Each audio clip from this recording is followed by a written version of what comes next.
bigger targets, so swing those hooks. More kills, better hook, so wipe off their looks. Crabs in the river, hook them. Reel them in for new skills. Stun. Magnet. Reflect. Chests in the cave, hook them. Reel them in for new skills. Team heal. Team super hook. Crazy ults, total chaos. Triple hook, recall hook, trick hook. No equipment to buy. Auto upgrades for all. Take one down, get your hook back. Hook, kill, reset, repeat. Hook till you can't hook no more. Remember these words. Hook, kill, reset, repeat. Hook till you can't hook no more. Hooks ready? Let's go!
Listen up, warriors. The Frozen Sea Showdown is here. 8 Brancos, 2 sides. Ready your hooks. Well, the rules? Real simple. Hook 'em over, then bash 'em. Or hook 'em back and stash 'em. Remember, kills will make you stronger. More kills, bigger targets, so swing those hooks. More kills, better hook, so wipe off their looks. Crabs in the river, hook 'em. Reel them in for new skills. Stun. Magnet. Reflect. Chests in the cave, hook them. Reel them in for new skills. Team heal. Team super hook. Crazy ults, total chaos. Triple hook, recall hook, trick hook. No equipment to buy. Auto upgrades for all. Take one down, get your hook back. Hook, kill, reset, repeat. Hook till you can't hook no more. Remember these words. Hook, kill, reset, repeat. Hook till you can't hook no more. Hooks ready? Let's go!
Listen up, warriors! The Frozen Sea Showdown is here.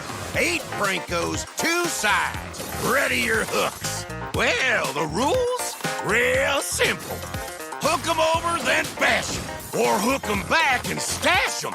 Remember, kills will make you stronger. More kills, bigger targets, so swing those hooks. More kills, better hook, so wipe off their looks. Crabs in the river, hook 'em. Reel 'em in for new skills. Stun. Magnet. Reflect. Chests in the cave, hook 'em. Reel 'em in for new skills. Team heal. Team super hook. Crazy ults, total chaos. Triple hook. Recall hook. Trick hook. No equipment to buy. Auto upgrades for all. Take one down, get your hook back. Hook, kill, reset, repeat. Hook till you can't hook no more. Remember these words. Hook, kill, reset, repeat. Hook till you can't hook no more. Hooks ready? Let's go!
Welcome everyone to week 2, day 3 of MLBB MCT Americas North.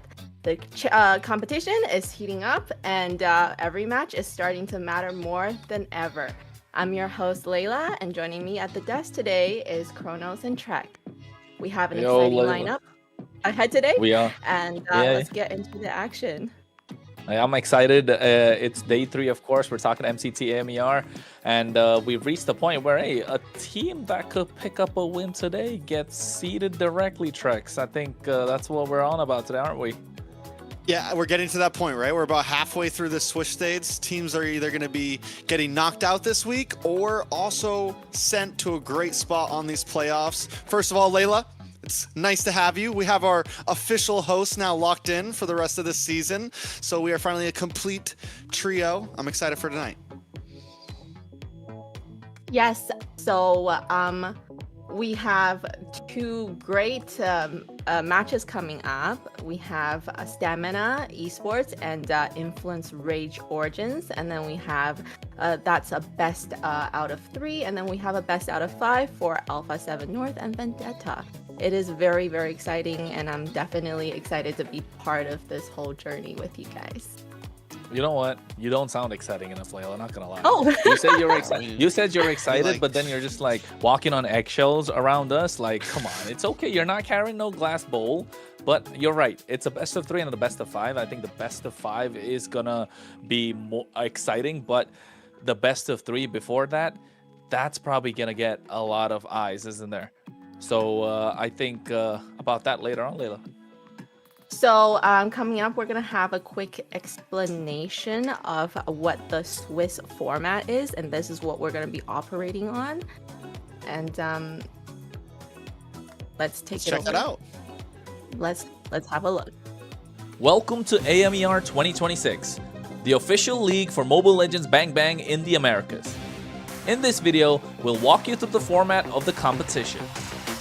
The league is divided into 2 regions, North America and South America. Each region features 8 teams, for a total of 16 teams competing in the ecosystem. The regions compete separately during the season before meeting in the Americas Finals. Each region begins with the Swiss stage. All 8 teams compete across multiple rounds. Teams are matched against opponents with the same win-loss record, ensuring balanced competition. Matches in this stage are played in a best-of-3 format. The playoffs are divided into 2 phases based on seeding. Lower-seeded teams begin in Phase 1, where matches are played in a single elimination format. Higher-seeded teams advance directly to Phase 2, which uses a double elimination bracket. Matches throughout the playoffs are played in a best-of-5 series. In Phase 2, teams that lose in the upper bracket move to the lower bracket for a final chance to continue. The playoffs culminate in the group's final. The final match is played in a best-of-5 series to determine the group champion. The champions from North America and South America advance to the Americas Finals. Here, they compete to determine the best team in the Americas in a best-of-7. Everything leads here. AMER 2026 starts now.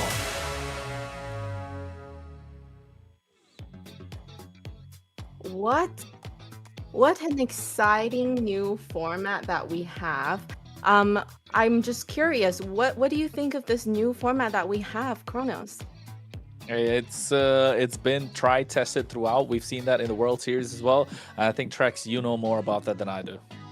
Yeah, we saw it first at MSC, and it was something new, and we liked it. I think everybody liked it.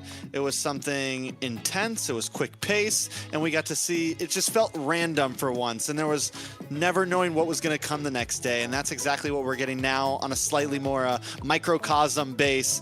But it still kind of holds that excitement, you know? And every team, I feel like, has very much equal opportunity to get to where they need to be. And we always see the best teams rise throughout this format.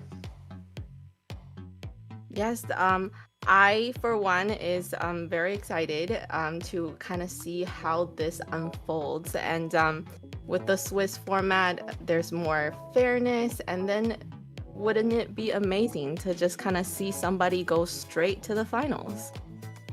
Hey, that's the best part. I think some of the players have been saying this as well. Like, hey, when are you gonna face this team? Possibly never, because they could just go straight to the final. The other team could get knocked out before they could even meet each other, and that's the best part about the Swiss. Okay, perfect. So coming up, we have also an explanation on the global ban system that we have introduced. It's something very new and exciting as well. Let's have a look. We'll have the global ban in MCT Americas to bring more dynamism and special strategies. Under global ban rules, each hero can only be selected once by each team. After every match, the 5 heroes used are banned for the remainder of the series. The pick ban applies only to the team that used the hero. The opponent may pick it next game. In best of 7 matches, the global ban resets for both teams if it reaches the final game. Expect new strategies, fresh picks, and much more.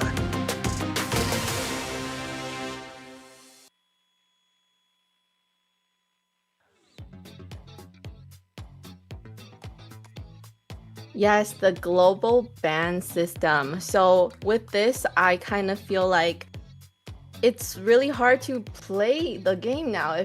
Let's say you only know a couple of heroes, right? You have to use every hero out there now because you can only use it once. So what do you think of that, Kronos? I'm digging into my bag of tricks, man. I'm digging into my bag of tricks to find out what I can pick up with, especially with this new patch that's come in.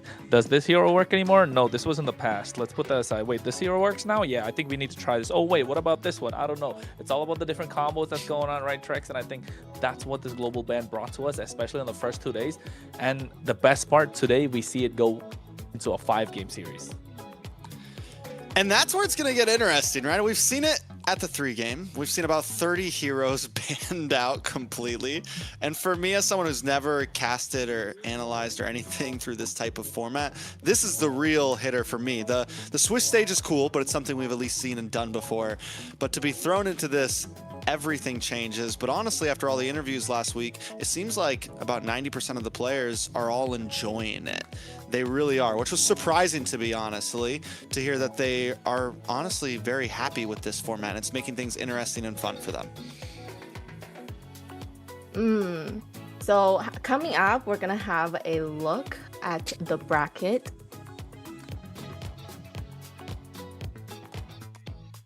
Okay, so the Swiss stage we have coming up. We have Stamina versus the Night Horde, and they have.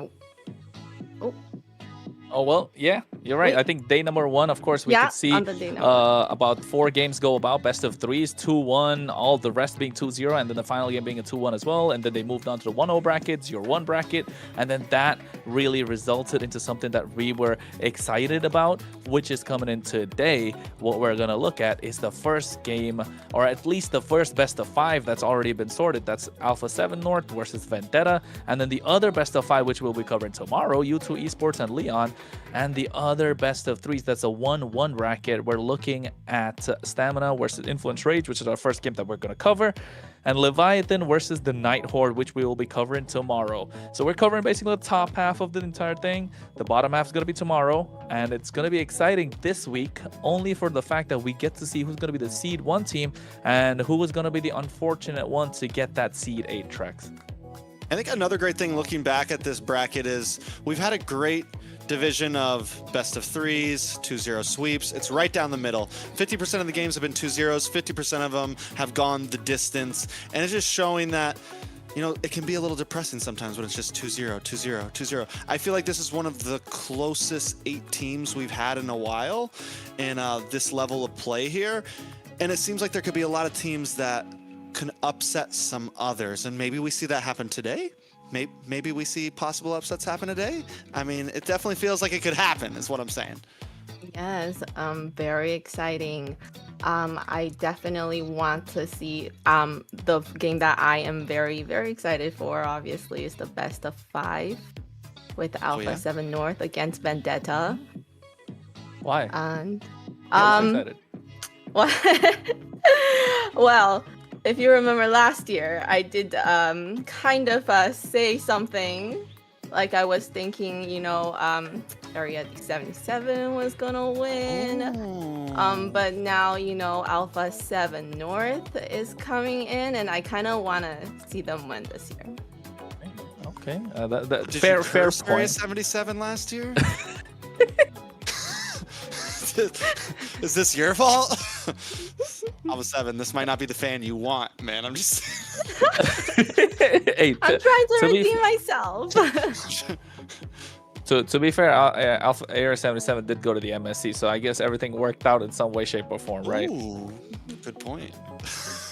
Very So good I guess point, very maybe good point. in the long run, she's the kind of fan you want to have, but I don't know. It looks kind of dicey. It's up in the air. It's a coin toss. And speaking of a coin toss, I think that's what the best of three is going to come up to Trex. What are you thinking? It is definitely. It's a coin toss. You're right, a 50-50. I could agree with that. I think it's pretty down the middle. We've been talking a lot about this match the last week, and I think all of us are on the same play of who's going to win game one, who's going to win early game. It's a tough call. I still don't really have a favorite for this match, honestly. For me, for the game coming up, I wanna see Stamina, perform well. Just because I know Dez, Okay. being a streamer myself, I kind of just want to see him make it and do something really, really great today. Okay. And I think, Your homie. and I think on that part, on that part, you're kind of right? We've been talking about it. Trex and I have been talking about back and forth about the same thing. Like, you asked him this question as well in the interview last week. Like, NA kind of has a new face or is looking for a new face. At the moment, it's Trex right there, but then we need somebody else that could like really fill it. A player, not a caster. So I mean, at that point, we were saying if Des could fill that because he's got a fan following, he's a streamer, like you said, he's always there to the public. He's got a face, he's got a name. The only thing is he's got to have the gameplay to fit that and fill that gap. That's quite a gaping hole to fill for North America at the moment because there are so many teams, there are players, but are they the ones that you could say like, hey, he's the guy? So, coming up, we're gonna have a look at the match one. Okay, Yeah, so we're gonna take a for look the at Stamina Esports. It's gonna be Instinct in the EXP, Dez in the jungle, Yomel in the roam, Diamond in the gold, and Bless. Oh no, Yomel in the mid and Bless in the roam position.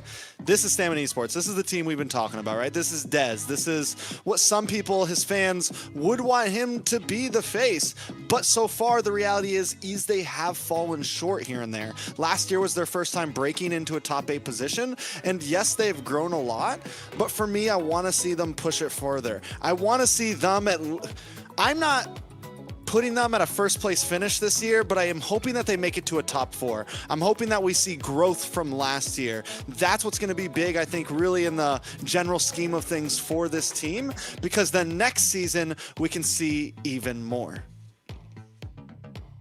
Yeah. And next we have the next team that's going against them, Influence Rage Origins. We have Dalika Eto in the EXP, Maracucho in the jungle.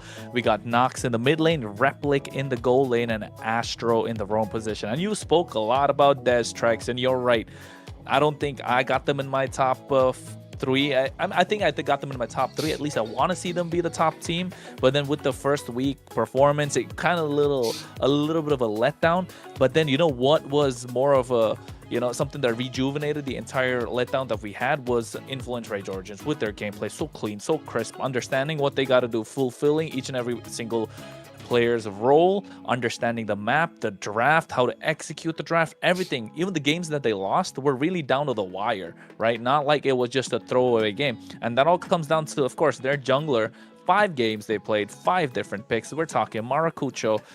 I think we had an interview with him as well. Pretty chilled out guy, pretty cool guy. He just said he wants to play against some of the big dogs. For what reason? I think it's very clear. He's out here to make a name for himself with Influence Rage Origins.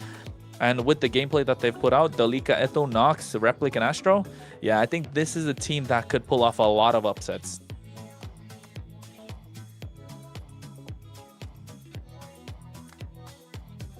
Okay, so we're coming up. We're in the pick and ban phase, drafting phase. I think it's going to be. Have a look. Yeah, I'm excited for the draft. I think it's going to be. I think before we dive too deep into the draft, I want to kind of respond to what Chrono said here. It's like a big match on this is going to definitely be Dez versus Maracucho. For me, I think whoever wins this series is a possible dark horse in the playoffs. Like, these are two teams that I'm looking at that, like, okay, are they going to be able to steal something? Are they going to be able to get some upsets later on? Influence Rage, I've had my eyes on them since their very first match this season. They seem hungry. You know, who's really got that dog in them out of these two players, Dez or Maracucho? I feel like Dez, he's also pretty laid back, but I did kind of sense that Maracucho, like you said, wants to play with the big dogs. He wants to be one of the best. Dez seems very humble sometimes. I feel like both these players need to put their humble aside, get some ego, jump in, get aggressive, and be him. You know, you gotta be him sometimes. You can't always come in like, yeah, everybody's good. You know, we want to see everyone do well. They gotta come into this game hungry. They gotta feel like they're the best out there. And I think whichever player is able to do that first here, they can maybe secure the win. I think you're right about that, Trex. I think you gotta be him with a capital H on there too. Dez comes from a team called Team Ego now in Stamina. He better have the stamina to take it all the way into the game. Game 3 if they lose the first one out. And I was when speaking about the bans and the picks, Eve, Baxia, as well as Fovius taken off. No, nothing exciting, nothing unusual. The Marcel, Freya, Jushin as well. We know those three are gonna be there. But the first pick, this Harriet, we were talking about it behind the scenes. He got a significant buff. Yes, they kind of nerfed this early game that you mentioned about that, Trex, but the fact that he gets extra bit of mobility while he's there with the Zaman Force drop down and get that extra jungle clear, which makes him a little bit more of a monster mid to late game. He's going to be more crucial in these turtle fights, going to be taking away these opponent buffs. So yeah, I think this is going to be quite difficult for them to take back, and to prioritize that over the Harley is what kind of baffles me here. I will be the star. Is it worth it?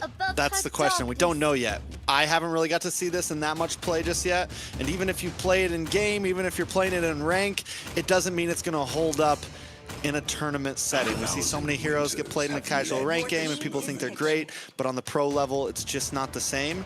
Obviously, Influence Rage feels like it is. Obviously, Influence Rage feels like this is the pick. The Harley, the Kalea is solid up front, well-rounded, nothing too much to worry about. And then we get the Hylos and the Guinevere. We have seen Maracucho play the Guinevere, most likely going to be a jungle pick.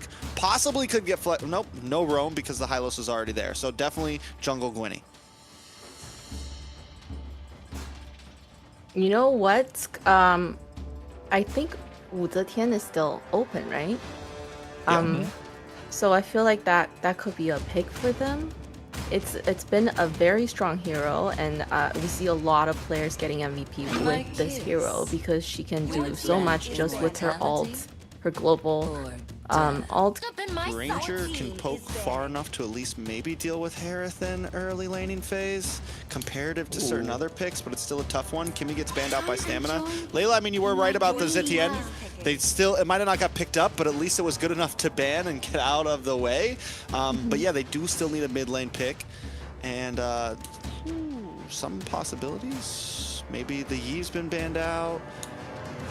We've seen the Farza a few times if you want to go long distance, but against the Gwynny and everything, it's not looking great in the Harith. So options definitely getting limited. Very interesting, because I feel like really a lot of the mages that are really strong right now are banned. So I'm wondering what they want to pick for mage. What do you think, Kronos?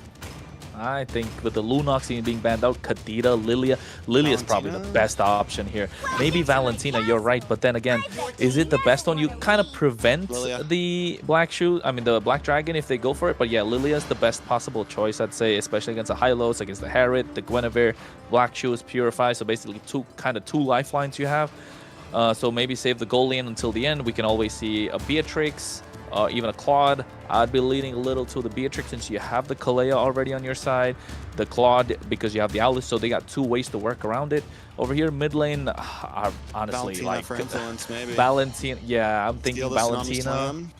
Yeah, That might be their best bet. maybe Kadita, but then again, like, is that the best option? They need some sort of a knockup to kind of add to what this Guinevere can bring to the table, right, Trex?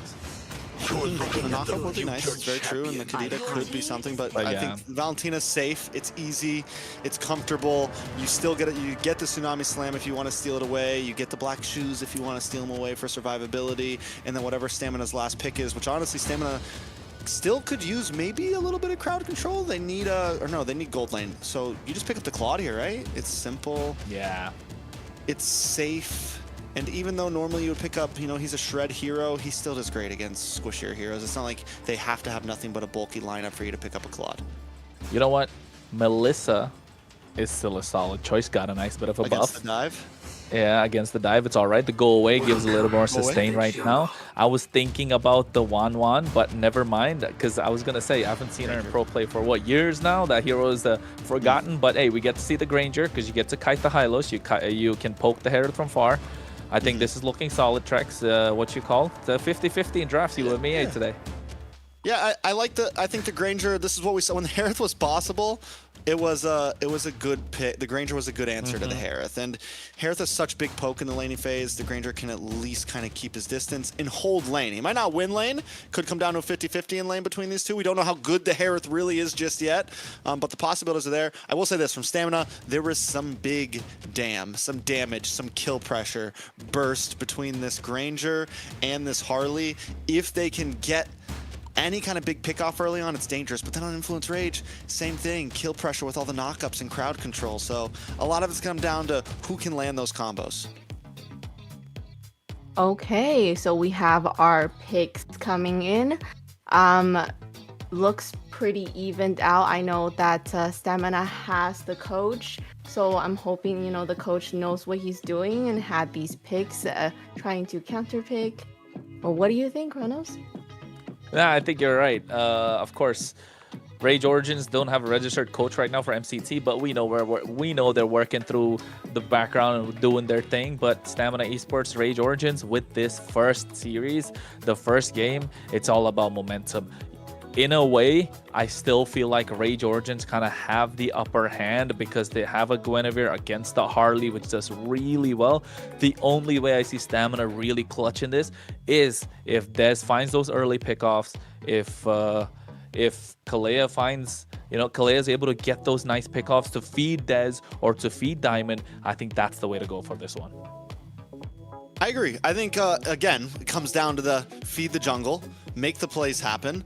And I like that, right? Overall, the difference is Maracucho doesn't have to be the star. We have seen him do great, though, on that Guinevere and be an aggressive Guinevere at that. It wasn't a tank Gwenny in the jungle. The guy was getting kills. The guy was chasing people down. So I'm still excited to see it. I don't think he's going to be catching Dez with any of those ults, but you never know. The Hylos is a great answer to the Herald as well. One misstep by Dez, you get stunned, you get locked up long enough. I think in this game, we were focusing a lot on Maracucho Dez, but my eyes are going to be on Replic and Diamond here, the gold lane face-off. These guys are going to be killers in that gold lane. They are the backup damage. They are the mid to late game promise. I mean, when you talk about that part, Trex, I think you're right, because Harriet and Granger need to find a way to get that snowball rolling. Otherwise, it's going to be super difficult for their teams to kind of make it out. And not just that, even the EXP laners, like the Yu Zhong, the Alice, need to hit that level 4 power spike, have massive ultimates in that turtle pit, in that Lord pit. They're going to be the ones that are changing the pace of the game, and they're the ones that's going to be leading the team from the front when it comes to these neutral objectives, not just the first turtle, even the Lord. So I think it just comes to the point where we will find an answer. We will find how this game is going to go. Eyes are on already, and I think with these picks, of course, we got a lot of Dez fans that are going to pull up in the chat. So, Trex, you got anything for those fans? Well, before we jump into game, Layla, who do you got? Pick a team. Yeah, who do you got? Game one. Stamina! Let's go! Yeah, okay. I like it. I like it. I like it. I like it. And for the fans, it's the same thing. Let us know who you got in chat. Stamina Esports, Rage Origins. Support your team. I'm sure the Stamina Esports fans are already out there. They're probably listening to me doubt them right now and hating me, but it's okay. I think either way, I do kind of like Stamina Esports draft. Maybe it's just the Granger fan in me. That could be the possibility. Maybe it's the old school Lilia fan in me. That could be a possibility as well. But I like the draft. I think it's well layered. I think it's a decent front to back. But the Harley adds the possible angle, right? You have this assassin pick. Everything else is going to be front to back. But that Dez pick makes things just a bit more sporadic. And not just that, right? I agree with both of you. Like, Stamina Esports looks so much better when you layer those skills. Yes, Rage Origins do have the option to layer as well, but it's a little delayed with the Furious Dive coming in from this Yuzhong. The only thing I'm thinking about was the Harriet so worth it that you actually give away the Harley, right? That's the big question. Because yes, Harriet got a buff, but my guy, is he like really that crazy that Harley got let through, which is so nasty at the moment? Because yes, we got a patch, and I'm surprised Harley didn't get a nerf. And if he was that broken, he would have got banned. If he was like that broken, he would have got banned. So that's what's really making me question this first pick. Yeah, I agree, and I think we're gonna find out soon enough. The waiting's all done, the yapping's all over. Folks, we're heading to game number 1 of day 3 MCT AMER North. We're talking Influence Rage Origins on the blue, Stamina on the red, a best of 3. Who's gonna be the one to claim victory? Who's gonna be the one to get first blood? Kronos and Trex to bring you the action.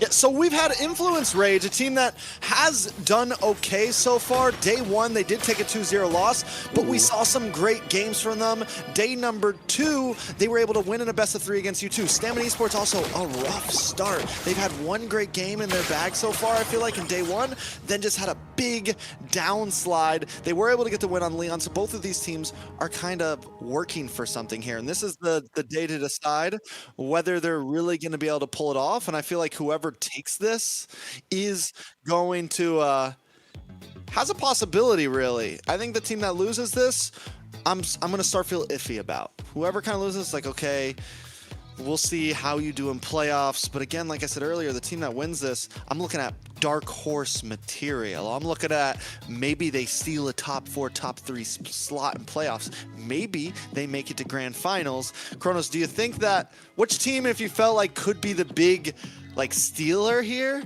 which one's giving you that vibe?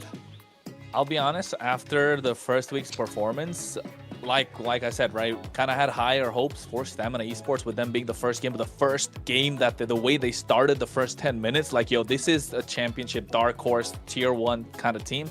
But looking at the entire week, how it went, I think Influence Rage Origins, yes, they're kind of like just flying under the radar, you know? It's like a shadow sneak just coming out of nowhere. You're not they just catch you off guard, and I think if teams don't prepare or take them lightly, they will drop a game or two. So I think if you ask me, the team that kind of will win this, yes, they will be a dark horse. But if that were Influence Rage Origins, if that is Stamina that takes this entire series, if we got to consider them as a top 3 podium finish, I want to see a 2-0. That's what I would say, at least for Stamina Esports. But if it's Influence Rage Origins and they take a 2-1, I would still consider them as a dark horse. You know, can pull off a lot of upsets here and there. Right, Layla? What are you thinking? Yeah, well, for this first game, I'm just really excited to see the Harith being picked up, and I just really want to see what this hero can do now. Maybe it's something that's everybody's gonna start using because of how good he is. And then, you know, just like you said, is it going to be a sweep? If it's going to be a sweep, I'm going to be a little bit sad for Stamina. Unless Stamina does the sweeping. Unless Stamina does the sweeping, right? Yeah, exactly. I mean, either way it goes, I think we're going to have a good series here. Both of these teams. One thing is, if Influence Rage loses, knowing their track record, the games are still going to be long. They're good at dragging things out. They're good at defending. They're good at, like, listen, if we're going down, it's going to take you a while to take us down. And that's what I'm expecting out of this series. And that's what Stamina Esports, if they want to win this, the win con, I think, for the overall series itself is, can Stamina Esports go the distance, right? Can they go against a pretty well-rounded team? Because Rage Origins is a well-rounded, in terms of macro, in terms of just, like, looking looking for a win condition, whether it's early to late game, they know how to execute. Sometimes they make some mess ups, but they still know what their game plan is. That's what Stamina Esports is up against right now. Hey, who knew a team called Stamina Esports? Oh, first blood on the bot side. Diamond gives him a face full of his Rhapsody. Right there, able to pick off Replic, powered by Runestone. That was nasty. Yeah, this is the worry, right? I think the Granger was definitely a good pickup. Replic already taken a death. Luckily, it was very early. He loses maybe 1 minion here, if that.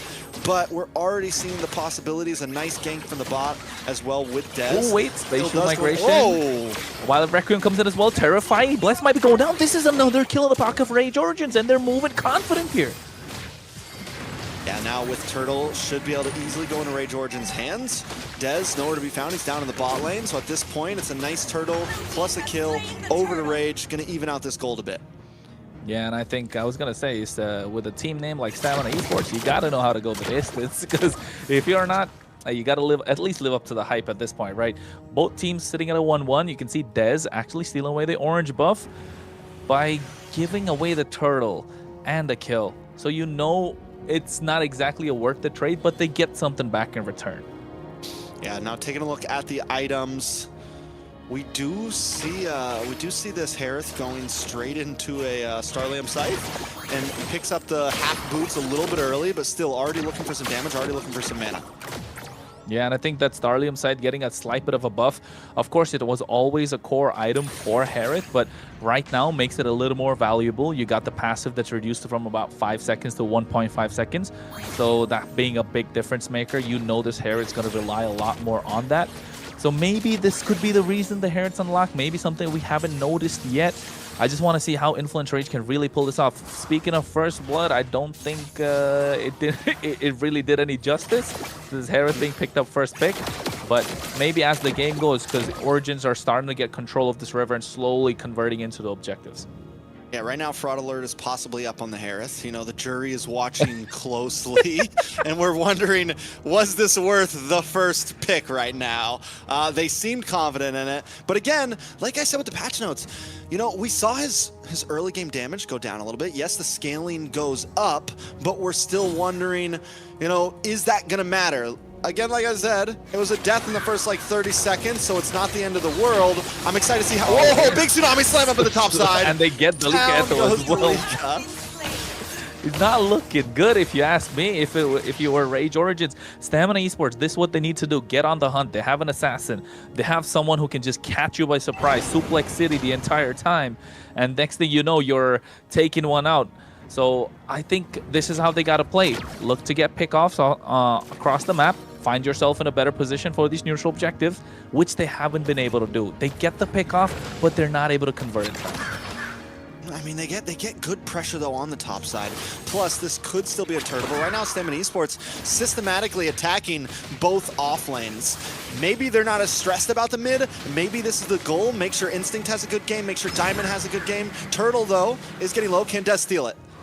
No, I don't think he's going to even try and Doesn't contest it. He walks up. He'll get knocked up by a spatial migration. Maracucho gets 2 turtles. Oh, wait, Bless. He used the Tsunami Slam, but Replic Purify early on. So now they're looking to stop Diamond. He's trying to get away. Zaman forced to be dropped out at any point. Maracucho trying to flank him from the side. They go in indeed. Forced to flicker out and take him down. That's a 1-for-1. Milo on the top side. They get a trade. So Dalika Eto getting taken out as well. So still, Stamina Esports have the advantage. They get 2 turtles away, but still. Yeah, 2 ults blown out for Diamond there, plus no tower just yet. Down goes Bless, so at least Rage Origins gets a little bit more. But look, tower goes down on the top side. Tower half damage in the mid side. Bot tower should go down here. Rage Origins gets it, but I still feel like that was a win in the books for Stamina Esports overall. 100%, 100%. I think is able to move a little faster. That's what it's showing, right? It's getting to a point where Stamina Esports have taken charge, have got control. Meanwhile, on the top side, Dalika Eto tried to make a play, went with the Fury's dive, got caught out with the deadly magic. Dez is online, ladies and gentlemen. 2-0-2 on this Harley. If you could take a look at his damage items, I bet he has the Genius Wand already, building to the Lightning Truncheon Power Spike. And we're going to start seeing this Harley create havoc. Meanwhile, on the bot side, Bless being stunned up. He gets the Tsunami Slam onto Maracucho, but get the Wild Requiem as well. Should be taking him down. Flickering him out, but gets caught in the Psycho Ball. Meanwhile, Maracucho eating a face full of bullets coming out from Diamond. Astro making sure he can keep them at bay. Nox comes into the picture as well. Instinct wants to go in. Throne of Ruin can cover it from any point. Zaman Force drop down. They get the kill. There's Throne of Ruin. But Instinct makes it out, so they trade back.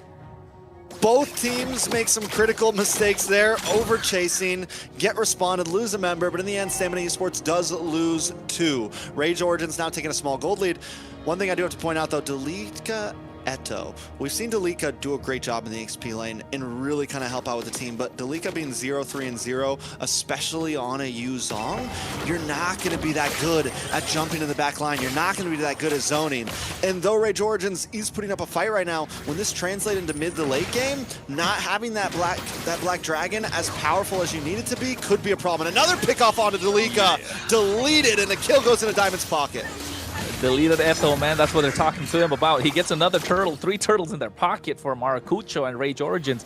But you're right, if you not have this Black Dragon in full power when you're trying to go for their first Lord, which is about 2 minutes now, yeah, we're looking at the Rage Origins not so angry, not so much full of rage at that point when they're getting to that Lord. All right, so Stamina Esports, like I said, attacking members, giving up some of these turtles, but still holding on. They take another tower, and I think this plan isn't completely a bad one. Yes, they've lost out on neutral objectives, but they're setting themselves up for a really good first Lord, for a really good second Lord into the late game. Nice glorious path to cut them off as well. They get the Law and Order. Yomel's gonna be the target. Purified. There comes the Black Dragon, but he gets kidnapped instantly by that Tsunami Slam. They take him now. Yomel's to follow. Maracucho, Spatial Migration, 2 members, but the Replic dishing out the damage with that Zaman Force. This is what we wanted to see from Rage Origins, and they're able to dish that out. They trade 2 for 1. Advantageous, but still, Delika Eto needs to find a way to stop this from happening. Yeah, but I mean, we just saw it, kind of what I was saying. The dragon is no longer that useful, but it's okay if Stamina keeps making these small hiccups, getting too grouped up, falling into that spatial migration, which is what keeps on happening. Maracucho just is landing. He's not missing today. There is going to be a problem. We're already seeing the damage start to stack with Replic. 4-1-0. We got the Starlium Scythe. We have the Feather. We're looking like a possible Crystal coming up here. Maybe Blood Wings. We'll see exactly what route they want to go, but still, Replic is going to just get stronger and stronger. We've seen that scaling already starting to happen in only 9 minutes. Yeah, I think Replic on this Herod, once he gets to that point, he's 4-1-0, right? So, Trex, are we still calling fraud on, is the verdict still a fraud, or? We'll see. The alert is still on. The verdict has not happened yet. The alert is still on, though. We're watching. I agree. I think we got another date for the next call. Indeed, the jury's still watching. Yeah. They're still going through their notes. They're still discussing. So I think coming down to how this late game might go, mid to late game at least at this point. They're struggling to clear the mid wave thanks to the Yomel on this Lilia. But look how they're blitzing the Lord. No Zaman for a drop down. Yeah, here comes Eto with the Black Dragon form. Instinct looking to cast him off guard. Yomel's there as well. Throne of Ruin to come at any point. Retribution from Dez to clutch it all. As Bless gets the black line, but Maracucho's not able to follow through. And Instinct looks like he's going to be taken out. Look at Dez. He's trying to find the target, but Maracucho as well as Eto. Nobody gets caught off guard, but Dez takes down Maracucho. Astro finds a double. Oh, 2 for 1, but Stamina get the Lord. They're playing this clinical. Was that worth it for Dez?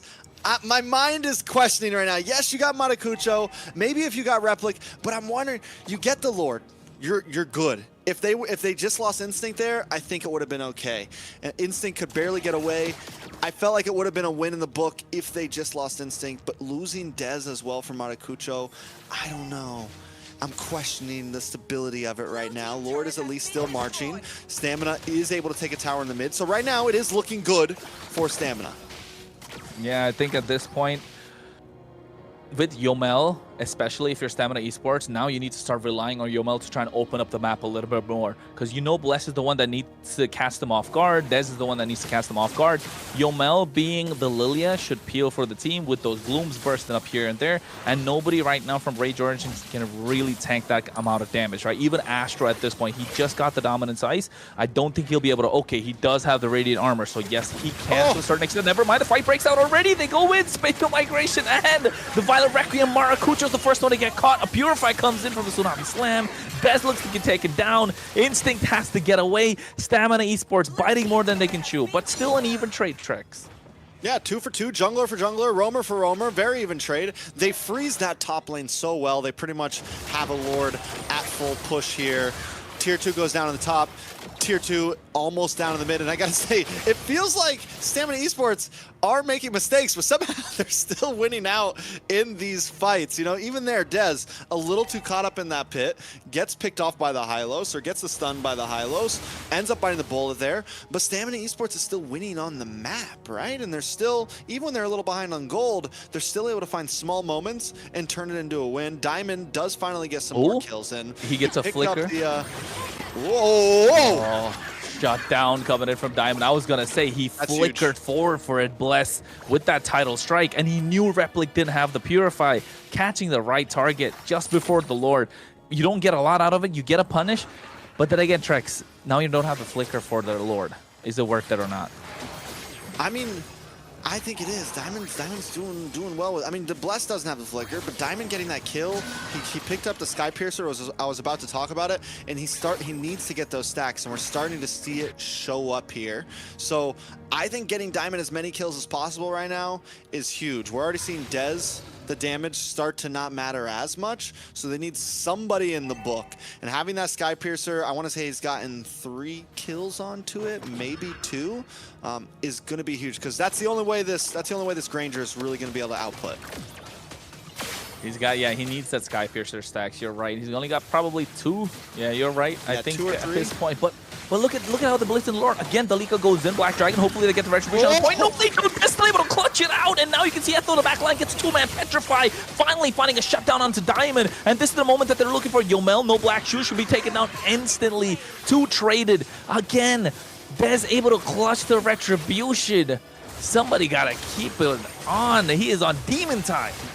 He really is. He is the thief right now, and that's exactly what you got to do. I'm so glad he didn't re-engage that fight. I'm watching him in that bush like, don't do it, Dez. Don't do it. Just back up. No. Oh, he gets caught up, though. No.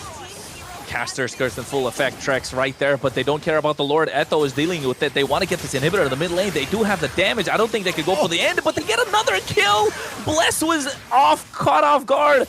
And now, I don't think they should try and force this. Yeah, as the Monforce dropped down to get a zone, Replic no mana, they need to deal with this Lord. That is tough. I mean, if Dez can steal Lords like this, they don't even need to all in 5v5 at the Lord pit. They just, listen, Dez, you got this. You go. We're going to hang out over here. Bloodwings do finally lock in for Nox. Going to make Nox a bit more able to kind of hang out in these team fights a bit longer. Stamina Esports, man, they're doing a good job at finding little moments, but they got to tighten it up a bit. Because that's the thing. What we're seeing from Rage is, yeah, we lose Lord, but it's the steadiness that we were talking about from them. The ability to hold themselves together in these situations. And yeah, we're not losing members, but now we're taking the big fights. We're the ones who are pushing on your map. We're the ones who just got an inhibitor. You can steal the Lords you want as long as we win the fight.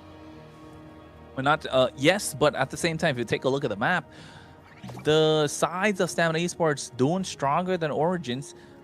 I'm willing to give up the mid inhibitor if my sides can stay strong, right? Especially now we're going to get a Lord in the 70th minute. You can see on the bot side a massive wave crashing for Stamina Esports, and it's continued to do so because they do have the 2nd tier tower up, and they need to find a way to get a pick off. Bless has been scouting these bushes along with Yomel, and the moment they find anyone, and I say anyone, they're just going to snatch them, and you're going to see Dez or Yomel, Diamond, Instinct, someone to get these kills. And Trex, looking at the items, I think they've hit their power spike. Yeah, they hit theirs. The moment we saw Diamond get doubles and shut down Replic, he was at his power spike. He's only going to get stronger and stronger. The scaling's going to keep on going. And then as for Dez, Starlame Scythe, Magic Wand, we've got we've got the full package. He's got almost a 2,000 gold lead over Maracucho, which is huge. The thing is Dez has had a little bit of issues in the way he engages. He has gotten cut off. I like the last 2 Lords. He was able to finally come in a little late to the fight and just look for the pick, the pick and play, the drop and roll. And that's what we want to keep on, the pick and roll. There you go. A little bit of fight though. Oh, it's a Monforce. Black Shoes baited out. No, Yomel. He got away, but he used the black shoes to get back in. These tiny mistakes that Stamina Esports are making are costing them the game. Now they're -1 at the Lord Pit, and I don't think they can contest. Bless gets a Tsunami Slam. Locking him down is Delika Etho. You can see a lot of damage being dished out as well. Here comes the Throne of Ruins. The Force drops down. Replic has the damage, and they're online. Finally, they steal his Lord away, which could have happened 2 Lords ago, and now Stamina Esports must be kicking themselves. You know, in the back of our minds, we're thinking, where was Diamond in that fight? Why didn't he get involved more? But Rage Origins is doing such a good job at zoning. Even the way they dropped the Zamon's Force right in that little nook in the jungle, Diamond can't get through that quickly. He's going to get slowed down. He's trying to find a way through. And there's just no way that they can even get to the back line. Diamond has the damage. We saw it a minute ago when he was shooting out the Death Sonata. The damage is there. He brought Replic down about 30% with 1 hit. The problem is can he close the distance while Rage Origins is in your face? I don't know about that. They should be able to clear this Lord quite easily. They do have the ability to kite with Diamond. Inhibitor should be a target, but Bless with a nice knockup from the Flicker as well, catching Maracucho, feeding a kill to Diamond. Adding that Sky Piercer stack as well. Replic tries to make it out of harm's way. That's a double. And now Stamina on the hunt. They need to find the third. Black Dragon to run away. Astro's going to be the sacrifice. Immortality's pop. Give that kill in the hands of Diamond because we're looking at a Sky Piercer stacking up all the way. Triple kill on this man. And Stamina Esports finally finding some breathing room. Yeah, this is where Stamina Esports is going to thrive, when they're actually being attacked and they can kite back. They have this type of composition where they can be patient and let Rage Origins come to them. It's why they haven't been doing as good in the Lord Pits, because Rage Origin already has control in the river, and Stamina doesn't have a way to get to them. But when Rage is coming at them, it's just boom, boom, boom, boom, back up, back up, back up, hit, hit, hit, and we're seeing that pop off for Diamond. Yeah, hit and run is what they can do at best at this point, Stamina Esports. And you're right, when they're kiting, they're so good. Hey, get the pick and roll, find a screen, and then shoot that 3. That's what Diamond's all about. At this point, need to make that championship play.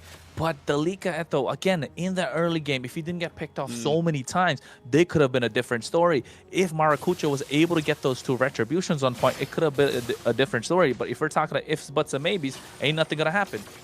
And speaking of Delika Echo, taking a look at his items, he's got 1 physical defense item, but Astro taking a lot of damage. Yeah, he goes in. Black Dragon to the back line as well. Now they're looking to take down Bless and a 4-man Petrify, but here comes the follow-through. Bless is the one that's really baiting the entire team, and now they leave Delika Etho by himself. They're sniping from behind. Oh, the fight was split between the 2, and Rage Origins didn't know where to go. And Delika Echo going down like that after getting the big Petrify just goes into exactly what I was talking about. He's had to use his items early on for magic defense. He picks up the Radiant, he picks up the Athena Shield. All he's got for physical defense right now is a Juggernaut. He doesn't even have the full item just yet. He's got 1 actual physical defense item, and that's not going to protect you against Diamond right now, and that's the major threat. The illusion that Yomel, Dez, and Instinct were going to be the ones that took you out just because they took you out in the first 3 minutes set you up for failure, and now you're 0-6-9 with no way to zone for the team. Astro, on the other hand, has been doing an amazing job with those glorious pathways. Even there, able to kind of start that attack off, but is it enough? Rage Origins, once again, with the pit, but not as much control as we saw in the last 2 Lords. Well, at this point, the tango, the cha-cha has begun, as Layla would like to say. But then here we go, 17-14. Rage Origins biding their time. Stamina Esports looking to get a massive pick-off. Bless needs to be the one to get this started. Diamond as well. But look at the bot side pressure tracks. The pressure is too much in that lane. Who do they send back here? Do you send Yomel back? Do they go for the rush? Forget about sending back. Astro take it down. Deadly Magic walks straight into it. Here comes the Throne of Ruin as well. Maracucho looking to go to the back line, but not able to catch anyone. Petrify on top of Bless. Flickers out of harm's way as well. Diamond is kiting. They got the damage. Nox steals away the black shoes. They lose the Hylos, but look at the base crystal. I think they should start blitzing this Lord, but Maracucho doesn't have the HP, and Diamond's just using the Death Sonata, sniping from afar. Yeah, the poke right now from Diamond is insane. His distance is kiting. They are keeping the pressure down. Rage Origin with that wave coming down the boss side, also keeping pressure and response. But we have to point out the fact that every single neutral objective so far, the pit has been controlled by Rage Origin, so you can tell that even in them, they're thinking, ooh, it's no longer a fair fight. Stamina Esports able to keep them at bay. 10,000 HP, Petrify, here comes Bless, but he gets the Retribution. Maracucho is able to steal a big one, 21 minutes in. It's an Evolved Lord. when it matters the most, when the chips are down, he goes all in and they find the opening. Maracucho said, listen, you can steal all the lords before this. It's fine. I'm going to steal the one that matters because this could be a game-ending lord right here, especially with Bless down for 35 seconds. They got to try to sync up these waves. Maracucho able to get the orange buff. Can they push it in and finish it? Like we said before, Diamond just picked up BOD. I'm wondering if he sell boots for that. And he's got all items right now for this defense, honestly. I need as much damage as possible. They're going to start shredding down this lord. Yeah, below 30,000 HP already. They're trying to slow him down with the glorious pathway. Look at Instinct and Yomel. Here comes Eto as well, zoning out every single person. He's not taking a lot of damage. Maracucho goes to Spell Migration, but Violet Requiem with a Winter Crown. I don't think that was the play. They're looking to lock down the base crystal, but they get a kill. Diamond find one. The Petrify comes in. They're able to kite. That should be a double. A lot of immortality spot, but the base crystal taking out super low. Are they able to end? No, they're not. They're falling like dominoes, and then Diamond finds himself a maniac in the midst of everything. Stamina Esports, how are they doing this? Diamond is cashing checks right now. He's got all of them figured out. The fraud alert is definitely up. Diamond said, all I need is a Granger and a Sky Piercer. I sold the boots. We're picking up the BOD, and we're about to push this lane right down your front side.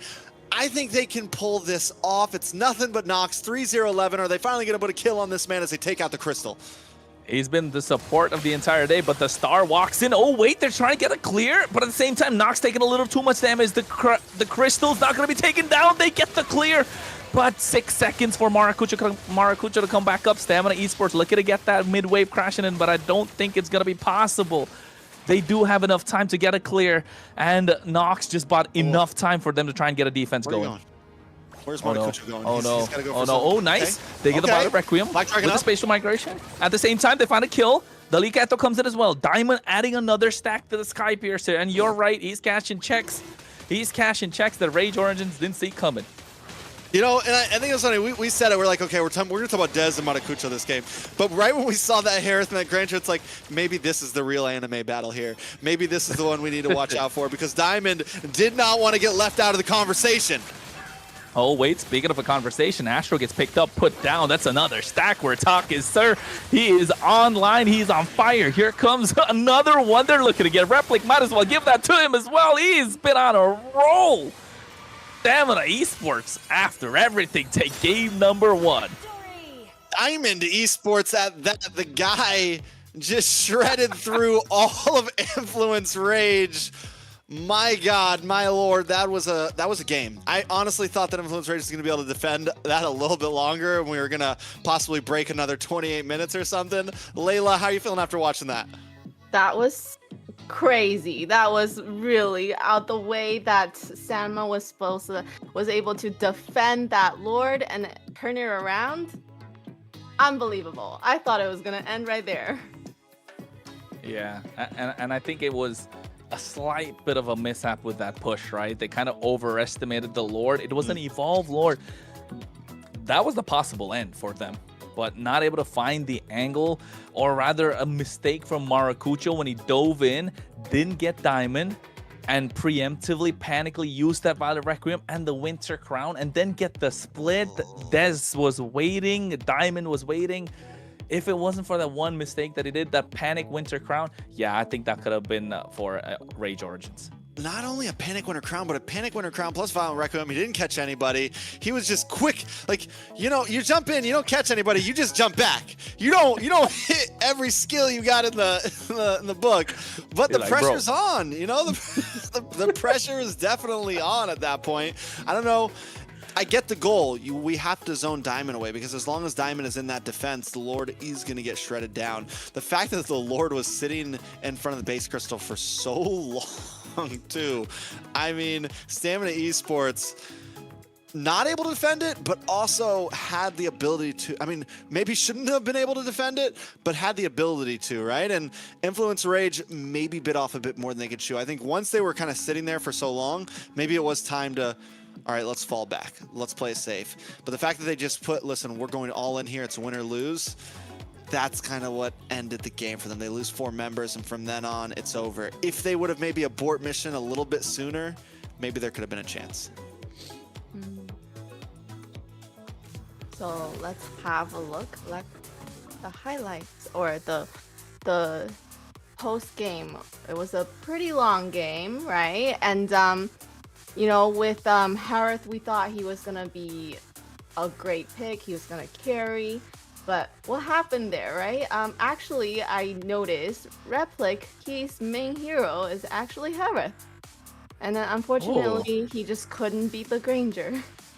So What do you think? the verdict from the jury is that it's a fraud, right? It's not worth as a first pick. Harley's definitely the one that we need to watch out for, right, Trex? Yeah, I'm gonna lie. I got some of the ballots in. They're definitely saying that the Harith might be on fraud alert still. Might be full on fraud.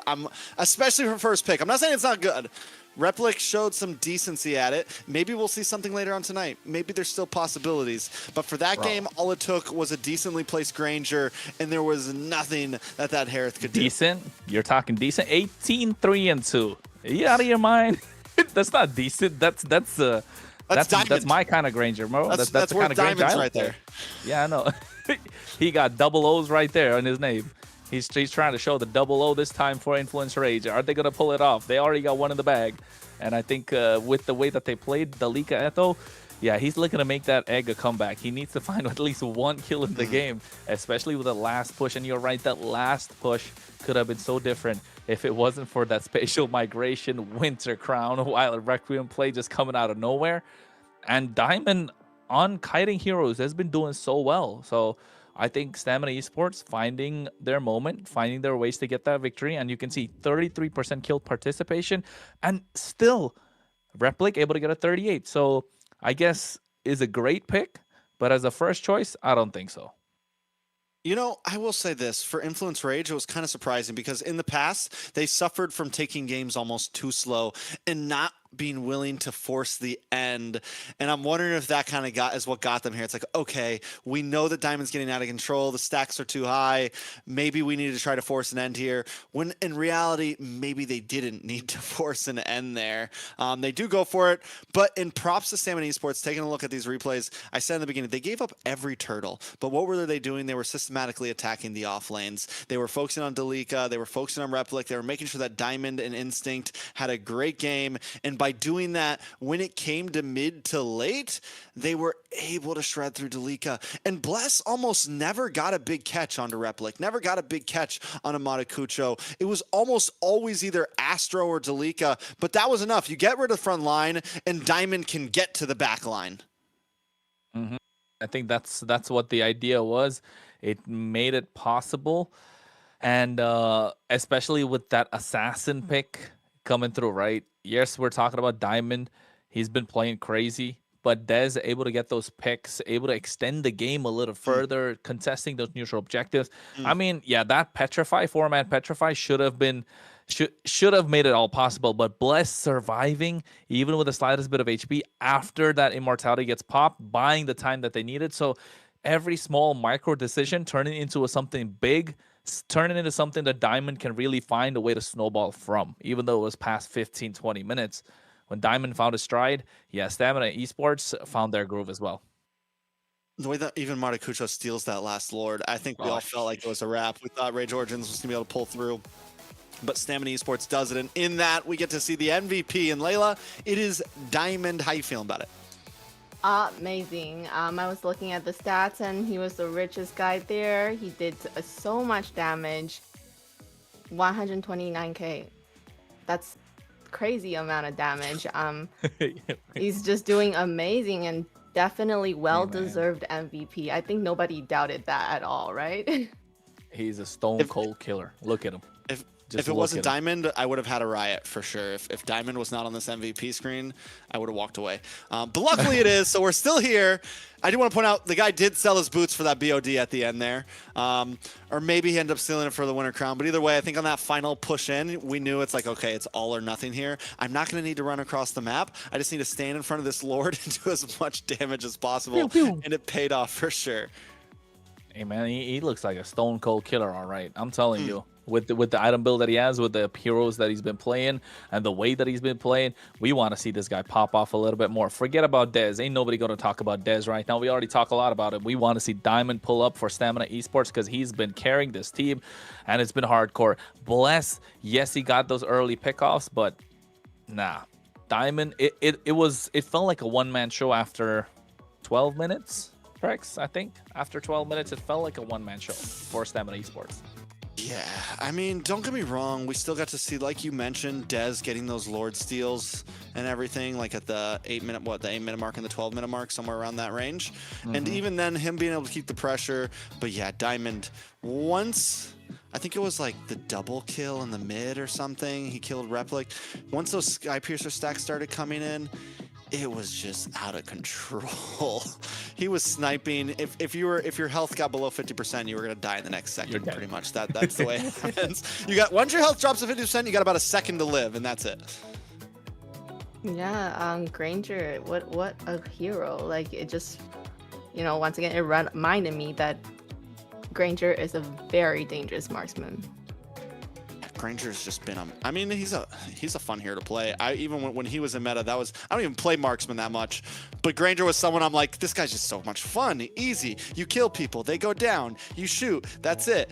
I mean, just overall, I've been happy since he got into the meta. But there is a stark difference between like the great Granger players and your casual Granger player like me, obviously. They really push the hero to the limit, and positioning is key with this hero. We got a little bit of time till draft pick. What are we looking for in game number 2, Kronos? What does Rage Origins do to kind of pick up the pieces here? I think if you're Rage Origins right now, you get the choice. I still think right now you go for the blue side. You get that first pick. You try and this time get the Harley instead of the Harriet. But also you don't want to give the Harriet away because he's super strong. But we've seen there's a way around the Harriet, the Granger. It's been there for a long time, and now we can see a little bit more. Oh wait, never mind. We're talking about global ban. So yeah, none of that. So none of that. No, but it still works out though. It still works out. You prioritize the Harley still. It's all right if you give all of that away. But I think right now, if you're banning out the Harley, maybe look to take the Suyo, because the Suyo is still super strong. If you're banning out the Harley, apart from that, just look how you can contain Diamond, right? And Bless on these pick-off heroes, we've seen even in the previous week, he was doing really well. The game where Bless was, I think, 0-10 and something, they still ended up getting the win because he knows to get the right target at the right time. I think that's the biggest difference maker if you are Stamina Esports. And if you're Rage Origins, you need to look to target down at least, take a couple of picks away from Bless, so you kind of neutralize the early threats in the game tracks. Yeah, I think it's a long road. It's definitely Rage needs to figure something out here. I think they need to be careful for Stamina once again doing the same as last time, attacking the off lanes, right? Making sure they just did such a good job at it. From early on, we saw the first 30-second gank onto Replic, then up to the top side on Talika. Early on, getting towers, completely just abandoning the turtles. So I think Influence Rage needs to watch out for that type of strategy coming back in, because if that's coming, it's going to be something similar. That's at least in terms of gameplay. Draft is a whole different story. Layla, how are we feeling about game number 2? I'm excited. I'm hoping Stamina can keep that momentum going. So let's have a look what they're going to pick for the draft. With the coach, I think the coach has done a really, really good job. The Marcel, always getting banned. I feel bad for the guy. I haven't really seen this guy in action. I really want to see that. He's gonna live there. He's gonna live there for the next 2 months, I'd say. He got a buff too with that platinum snap. You're now, when you get that shield, you're able to move around if you're his ally hero. So yeah, he is gonna live there for a while, and he's gonna be taking pictures of the draft that he's gonna see. The Yves banned out. Influence Rage again going for the blue side. Like I said, I think this time prioritize the Harley, but if you're Stamina, you're probably looking to ban it out, right? Yeah, I don't know. Is it worth the ban? Global ban, man. Oh, yeah, come on. Is it worth the ban? Now, don't change your thoughts now. Don't change your thoughts now. I just said, is it worth the ban? That's all I'm saying. Like, I don't 100%. Know. I might not. If I'm Influence Rage, they picked up the Harley. I don't know if I'd ban I don't know if I ban it. I mean, they ban a Fred run, which is kind of surprising. I guess they are on blue side, so they can target ban it a bit here. But they have to be careful because Stamina, they already banned the Freya. They could try to do the old, we're going to leave 2 heroes open here. You know, right now we still have the Jushin up. Boxia. We still have Basha. Both of those are still up and open and possible. I'm wondering if we're going to see, you know, the old 2-hero trade up here. I'm thinking the same. I'm assuming it's got to be the 2-hero trade up, right? Because if you're Stamina, you really want that. But they know, but if they leave the Harley open as well, kind of Influence Rage know that they're not going to pick the Harley. So maybe pick up the Boxia, prevent the Harley from being picked up. But then again, Influence Rage is overthinking at that point. So I don't know. I think if I was Influence Rage, probably take out the Suyo to kind of throw a wrench in the plans. That's early. Layla? That's early. Yeah. I mean, like, all the heroes that I know how to play are getting banned, so it's like,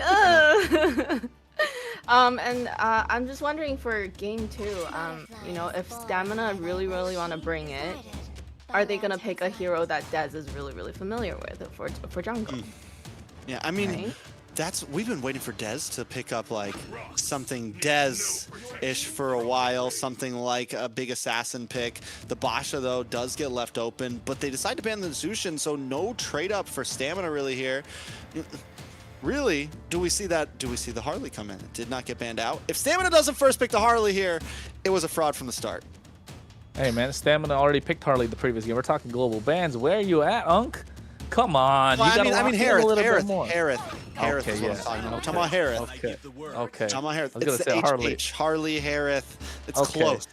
And About there's to no say. Harith pickup. I didn't mean to call you out like that, but it's okay. You can get back to me on that one. But yeah, Khalid, Kimi being picked up. They get mid lane prio. So you know they're going to get a lot more faster rotation. So I think on the other side, carry plus Kalea maybe.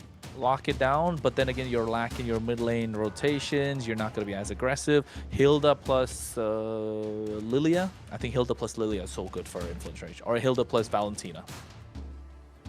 They can't pick the Valentina for influence because they're on global ban. Get your game together, Unk.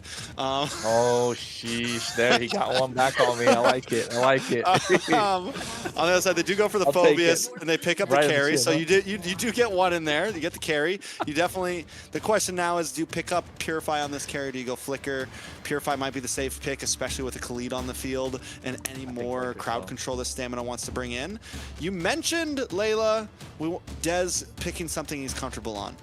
Could this be a game that we see like possible Assassin, possible Haya? Might not be bad against something like the possible Lancelot. Something a little crazy here going up against this tanky front line. Something that can get to the backside. Yeah, I would want to see that. I wonder what they're gonna pick for their mage as well, though. So, you know, and I don't play jungle, but I would not want to go up against these tanky guys who can definitely try to stop me from trying to get to the squishies. Like the glue. Glue. I like the glue. I like the glue picked up in the XP lane. You kind of, I mean, gentleman's agreement between the Lika as well as Instinct. They're not really going to end up killing each other. Just going to hang about, clear the waves, get into these fights. So you know it's all about those neutral objectives. Right now, for Influence Rage, Maracuja looks super strong with the Retribution, with the Boxia. So you know he's going to be farming much faster. If I was Influence Rage, I would look to take out the Suyo, prevent that early power spike, prevent him from farming super fast. With a lot more picks in the side of Stamina, maybe you could see a Yisun Shin as well get banned out, because you know Kimi and Yisun Shin play really well together with that Khalid. But if you're Stamina, what other mid lane options open? I think Lilia's got to go. Yeah. Faramis, Ooh, okay. Faramis ban from Stamina Esports. Honestly, not a bad ban. It's one of those picks that's not going to get picked up all the time, but if it got picked here, it could be very dangerous with this type of lineup. There goes the Hayabusa. This is what I was thinking we could see from Dez in this type of fight. So I think it's a decent call from Influence Rage there. Stamina Esports looking for a final ban.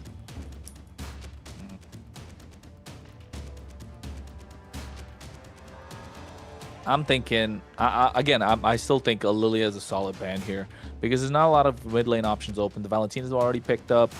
They got the Jushin off the table. The Zetian's gone. The Fire Mist is gone. The Kimmy is gone. If they want to go, maybe take out the Kalea, but it's not gonna do any work for them in the roam position. They're really gonna give away. Or maybe if you're Stamina, take out the Hilda even, because if you're looking to go the East and Shin, you want to take away the Hilda, right? So if they ban out the Hilda, it could give us a little bit of an indication. There you go. I think East and Shin is still a great choice for them on the table. X-Borg being taken off. So a lot of true damage not available still. I think Stamina, probably lock in East and Shin for the final pick. Yeah, you just and jungle Lilia YSS.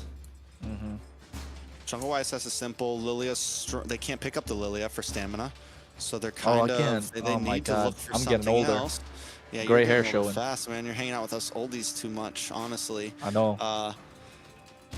It's a tough spot, I guess. I mean, again, we've seen the Farza be something that gets falled back to on this mode. The Kadita is another thing that gets falled back to. Some, no, they don't need a mid. They have Kimmy. No. Where are we right now? I like the Nolan. I like the Nolan only for the fact that the entire time I was talking about the Suyo, right? He got a fast clear. He's got an early power spike. Nolan does the same. He has a later power spike level 4. But the farm speed of Nolan is really good, and they're looking to invade already, which adds to what the Khalid can do, what the Glue can do. So on the EXP side of the map, expect an early invade after Des takes his buff. So this could be crucial for the way Stamina Esports really play this early game. The first minute, I would say, that's where it's crucial. But Influence Rage, they need a mid. You're right, Kadita, Lunox is an option, Kalea that I spoke about, but they're giving away so much mid prio in the hands of Stamina Esports, and they're really expecting an invade at this point.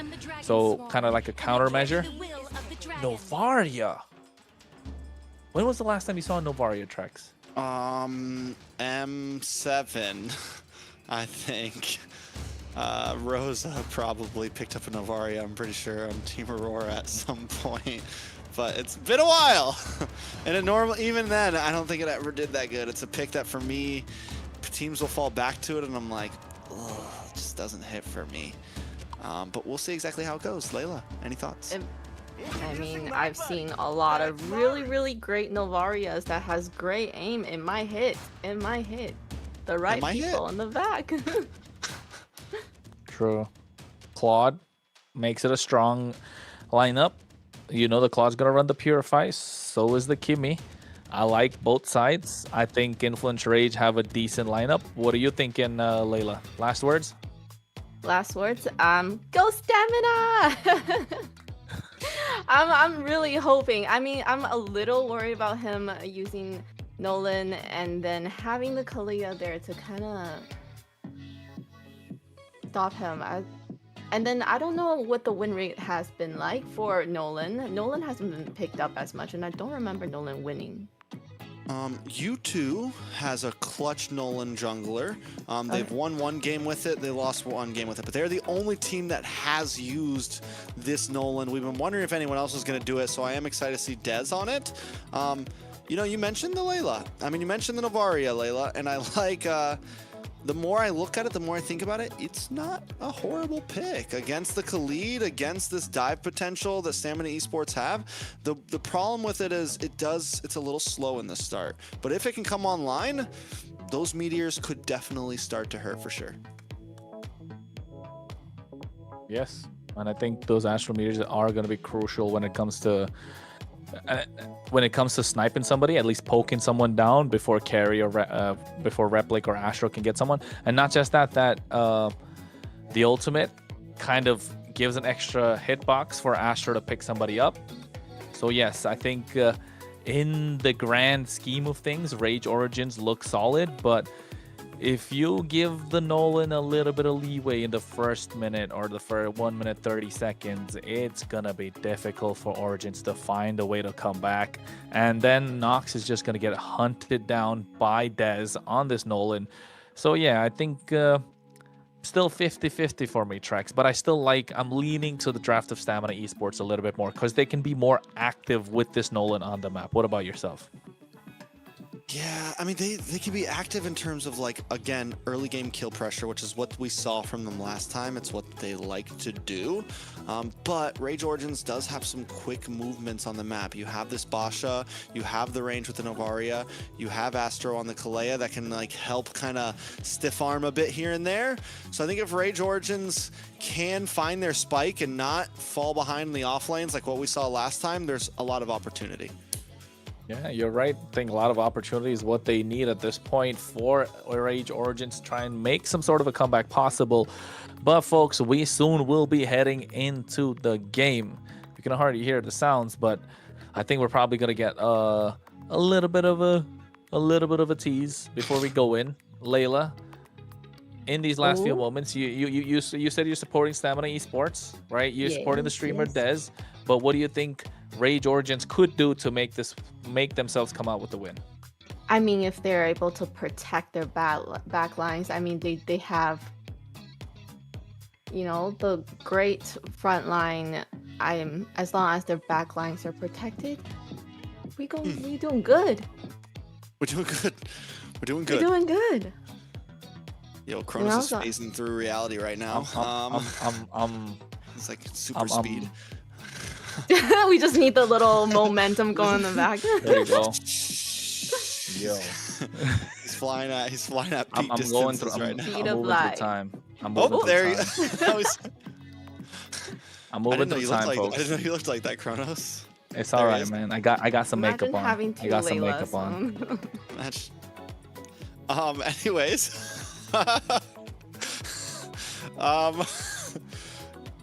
Hold on.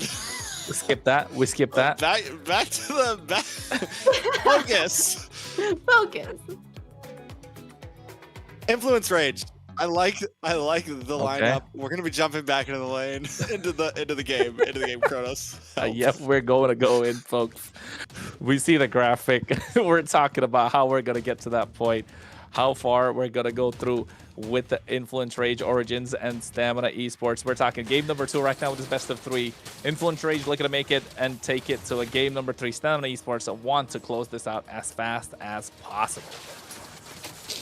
And that's exactly, I mean, Stamina Esports, that's the goal here. Oh, You have this Nolan, you want to get aggressive, you want to try to get those stacks on quickly, and it's what they did with Harley last game. I think essentially the strategy is the same here. Get a nice early game, translate it into Diamond Lune, and look at the pressure already down on the bottom side. I'm expecting a possible early gold lane gank here, just like what we saw last time. Make sure Diamond has a great game so you can secure the mid to late game. this is what I was talking about, Trex. On a Nolan, you want to get that Lava Golem, you want to get that Beetle, you want to kind of shoot Maracucho in the knees so that he can't really roll around that fast. And that's what Dez has done. He's not even got to his top half of the jungle. And you can see already Instinct and Yomel protecting that top half. Never mind, Maracucho just walks in, is going to take it away. Got to give Maracucho the flat tire, right? And then Yeah, comes that's what Yomel, they a lot need of to damage do. from Dez. Yeah, they get a knock up as well, but the Fracture along with Instinct able to get 1, and they make that 2. Stamina Esports already 2 on the board, get the advantage. That's 2 flat tires for the side of Rage Origins, and Stamina Esports taking a good lead already. This time, they didn't have to attack the off lanes. They're coming straight from the mid. It's not even first turtle, and it's a 1,000 gold lead on the side of Stamina Esports. They get this turtle. It's looking grim for the side of Rage Origins. What do they do here? I think they definitely give it up. They don't try to force it. Ooh, Almost a they steal. tried to snipe, tried Almost. to steal. Yeah. No way they walk into this purple and give this away as well, right? No, not a chance. And I think they are, but there's a nice knock-up, 3 members. But at the same time, nice Dark Wave coming in from Dalika Eto as well. They go in, catching another. But this is the problem. Instinct getting on top of him is going to make it difficult. They walk away without giving away the purple, forcing out a flicker too. This is where the Novaria could start coming in clutch, getting those snipes early on. Dalika Eto pulls one back. Bless is going to be the one that's down.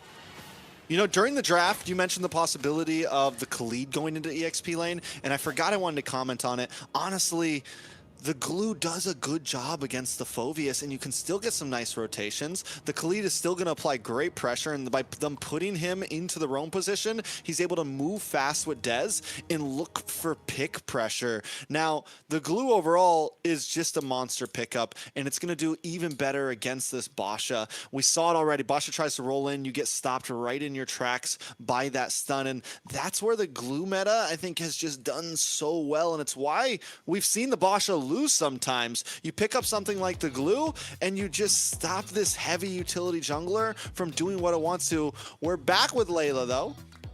How's it Hello, going? welcome back, welcome back. Oh, every time, you know, we get started and we're like, let's go, and then, okay, well, I am definitely looking forward to you know what, I'm cheering on Stamina, but I really want to see, you know, Rage Origins to do something and kind of give us that you know, fair fight that we really want to see, right? We want to see them bring their show their abilities and really bring a really good series here.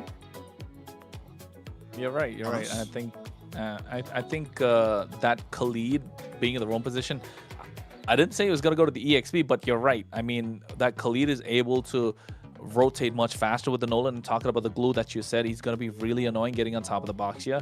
You're not allowing them to really play the game from the get-go, and the Nolan having that early advantage, right? I said it, like in the first minute, if you allow the Nolan to invade and take away that lava golem that they really want to do all the time. This is a Nolan rotation. You see them start with the purple and then get to the lava golem, steal that away, go to the beetle, take that away as well. And now all of a sudden, the opposite jungler takes his orange and there's nothing to pick up apart from that. Then they get the crab, so you don't even get the crab. You try to get their lizard, but it's already protected. So it reached that point, and then in the turtle, no, Dez is level 5, Maracucho's level 3, just get to level 4.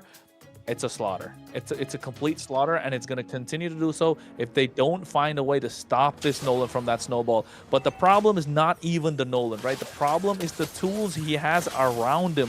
This Khalid, this Kimmy, as well as that glue that you mentioned about Trex. And it's going to be very difficult for Origins to find a way to make a comeback. And they need for Stamina Esports to get more aggressive and make a mistake. So I mean, yeah, that is the plan for Rage Origins. They've been able to do it in the past. They've been able to drag out games. But Stamina Esports also, from day one to now, has just gotten better every single day, from draft to gameplay to the way they execute what they need to execute. They're a well-oiled machine today. And I don't think Rage Origins came into this game thinking that was going to be the case. Hey, remembered what Des told us? Like, the further we get into the tournament, the more we're looking to get better, because Bless was a new acquisition that they got a couple of days ago before MCT started. So maybe this is what we're looking at. And Bless, honestly, you bring that up, Bless has played better and better and feels more like he's part of the team. Does get caught up here, though. Raging Sandstorm. I thought it was going to be Casters. Goes with Astro going in. He gets taken down by Dez. I thought the fracture was enough, but able to survive a little longer, but only delaying the inevitable. 1.8k gold lead now. We're 4 minutes in. Second turtle about to come up, and with a man down, Ass coming in. Stamina Esports once again, easy blitz, right? Shouldn't be much they can do unless Nox gets something crazy. Doesn't. And yeah. Maracucho, man, he goes for the pit stop. He's not able to make it out of there. It's just too fast right now. The game is moving a little too fast for Origins. But then again, they're able to get the poke down to Stamina Esports in these fights. And if Nox is able to hit a couple of those echoes with those meteors, gets those nice snipes, yeah, we're probably going to see a lot of oohs and ahs from our end. We will see exactly how it goes. Hopefully Nox gets to that point. Stamina Esports, another possible pickoff here, though. Yes, you're in the wrong place, the wrong time. Traction Pulse at least pulls one back. They get one in return, but Dez looking to take away another jungle creep. Grab right on top of Maracucho, but still able to make it out alive. Doesn't get pulled back in. Astro with a knock-up, trying to go for another one. Diamond to the back line, though. Here's the Blazing Duel. Look at the takedown. Replic with the help of the fracture. Diamond barely survives. Maracucho goes in, gets a drive-by, now wants to make it out. And I think the snipe from Nox just taking him down low. Stamina Esports in the mid lane as well, looking for a trade. Yeah, I mean, in the mid lane as well, looking for a trade, but also look at Rage Origins up topside. Delika, I almost kind of wanted him to just stay up there and take that tower. It is a gold laner for gold laner. Take a look at the items, though. Once again, Dez has a huge lead over Maracucho. 1,000 gold right now in the tank. And as far as that goes, it's kind of similar to what we saw last time. Dez just completely controlling the jungle and carrying Stamina Esports in this early game. Oh. And this time, he might even carry them through the mid to late if it keeps on rolling this way. Yeah, I think this might just be the formula that they're looking for. Get that early snowball with the Nolan. I love an early snowball with the Nolan, especially if it's played perfectly, Trex. It just feels like Rage Origins are always late to the party. They're always late in terms of rotation. They cannot grab any neutral objective. That's the game we want to see from Stamina Esports. We've seen that to what, about 80% now? And I think with this third turtle, we want to see that come through again. But Origins getting control of the pit this time. I mean, they've had control of the pit, I feel like, every time, and it just keeps on getting worse. But wait, a nice echo. Yeah, but you can see the knockout coming from Astro as well. They try and get that meteor down. Yomel take it down super low. The Leak Ether on top of him here. They get the Tsunami Slam. Get the Flicker out of harm's way as well. Yomel's the first one to go down. Blazing Door to the back line. The Leak Ether taken down super low, but the Retribution coming in clutch from neither as Diamond gets the Leak Ether. And I think, was it Nox that got the turtle, or was that a Replic? Replic was able to steal turtle, able to get it, and down goes another one. Rage Origins finding rhythm right now. Amidst the chaos, even with a 1,000 gold deficit, even more when this fight started.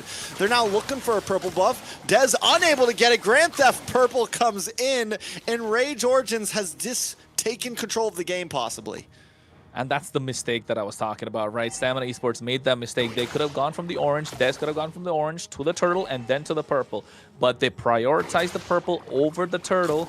So that kind of really set the pace. So Maracucho said, I'm not going to take my orange. I'm going to go straight for the turtle. And that's what happened. They got control of the pit. And the next thing you know, Stamina Esports behind the 8-ball, not able to make it back up. And Astro just getting those good knockups to the title strike. And Bless is not able to sustain the damage any longer. Oh, this is what I was talking about. He's not able to sustain any longer. All right. Oh, a lot of Blazing Duet Duet to the backside. Yeah, and he goes in as well. You can see the damage being dished out. Replic gets taken down. Diamond gets that kill. Yomel now trying to kite. Instinct left in no man's land. And Yomel goes down at the same time. So 1 for 3? No, 1 for 2. 1 for 2. But Diamond gets a kill and takes out Replic. Not a horrible trade. And up on the top side, too, pressure just continues. Stamina Esports, something we haven't seen from them much in the past few days. Macro is coming into play in these past 2 games. Stamina Esports is a different beast today. Even if they're losing in team fights, they're winning on the map. We saw Dez move up to the top side. And what did we see last game? That kept Stamina Esports alive even when they were behind a bit. It was the bottom lane last game, but still, they always had control in the push. I do want to point out one thing. Yomel looks like he's going for a Sky Piercer here as his second item. I'm wondering if it's the right choice. Stamina Esports, if they can get this big backswing at 8 or 9 minutes, I mean 9 to 10 minutes, it could definitely pay off. Where they're looking to get there, right? We're at the half-May mark right now if you ask about game times. 9 minutes is a good spot. They need to get this big Lord. It's going to be the one that kind of fuels the push to their final third. Dez is looking to snipe from behind. They get the traction pulse as well. Now goes in Fracture with the Retribution. At the same time, gets Maracucho. Replic goes down. That's a double in the hands of Yomel. You were talking about Sky Piercer. There's a Maniac right there coming in the hands of Yomel. That's 4 stacks right off the bat, just less than a minute before he purchased it. I know, he did purchase it. Did it come through? I'm wondering that. I know before it was just the 2 gloves. Hope to God he purchased it. Pretty sure it is in. Dez, why did no one check that bush? Why did no one on Rage Origins check that bush? They're rushing down the Lord. These are the small moments that decide games. Stamina Esports, I mean, they made that steal was too easy. It was too easy. Yeah, it was definitely too easy. He went in, he got the Fracture, a lot of damage at the same point. And usually, boxes don't lose out the Lord, so it's not looking for Rage Origins. And I think the problem is Stamina Esports hit them where it hurts, in the confidence from game number 1. So game number 2 looking smooth, easy breezy for them, 5K goal lead, but we've seen them slip up from here as well. All right, so now the big push comes in. Stamina Esports looking to close this down in 11 minutes. Wait, he flickered forward, not working out in their favor. I don't know what Bless was thinking right there. Yeah, misplay. He pulled a game one Maracucho dive into Requiem, pretty much. So Bless now gets the mistake. We've been hyping Bless up this game too. He was due for a big mistake like that. Stamina Esports was looking to close, now they're forced back. Caster's Curse is real. Remember that, guys. We shouldn't even use players' names, honestly, when we cast. We should just go back to heroes' names. Maybe there would be less deaths in the Land of Dawn. As we move forward, though, it's a 5K gold lead. Does Rage Origin have a comeback story here? We finally get the Holy Trinity in for Replic. Replic is starting to output a decent amount of damage. And Delika Eto is getting tankier. And I think as long as they can have a good front line, Replic can output. Nice Echo, gets all 5 members, but they're not able to capitalize. No one goes in. I think more than Bless looking that I like the pickup of the Chastis Pauldron at this moment, so you prevent Replic from getting that free attack speed that he has been so far. Instinct has been playing well. Dez hasn't gotten taken down a single time. And that Echo should be enough for Astro to pick somebody off, right? That's been the difference. Bless is more aggressive. Astro's been more calculated with his pickoff so far. Yeah, and you can see that even with their 0-5 and 7, 0-3 and 7, like the way that they've been playing, who's taken more deaths. Bless, I'm not saying it's not paying off though, right? Even though you've died more, the value has still come out for Stamina Esports. Overall, I think where Stamina Esports has really been winning is a perfect example in that last Lord fight, their positioning. We talked about their macro, but even their micro positioning in these fights. And Rage Origins surprisingly hasn't kept up, because this is something that really stuck out for me from them as a team the past few days. Is even when they were losing, they had great map control. They had great presence. And right now they're just kind of crumbling under the pressure that Stamina Esports is giving them. I told you, man, they hit them where it hurts, right in the confidence. But here, Instinct gets caught out. Here comes Astro, looking to get the Tsunami Slam. Here comes a nice 3-man Raging Sandstorm, but at the same time, Echo comes in as well. A lot of damage being dished out. Etho picks up the kill on Bless. He flickered forward for a Dark Wave, catches nobody. Dez goes into the back line, looking to snipe someone off with that Fracture. Nobody home so far. They look at him, they catch him with a Dark Wave. He does have a lot of energy to make it out alive. Fracture to escape. The lore dance is still going on. I think Replic should be the one to take the charge. Meteor to snipe Diamond from behind. This has to be Rage Origins lore. A good amount of damage from that Meteor as well, about 40%. Here comes the Echo. Echo, and he's gonna look at the Retribution. And Yomel don't want to get it once again, but Instinct gets taken down. Another snipe from Dez, catching Etho. That is enough time for Rage Origins. They trade 1 for 1. Yomel almost getting caught out, just able to make it out alive. I heard the retry on that. I could hear it in the shing, and Maracucho just clicked it way too early there. You see the chunk go down from the Lord. There's a little bit left, and Yomel's just sitting there, chipping away, gets it, the steal. This could be game time. Another big mistake by Maracucho. Don't know what he ate this morning, if he ate this morning, but we're seeing the pressure land, because this is not the Maracucho we normally know. We were hyping this guy up, and right now, it's just small things. And this is what we were worried about this game was going to come to. Who makes more mistakes? Tsunami Slam, looks like Bless is the first one to make it. He get out, Extraction Pulse as well, Diamond taking on low. This is where you start seeing Novarius coming online, right? The ranges start hitting. The range is starting to show. And Stamina Esports need to start respecting that. If they get poked out a little too much, that Echo could be a lot of disaster. Astro going in, flickered out after that Fracture coming in. They're able to defend this one. Maracucho looking for a drive-by, goes in, trying to get a stun onto Yomel, but he's able to kite. He is a Kimmy after all. Goes in a little too deep. Instinct comes in as well. That Astral Meteor doing a lot of damage, Trex. That is a lot of damage, but once again, Bless, there's a mistake from Bless. You know, it's like each time one team's doing well, somebody whiffs it. And this is the second Lord push now that Bless has gone too deep by himself and gotten caught off. And he's supposed to be the engager. He should be the one zoning them back away from these towers to open up space for Stamina Esports to take these inhibitors. And with all 3 inhibitors standing, we're sitting at a 5K gold deficit. I would say the possibilities are still there for Rage to fight for this next Lord. Definitely. Oh no, wait, they go in for a 4-man. Oh my God. They kidnap Bless. Bless is the first one to fall. They go to the Blazing Duet. Diamond has to get out with a BMI. That was a lot of damage coming in. They could not hang with Replic. Astro has to make it out alive as well. Replic trying to go in, but in the back line, Dez finds a kill, takes out Maracucho. They split the fight apart. It was only a diversion. It was the delusion. Smoke and mirrors, and Origin fall for it. Oh man, but Rage Origins, if they just had a little more damage, if they just had a little more possibility, and this is where we're starting to see maybe the problem with the Novaria. Even though the big damage comes from the snipes, you get a what was that, a 4-man knockup? A 4-man knockup! 4-man. And all they could get was Bless in that. If there was just a little more, and yes, Replic's doing a great job, but it's just single target damage. And the same thing with the Novaria. It's really just kind of single target damage. Yes, if they're grouped up and you land the Meteor along with your Astral Echo, there's possibilities. But we're seeing that problem. They can get these big knockups, these big plays, but they can't clean house. I don't know if I saw that right. Did Dez have 5,000 gold ahead of Maracucho? I could believe it. No, they only have a 5,000 gold lead. There's no way it's I know, I'm about to say, Dez. because I mean, I saw Dez have 5,000 gold lead ahead of Maracucho, and I was like, yo, that's not possible. That's absolutely insane if you ask me. But then again, it's all right. We'll take a look at it later. But now they get the Lord started. Stamina Esports taking charge. Oh, they get the knockup on Astro. Bless is going to be the target, and he gets taken out as well. Replic's going to be the one to get that diamond taken out super low. Blaze Needle comes in as well with the Winter Crown. Instinct goes down. Replic is online, finds a double. Looking to get the third. Astro gets taken down. Meanwhile, Dez in the mid lane looking to get and clean house. They want to get the mid lane inhibitor. Yomel is being stopping everyone from going away.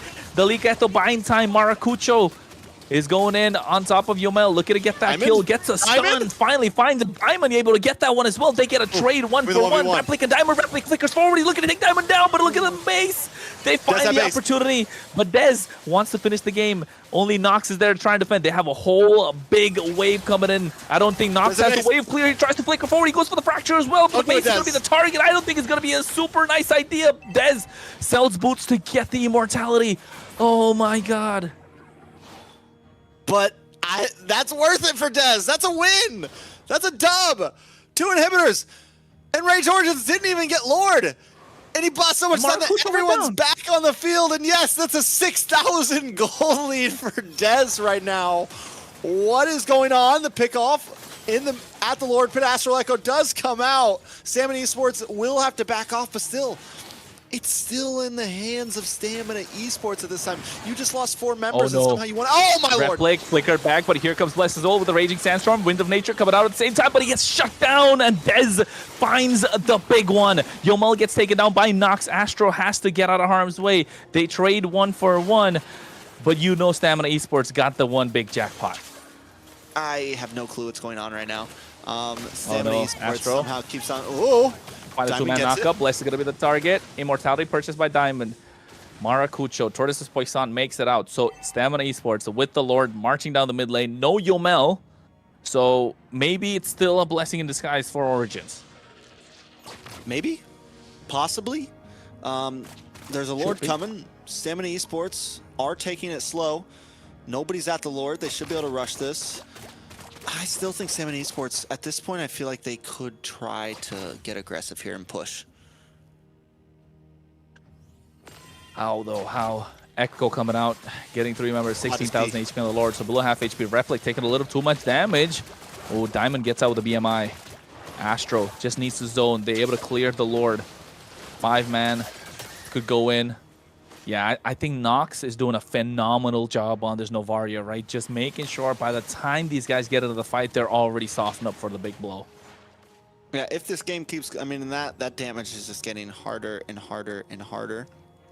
And if one big hit on a Dez, one big hit on a Diamond from that Meteor, especially paired up after an Astral Echo or something, could be a major problem for Stamina Esports, but they've been doing a good job so far at dodging. They don't all group up. They kind of keep a spread angle, and Diamond now, Immortality. Earlier we saw him with the Winter Crown. We're definitely going to see a possible item swap as we move forward into some of these big fights. And knowing Diamond, if everything's in the line, and having the Claude, he might just sell the boots too at some point and get even crazier. A lot of possibilities on the map, and that's who my eyes are really on right now. Diamond and Dez looking for the finish. Can Rage Origins even really come and compete for the Lord? I think they can, definitely. They have Astro, right? They have Replic. Yeah, they have to. I mean, they have the vision control. They definitely have a lot of damage. Oh, wait, they get a Blazing Duet as well. Oh, that's the first target. That's the most important one. Yomel finds 2, and this should be the 3rd. They were able to go in, but the wrong target went ahead.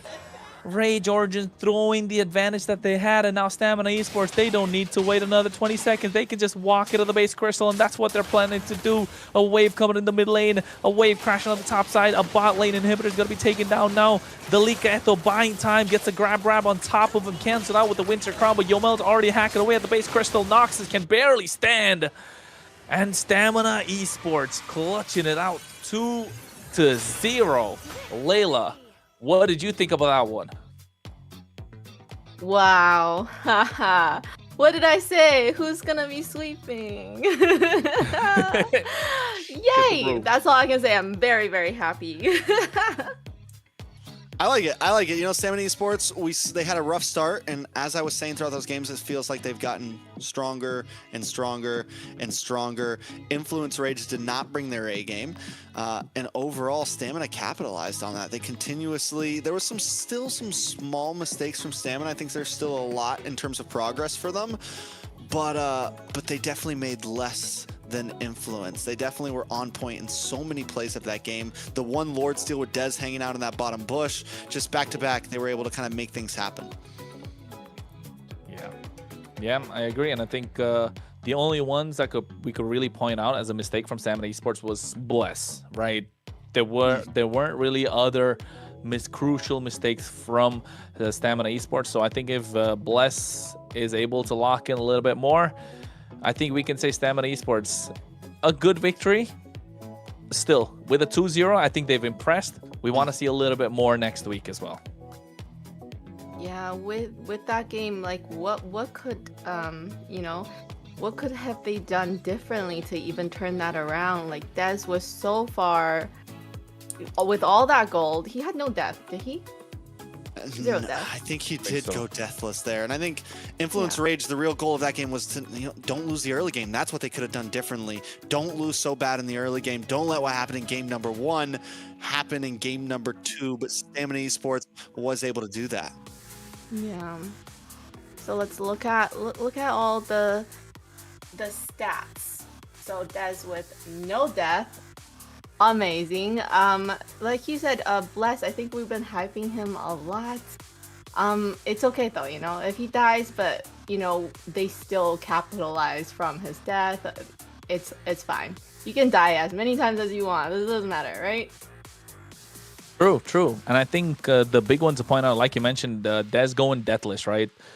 Not just the fact that he went deathless, not just the fact that he got the early snowball that they were looking for. Oh my God, Trex, it was a 5K goal lead, my guy. Look at his goal, 17.5K, and Maracucho's like barely at the end there. It was almost 6K towards the end there. It's 8,000. Oh my God. If it was one more 1,000, we could say that line. His power levels are over 9,000, but at this point, he just 609. Yeah, and not just that. I was trying to say that in these fights, he was more of a diversion in that Lord pit near that river, that long bush on the left side. They got a 4-man knockup where Dez was in it, but somehow after 30 seconds Dez was behind Maracucho, able to get a kill. So always looking for the next best trade, looking for the next best position that he can be in. Yeah, so clearly Stamina Esports have found a way to practice a lot more of these compositions with these global bans, and they're able to make it happen for themselves. Rage Origins, I think, just succumbing to the early aggression and losing and lack of confidence in this game compared to game number 1 or what we've seen from them in the previous series. Trex. I agree. I think, yeah, was it like a full-on lack of confidence? Was game 1, did it hit too hard? Those are a lot of questions on my on my mind. But yeah, Maracucho just didn't, in the nicest way possible, and just the reality, he didn't show up today, right? Because we've seen him play so much better than he played today. And I don't know if that's a him issue or if it's a Stamina just got better issue. That's going to be something that time will tell as Rage Origins goes on to their next opponents, because that's when it's really going to be crunch time for them. And Maracucho's going to have to stand strong. He's going to have to be able to hold up against these other junglers. He got to pick like Basha.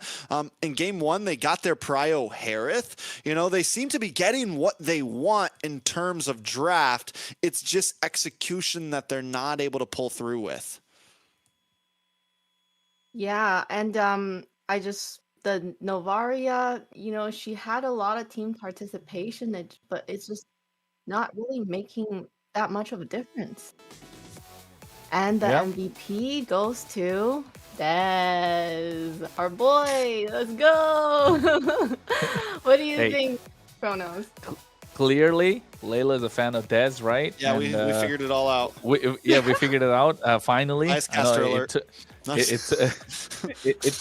It took a lot, right? It took a lot of opening up the safes to find out she's a big Dez fan, of course. But 609 KDA, absolute monster on this Nolan. Understanding what a Nolan rotation is, especially in that early game, able to be the distraction when the team is able to dish out the damage.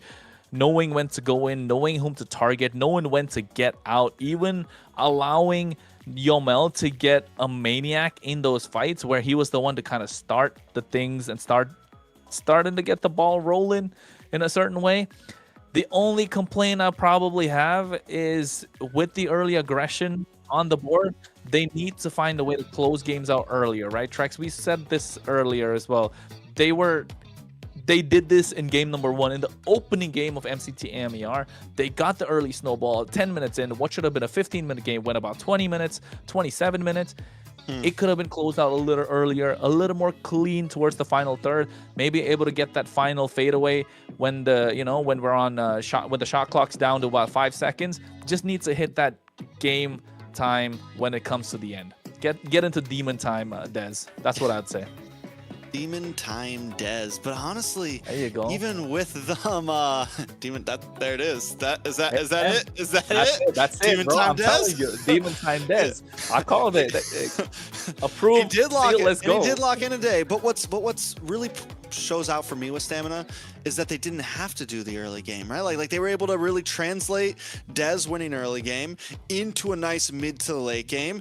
In game 1, we saw them be able to rely on not just Dez but Diamond as well on the Granger, and they came with a full strategy this time, and that's what's good to see from a great team. It's not just on one player. You don't just have one win condition, you have multiples, and you know how to fall into those win conditions at any point of the game. Yes, so we have obviously the MVP. We're gonna do a little interview with him, and I have lots of questions. So we're gonna now be joined by Dez, the Demon Time Dez himself. Go through this and just starting with that game. What do you think was the key moment that made the difference for your team? Let's talk about the first one and then the second one as well.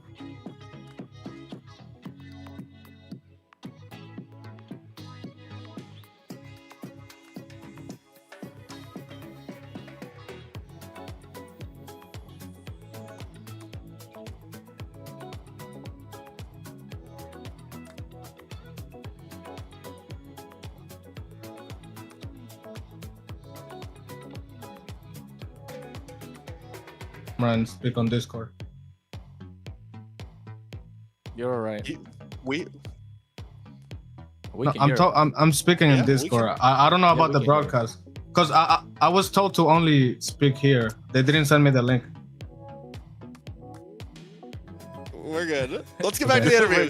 You're good. You're Get the good. question. Okay. Guys, tell us. All right, Yeah, so yeah. game 1, you focus on the off lanes. You're able to win through. Yep. Continue with what you were saying. Sorry about that. Yeah, I was saying the trades were good in the early game, but we kind of fell through the mid game, especially me because I kept getting caught by that Guinevere. Like I was just not fully focused for some reason, and I wasn't pinning my map as much, so I got caught a lot of times by the Guinevere in crucial times. But as you guys could see, like at the end, we were able to defend the Lords in a very good way. And Diamond definitely was the star of that game with his grandeur. He was the one who carried and got a Maniac in the base defense. And we were able to win that one, which was very good because we thought initially we were going to lose. Hey, man. I think with both games being done, yes, Diamond was a crucial factor in game number 1. But if it wasn't for your clutch Lord steals, right, it wouldn't have gotten to that point of the game. So We're looking at Dez locking into demon time right now for after this series. I think game 1 with those Harley clutches, game number 2 with that Nolan, Maniac coming in later on as well. 1 minute you're in the bush, 1 minute you're behind Maracucho. Talk to us what happened to the game number 2. What was the shot calls? Because we know you went in early.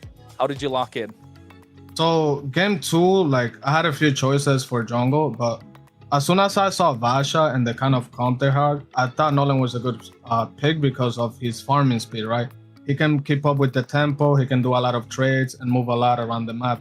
And I knew that our early game was strong because we had like Khalid Kimi.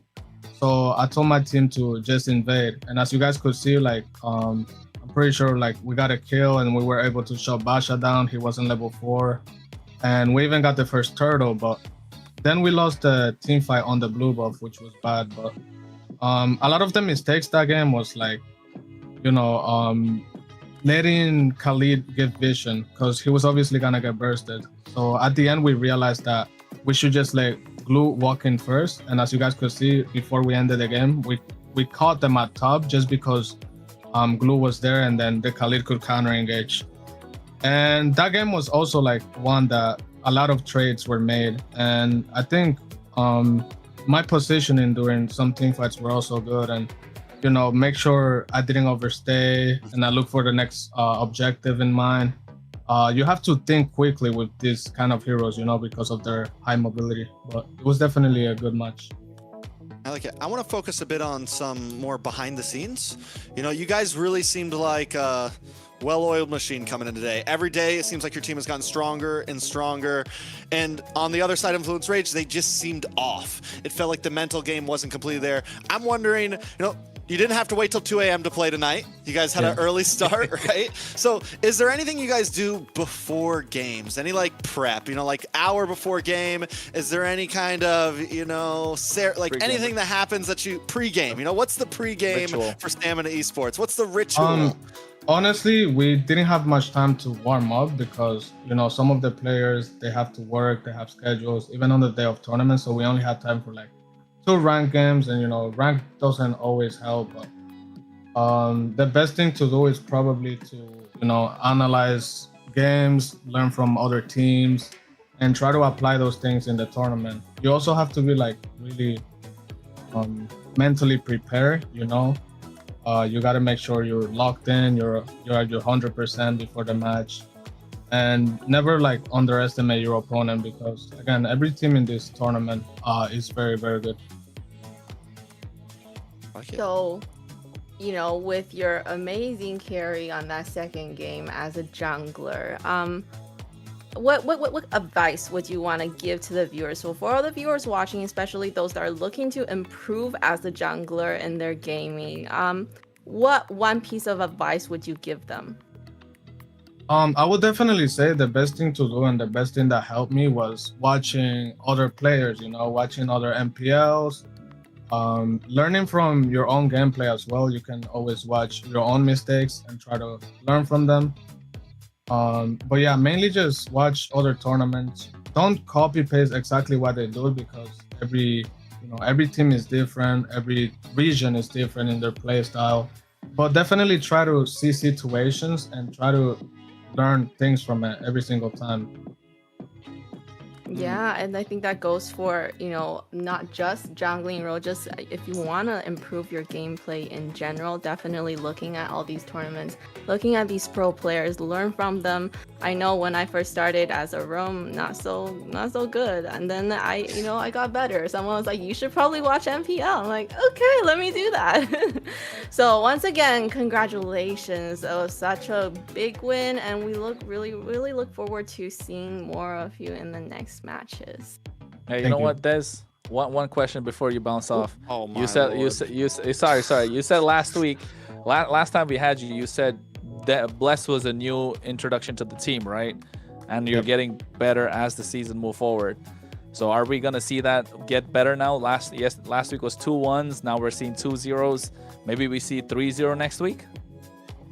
Yeah, hopefully that's the plan, man. You always gotta try to constantly improve and just trust your teammates.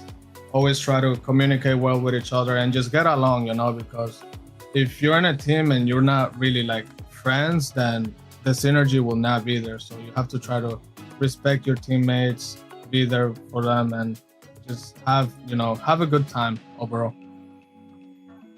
Demon time Des. Is there anything you want to say to fans? Because you stream, probably lots of fans watching you, supporting you right now.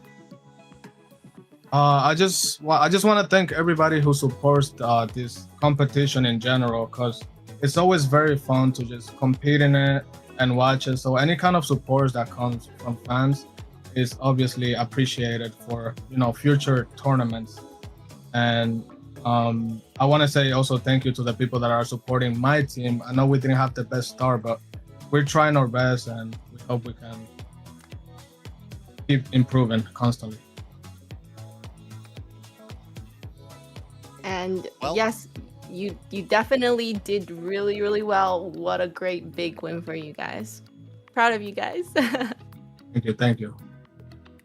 Thank you so much, Des, for joining us. It was a great interview. We're excited to see you next week. Yeah, we'll see you play again next week. We'll see you then. Thank you, guys.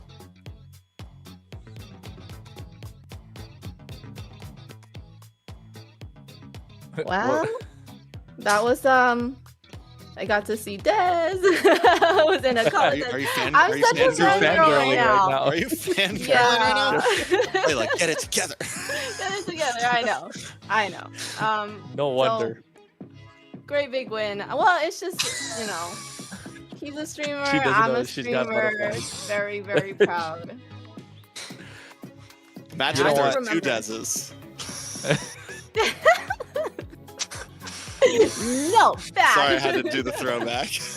Call back. Yeah, just watching let's him get back. stream, and just being grinding, jungling his 1,000 star jungle. That was epic. I was there for that. Doing I a like lot it. of good I like to hear things. it. Awesome. So a good win by Stamina Chronos. Do we think they have what it takes to keep this momentum going? Tomorrow's going to be an even harder opponent, or next week will be an even harder opponent. Do we feel like, it does look like they're on the upswing right now. If Demon Time Des shows up, they definitely can.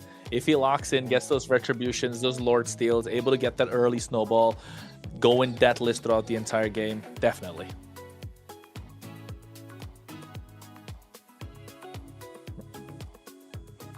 So we do have a word from sponsors coming in.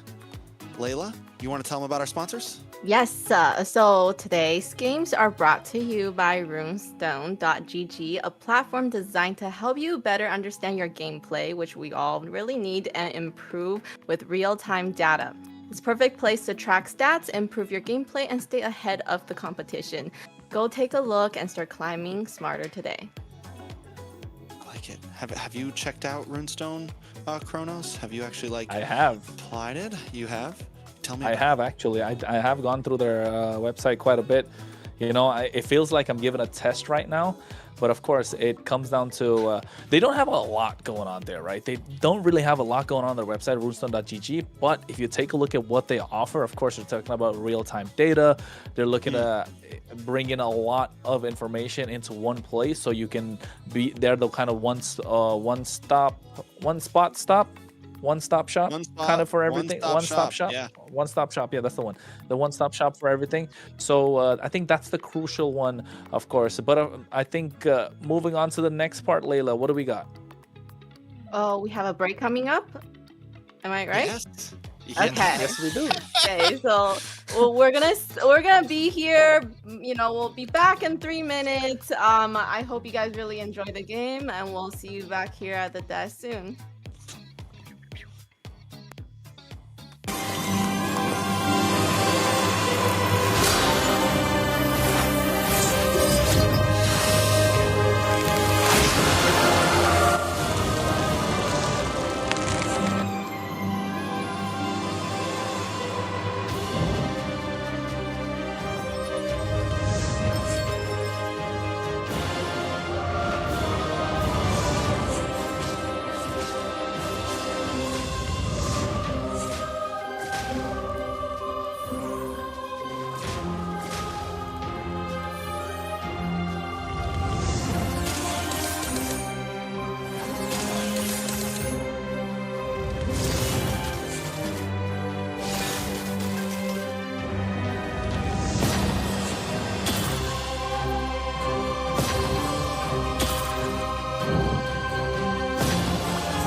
Listen up, warriors. The Frozen Sea Showdown is here.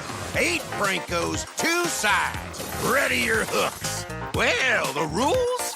Real simple. Hook 'em over, then bash 'em. Or hook 'em back and stash 'em. Remember, kills will make you stronger. More kills, bigger targets, so swing those hooks. More kills, better hook, so wipe off their looks. Crabs in the river, hook 'em. Reel 'em in for new skills. Stun. Magnet. Reflect. Chests in the cave, hook 'em. Reel 'em in for new skills. Team heal. Team super hook. Crazy ults. Total chaos. Triple hook. Recall hook. Trick hook. No equipment to buy. Auto upgrades for all. Take one down, get your hook back. Hook, kill, reset, repeat. Hook till you can't hook no more. Remember these words. Hook, kill, reset, repeat. Hook till you can't hook no more. Hooks ready? Let's go!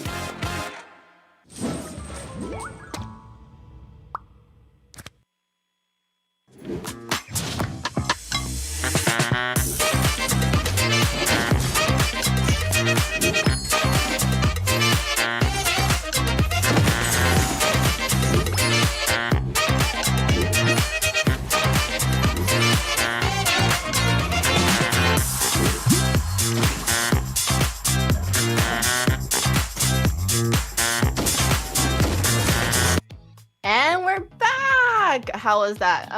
Did everybody get a little break? A little water break, you know?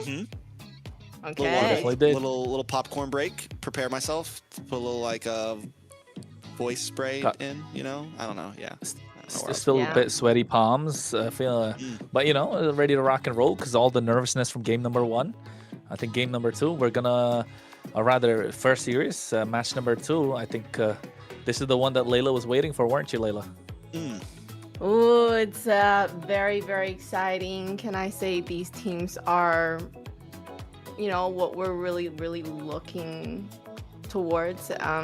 We got really big names in those teams, you know, so definitely gonna give us some really great game and great highlights. I can see that already. Yeah, Alpha 7 versus Vendetta is going to be a stomp. I feel like a stomp, not like a 3-0, but it's going to be a show. This is a match that I've been looking forward to for a while. And even though Alpha 7 has been dominating overall on the board, I honestly believe this could go any way right now. Vendetta seems to be this underdog that could become a first place team here. They look amazing. They've been able to beat teams that have taken other teams down, go through trials and tribulations, deal with crazy drafts, and have constantly adapted to what they've been up against. So now they're up against the quote-unquote final boss of MCT North, and this is going to be their biggest challenge, where so far they've done great in the face of adversity. Kronos, what do you think? I think Vendetta is the team that could. They don't want to be the team that could. They want to be the team that can beat Alpha 7 North, like you mentioned, quote unquote, the final boss of MCT North. And not just that, I think MCT South included, might I say. You never know. Alpha 7 South is a strong team. Alpha 7 South has been rolled. They got knocked out by 9Z earlier last week. So I think there's still a little bit of a debate, but so far there are probably only 4 teams that are kind of undefeated, and I think Alpha 7 North is the only one that went in 2-0-2-0. So yes, they're looking to be the final boss so far. But then again, it comes down to the draft, and one thing about the draft, I want it to go all 5 games just so we can pick our brains apart about the draft, seeing those 30 heroes, 50 heroes banned out. Gonna be a treat. Gotta be a treat to watch. Waiting for the Layla pick, the Eudora pick, you know. Come on. Like, you know, going all it's the not way gonna in. happen. That's true. If we get 50 banned heroes, what else is left at that point? Trust me, you think that way, but there are so many other combinations that are open, right? Which you don't get to see quite a lot. The Tigreal could come through. You can see the Atlas pop again. You can see the Kufra come out of the wrong position in Melissa. the EXP. You could, Melissa's a good goal lane. Juan could come through. Iritel's another solid choice. Bruno's there. Clint is available. In the mid lane, we already saw Novaria. We could start seeing the Kaditas pop up. We could see the Lilias come through again. The Faramis could be a I feel like you're great just naming solid heroes at choice. this time. No, think about it. The Faramis to counter the glue. But yes, I am naming heroes as well. But, you know, these are some picks that could come through. And I think in the game, when it comes down to best of 5, everything is open, right, Trex? Yeah, and with that, speaking of games, we're going to look into Alpha 7 here. Alpha 7, as we keep saying, the quote-unquote main character of MCT North. We have Nats in the EXP lane, who's been a complete monster, best player, the guy looking to be the best jungler in NA, Cole World in the mid, Zia in the gold lane, and Shark, the OG, sitting in the roam. This is a roster that we all have our eyes on. We've seen how well they play. They've dominated every team so far, and they're trying to make Vendetta just another check on the board here. I think they're looking to come into this with a 3-0. I think they're looking to make it look like they are as strong as everyone believes them to be, but Vendetta is definitely going to be the hardest team they've faced yet. So with that, I really do want to know what kind of heroes do you want to see best player try to pick up? Hey man, Don Carlos got to pull up. But at the same time, Vendetta is going to be the next team on display, folks. Merciless, Tarzan, Churabami, Melon, Mythbami, the Bam Bam brothers are going to pull up this time. Are they going to park the bus? Are they going to bring in the van to try and take down the side of Alpha 7 North? That's the big question here. And we know one more thing, Trex. I know you want to say something, but one more thing. We spoke about this. I know everyone in North America is looking at this as well. Best player versus Tarzan. Is Tarzan really the king of the jungle, or is Don Carlos going to make him fall to his knees? I mean, Tarzan, if there's someone that could do it, it's going to be Tarzan. It's going to be that. And that's going to come down to not only the way they play, but some of those picks they want to get. And that is what Layla was asking. What are the picks we're looking for? The thing is it's going to go deep. There is something. Didn't we have before we get to all that, didn't we have a possible roster swap coming in here? I want to say there was the chance of that happening. I don't know if it's showing on screen. Let me but take a we look will as see well. exactly. I want to say Akiro might be playing for Vendetta today. But right now it is showing in-game so far as normal, so I'm not going to bring it up just yet. But you mentioned picks for jungle. Best player showed versatility, but Tarzan honestly has showed versatility for a much longer time. Best player used to be locked in to more of assassin picks, whereas Tarzan was picking utilities. He was picking up things years ago. Even when we got into the heavy assassin meta, he was still willing to try new picks, still willing to push the envelope, has clutch pocket picks, things like in the past it was like things like the Akai. So we saw him pick the Uranus on like day 1 too. So overall I just feel like Vendetta seems to have a couple. We haven't seen Alpha 7 have to dig deep yet, and I'm wondering if it's more because they just can't dig deep, or are they just going to continue to stick to the basics? Oh, hello. So I'm just looking at this, and they both have a coach, so that's a very good thing. I think when you get a team like this, you definitely need to have a coach to kind of coordinate. With Freya Ben, okay. With the Bam Bam Bros, okay.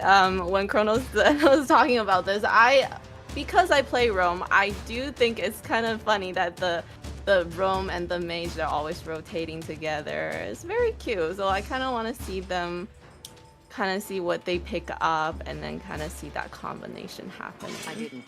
And you're right. Speaking of the Bam Bam Bros, that mid and Roam duo kind of stick together, rotating together. We know that they've been playing this role for a long time. Cole World coming into the mid lane from the Roam position along with Shark. So of course they think in a similar fashion, you could say. But is that really going to show against like the synergy that's been there for years right now with the Bam Bam Bros against that raw talent that's just there in the side of Cole World and Shark? It's definitely a possibility. I mean, Cole World and Shark is a new is overall, I mean, yes, they've played together, but not like this, not mid and Rome, right? I mean, it's definitely a different lineup. It is, I mean, overall, Nats as well, joining in with best player Shark and Zia. Like the major two highlights of this that we know, or the major three highlights is Zia, Shark, best player. That's where the synergy really is. Cold World and Nats obviously have been connecting well, but it's still different than what some of these players have played with for the past year at least. But wait a second, the Marcel! No way. Let's Walked go! in. After the new patch, this hero for me, that patch was labeled as a, it was like a balancing. It felt more like a huge buff with everyone being able to output damage now on Just the ban the Marcel, photoshopped man. heroes. It gets let through. It is a best of 5 though. If you're gonna let it through, you do it game 1. You No. risk it in game 1. But the thing is, now that you let it through to the side of Alpha 7 are never gonna let that pick through, right? For the entire 4 games that's to follow, if it goes to a best of 5, they're never gonna let that through. So it's gonna look difficult if you're Vendetta, and I think this one pick could be really costly because the rest of the draft just looks kind of standard, except for that Phoveus. Yes, Phoveus is a solid ban, but now if you're on the red side, you don't want to give away the Marcel. It's too expensive a pick right now. They get the Zetian as well, so you got a lot of wave clear, you got that range, you're not gonna get caught off guard. No one's there to dive the backline so far, at least. They need to add maybe a Suyo right now to the mix. That would just absolutely destroy whatever Vendetta are thrown at them. I gotta be honest though, the Marcel, there's your Suyo, but still, the Yve plus the Sora, not a bad trade, honestly. Like those are also 2 bannable power picks that normally aren't let through. The Suyo looks good, but it's not godly, especially in the hands of a Harley. So Vendetta, like, they didn't completely lose out on these first 3 picks. There was just so much left open that everyone got, everyone got their hands in the bag a little bit here. Do I think Vendetta, I mean, we'll see how prio this Marcel is. Was it worth a Yve, a Sora, and a Harley, in your opinion, Yeah, all these heroes that are being picked are the heroes that we want to see banned right away. So we're gonna have such an exciting first game, just letting all the heroes that we don't want to see coming out. And now I'm just seeing how does that work with the synergy for all the heroes that they're picking, right? Kronos, what do you think about that? Yeah, I agree. I think they need to find a way to get to kind of keep pace with this Marcel, at least push him away from the river. I'm looking at Hilda to be picked up if you're Vendetta. In the hands of Mitbami, they need to find a way to stop this Marcel. Not gonna lie, he's gonna walk into the jungle. Need to find that stiff arm, like you call it, Trex. Otherwise, he's just gonna be able to walk into the jungle, be a problem to this Harley, and you're not allowed to rotate whatsoever and take away the element of surprise from this Harley. Because when you're a Harley, you want to have that element of surprise as an assassin, right? So if you take that away, he's not such a big threat that you think he is.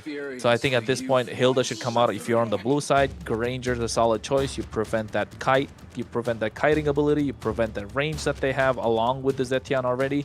So I think Hilda's just got to go here. For VTA? I mean, if Alpha Vendetta? 7, they ban out the Hilda. You mean Alpha 7 needs to ban out the Hilda. They ban out the Hilda.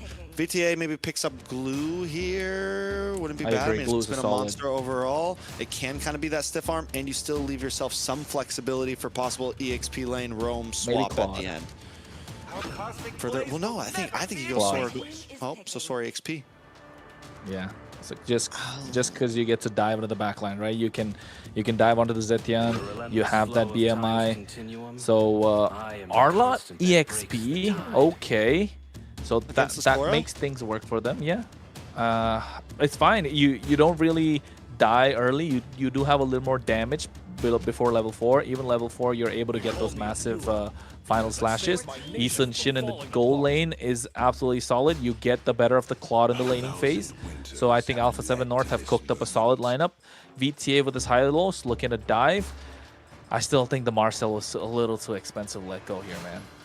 I don't know. I'm looking at Alpha 7's lineup. Unless the Marcel is really just that godly right now, I like VTA's lineup.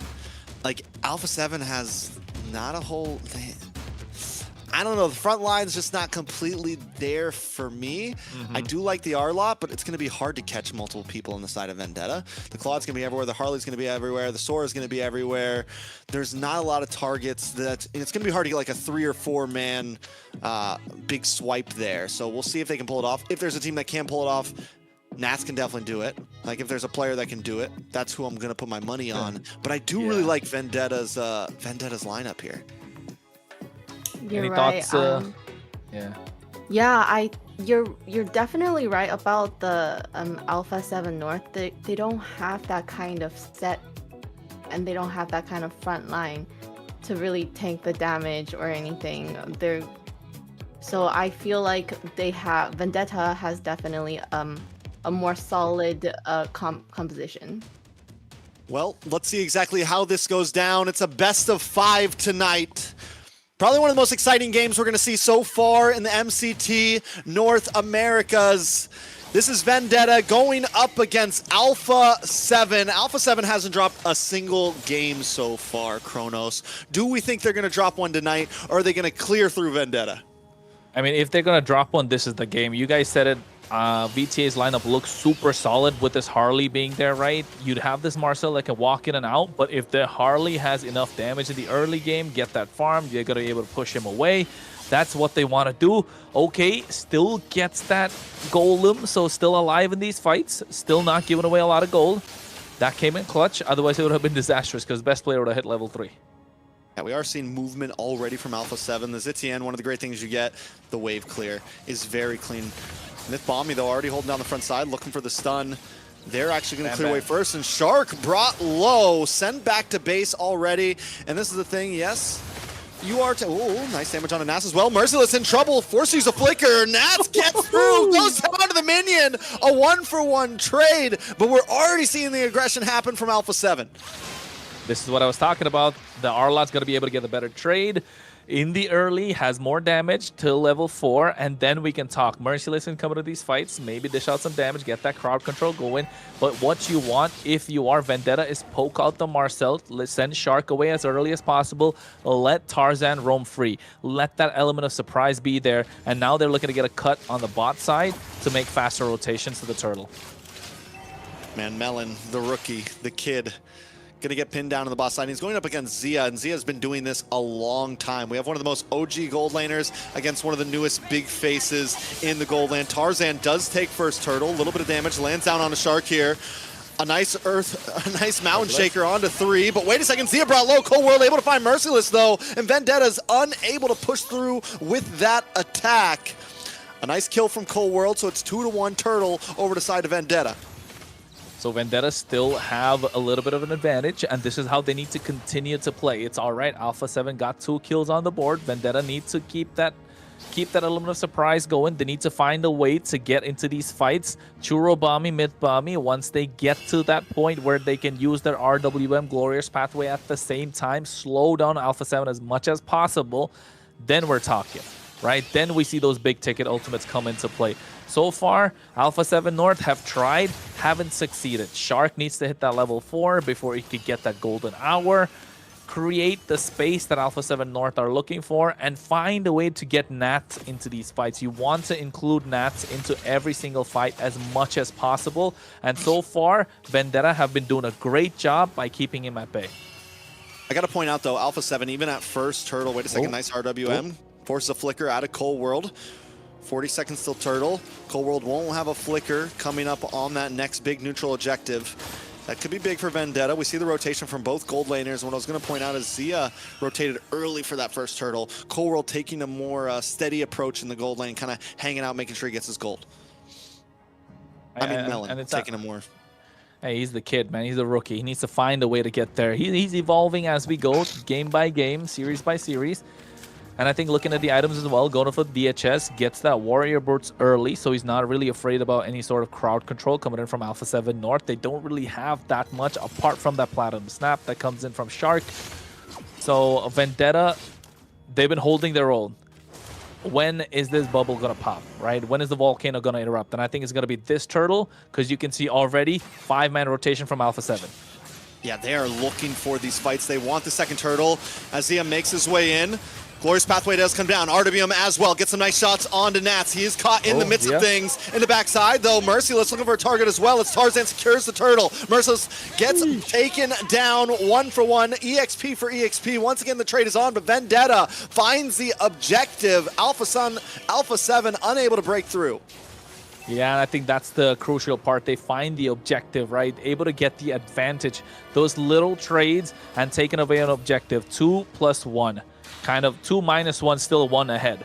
So you know Alpha 7 North are kicking themselves at this point, but best player, this is the power spike that they're looking for, the Sky Piercer. We've seen that before. That early Sky Piercer could work wonders, and he's so mobile, he's so good on the Suyo. It could be disastrous if Vendetta are too low in fights. And it all comes down to Nats, and if he can pull off those massive sets, those massive final slash. But Zia, oh, Zia goes down. Not to mention, Orange Buff just got hijacked. Tarzan takes it away, and this is going to put best player behind a little bit. So yes, he gets the early stack, but overall, Vendetta's controlling the game. It's a 2K gold lead, and Alpha 7 can't seem to do much about it. yeah, and this is the power of the composition that Vendetta have. This is why we kind of like the composition that they had going with the Soro, with the Harley, the Hylos. They can walk up the tanky front lines. They can really control this river. They're not afraid to take the hits early on, even in the mid game, because Hylos, we know about the amount of HP as Tarzan forcing a flicker from Cold World. Whoa, big RWM. In comes the golden hour, but it's still not enough to do the damage. Not enough to output. Alpha 7 caught in the midst of things. Best player just trying to get his own purple, but he's brought back with a shifting clouds and 3 members fall. Vendetta are taking this game into their hands with speed, with quickness, and looking for a tower next. Oh my god, this is what they were looking for at the moment. Pre-level 4, I said it. Nats is going to have a field day. But oh, Zia! Oh, Close. yeah, pre-level 4, Nats is going to have a field day. But once they hit the level 4, Merciless gets into these fights, gets those big shifting skies going. It's going to be problematic for Alpha 7 to deal with because they're not tanky like you guys mentioned, right? They don't have someone to go in the front, tank those damage, and kind of bait out those spells early on. That not being present for Alpha 7 means they need to be blitzing through the map. They need to move really fast, which they have been doing to their credit for these neutral objectives, but not walking away with any advantage. Oof. Final slash does not lock on. Nats gonna go down here. Another pick off, killing spree for Tarzan. You know, I wanted to say it during the draft, but I know it. Wait a second, RWM catches more. They want to keep up the fight. Golden Hour does come out, but still not enough. Tarzan's gonna keep on the onslaught as Cold World goes down. More members falling. It's almost a 5,000 gold lead, and we're only 7 minutes in, Kronos. Oh my god. This is the Vendetta we were looking for, right? VTA online, Bam Bam Duo 205. The mid duo has more advantage, but has more wave clear, has enough front line. They get control of the river. They let Tarzan go loose in the jungle, and all of a sudden, this Marcel pick is not really showing so much. He's not showing up at this point. 0-0-1. It's crucial. It's a great pick, but you need to add some sort of front line. And them not allowing Nats to go on a comfort pick, getting him on his R-Lot, which is squishy, doesn't really help Alpha 7. It's not helping at all. And the thing about the Marcel, yes, it looks good. But the skills are so telegraphed. Down in the orange, big shifting clouds. Merciless.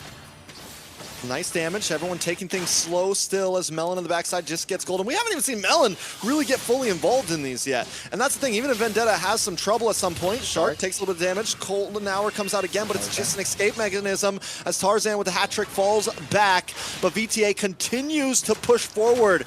They push this fight long enough that now Alpha 7 has no ultimates left. Nice RDM comes out.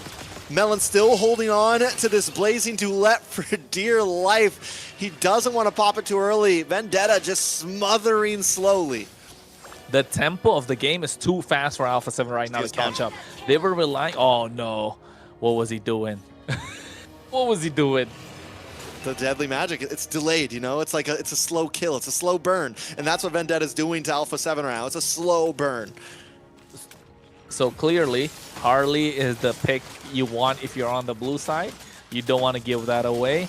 It's the one that you need to prioritize. 404 right now. We saw that previously in the hands of Dez. We're looking at it right now in the hands of Tarzan. King of the jungle so far. He gets the Lord. He gets all 3 turtles. 9 minutes into the game. And Shark is not allowed to walk up and even face check bushes. And that's when it comes down to what they've done in the EXP lane. You cut off Nats with whatever pick you can go for, and now you're looking at problems. I'm going to be honest, I never even put that together. Tarzan, King of the Jungle. Like, that's why he picked the name when he went full on jungle. It never even clicked for me, that the whole play on that. It never did. Oh Been my years God. casting Tarzan games, and I never even thought that Tarzan, fictionally, canically, is the king of the jungle. But a big RWM comes out. Tarzan to the backside, locks on a Cold World. Cold World is going down. Punch the clock, clock out, go home. Vendetta does not stop right now. Lord still crashing down. It's perfectly synced with the mid lane. Melon's going to chip away as the rest of the team works on to the bot side. They rotate down, and Alpha 7 is pushed against the ropes. And I'm talking about the tempo. The game is going too fast for Alpha 7 to keep up. And they want Nats in these fights, but he's not getting it. Oh, wait. Melon gets pushed in, but it's still not enough. He's able to walk away safely in the backside with a Blazing Duet, plus the Winter Crown. Vendetta do get stopped, pushed back. No inhibitor goes down, but only 3 kills on the side of Alpha 7. They're unable to fight against this composition right now. Yeah, I think Shark really has to show up right now. 0-0-1. They don't have the stiff arm right now to stop Vendetta from diving in. They do have this R-Lock, but then it's not the best pick in the EXP lane. They could have gone for the Lapu Lapu. They could have gone for the Alice. It could have worked out, but you know what? Look at Tarzan. He's going for a Holy Crystal. It's going to be disastrous if he gets that. The power spike is going to be too much, and Alpha 7 North needs to find a way to get back. Pathway comes out, caught up with an RWM. Best player's caught, taken out, killed out by Turobami. Shifting Clouds to bring back another member, and Shark falls next. Cold World caught up in a Blazing Duet, taken out. Tarzan gets the kill. Now they're under the tower. They don't care about the shots. They're moving for the base. It's Zia and Nats against 5. But no, Vendetta's not done yet. They want another inhibitor before they close this out. Moving up to the top side. It's 10 seconds on the clock for Shark. Nats back on the field. Best player looking for it, but they are going to look to end this, and I don't think Alpha 7 can defend. Base down to 20%. Base down to 0. Vendetta take game number 1. Now we're talking. Now we're talking. We might go all the way. Get their first defeat on the board. Alpha 7 North. They need to lock in because Vendetta are coming with a vendetta. They're coming with a vengeance, and they want to take this game. They want to take this series all the way, Layla. Wow. I think we did expect that, right? Yes, we had the Marcel, but you don't have anything to combo with the Marcel properly. They got the Wuzatim, and, you know, it's same thing. Her ult cannot be really, you know, come after that. What's after that? So what, based on that draft pick, did it play out the way you guys expected? I mean, I called it. I said that I felt like the Alpha 7 draft, even you said like the Zitian ult, if they're all spread out, there's not much you can do with it. And the Marcel, yes, it looks good, but reality is it's not really a Shark hero. The Golden Hour is a super telegraph skill. Yes, you have crowd control, but you don't have set potential. You don't have any surprise factor. You don't have any ways to just really punch them in the face, like just attack them. It was after they lost the early game, all of those skills were just defensive. I like the draft of Vendetta the moment I saw it all finished out, and they played it perfectly. So yeah, I think for me, it went exactly how it was planned. So let's have a look at the stats. Okay, so you know, that's a really short game. Very short game. They were. I was That's all I got to say about that. It was short. What do you think, Kronos?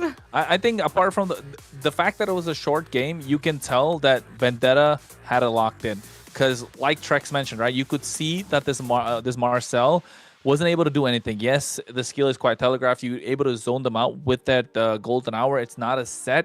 You need to kind of layer skills on top of it. And that being the problem for Alpha 7, they needed more time, right? And the time should have come from the EXP lane, but Vendetta did a fantastic job, especially Tarzan, going early, taking out Nats. Yes, Nats got the first blood, but he got down at the same time. It was an assist from Tarzan that made it possible, and that made it a little difficult for Alpha 7 to make it or take it to the game past a certain point. And this is what the highlight that we're talking about. Early on, you could see Nats forced to go in, Tarzan able to try and get that kill added, and then now all of a sudden, this was because Shark had to go back into the base, making it difficult for Alpha 7 to contest the river. And the moment you're not able to contest the river, Vendetta are looking to go all in, and Tarzan is let loose in the jungle. And when you let Tarzan let loose in the jungle, you're looking for trouble, especially when he's on a Harley who is looking for pickoffs.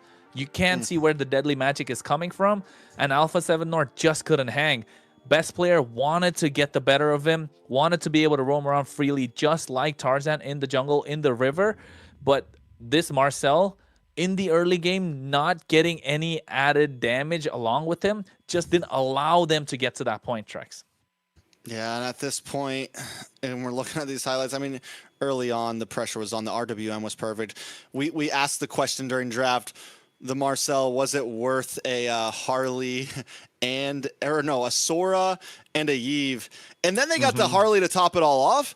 It was definitely worth it. Even with Merciless taking 3 deaths early on, he was still able to make plays happen. And that's the good thing about the Sora. Even if you die early on, you get to level 5, you get to level 6, you get that level 4 locked in, you get 1 or 2 items locked in, and you can make huge plays happen with those shifting clouds. And it's not just a huge play, it's a surprise factor. So I think going into game number 2, we got to see something different from Shark. We got to see something different overall in terms of composition. I think Vendetta baited them in to that Marcel pick. I think they knew exactly what they were doing. Like, yeah, you can have the Marcel. We have a quick answer for that. We're going to get the better draft in the end.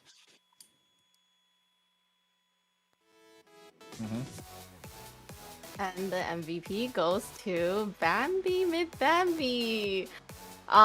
Great roam. I think also with the mage, you know, they're the 2 Bambi bros, they really were able to do a lot of good plays there. Well, right now, with this victory for Vendetta, there's only one team in AMER that's unbeaten. That's Octa Gaming in the South. At least they've got a 4-0 run right now. So they're looking strong. So Alpha 7 North no more looking like a final boss, especially with the tempo of this game being turned up to the max for Vendetta to try and push through. And that was the most important factor. I mentioned it in the game as well, Trex, that they needed to turn up the tempo. And the one responsible for turning up the tempo is the roamer, right? And MLBB knowing how to do this. You know Shark's not going to be able to hang 1v1 against you, especially as on the Marcel. So abusing kind of the mechanics and what the hero has in his kit to push back Shark. And then next thing you know, Alpha 7 are always -1 hero when they're trying to get into these jungles, when they're trying to contest objectives, when they're making rotations. And that just turned the game around completely and then put pedal to the metal. Vendetta just got a quick victory, like Layla said. Yeah, I mean, as a hero, I'm not the biggest fan of the Hylos, but MLBB makes it look good. We saw it early on with that earlier RWM in this highlight. He uses it as such a good cutoff point, as a way to just, not exactly always an engage, but as a wall almost. Like, listen, I'm going to put this in front of you, and there's no getting away. And paired up with the RWM, paired up with the other Bambro, he was able to really just kind of control both of them. It was such a good combo of skills in terms of map control, in terms of fight control, and that's what won them out so many of those fights. Those RWMs placed down along with the glorious pathway. There was just nothing that Alpha 7 could do once they got caught up in all that.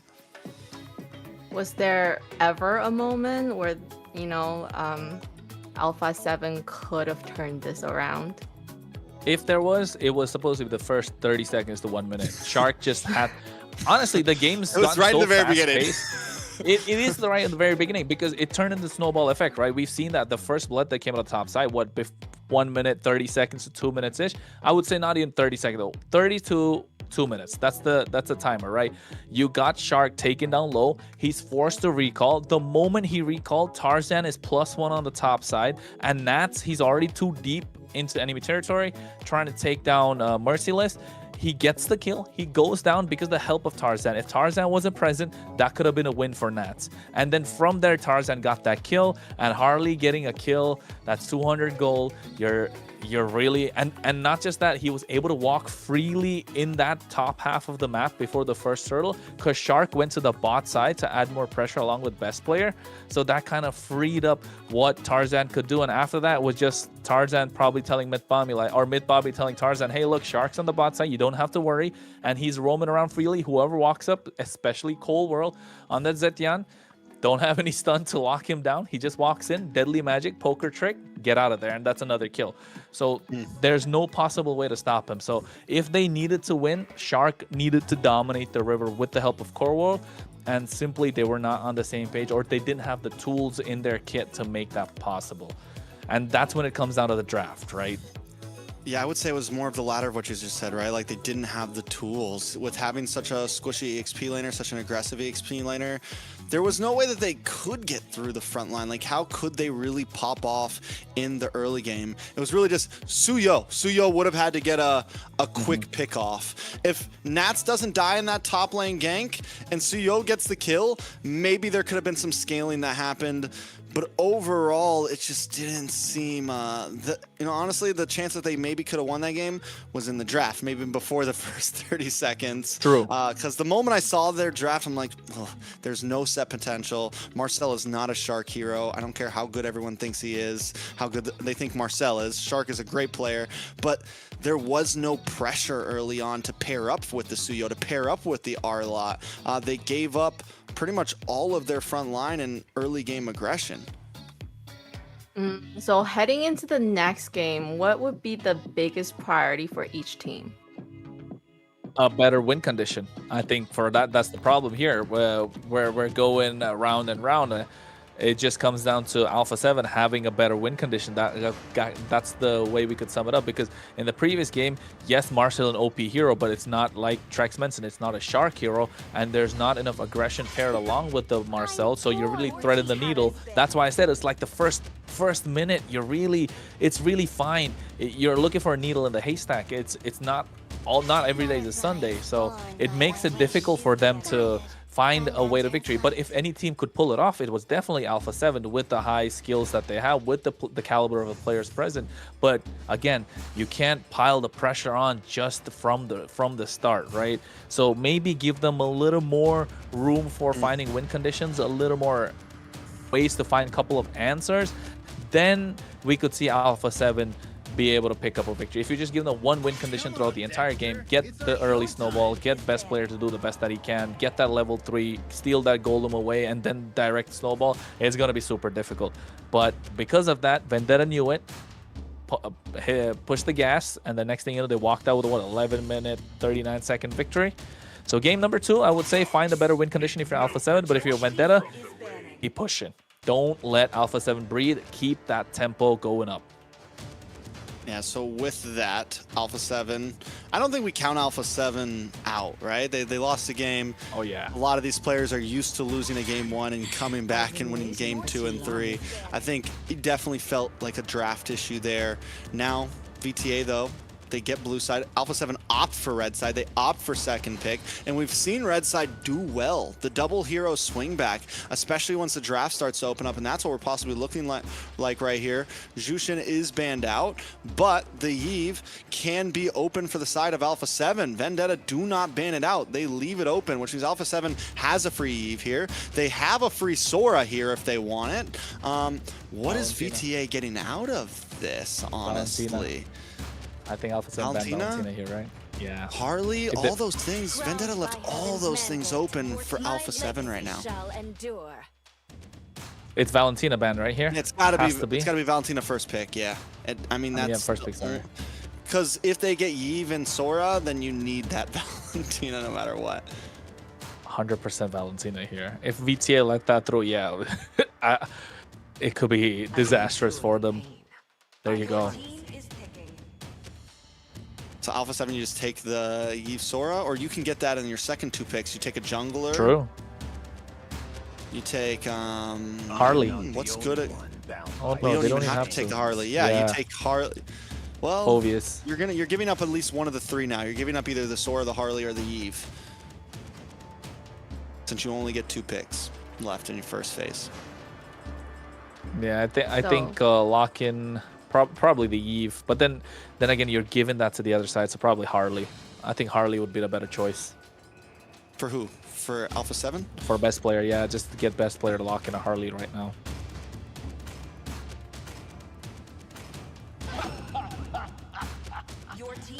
Wait.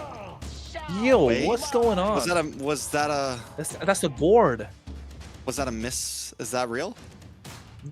Gourd is a good counter against the Valentina. Yeah, but Ooh, Frederick. And they hard like, too early. I agree.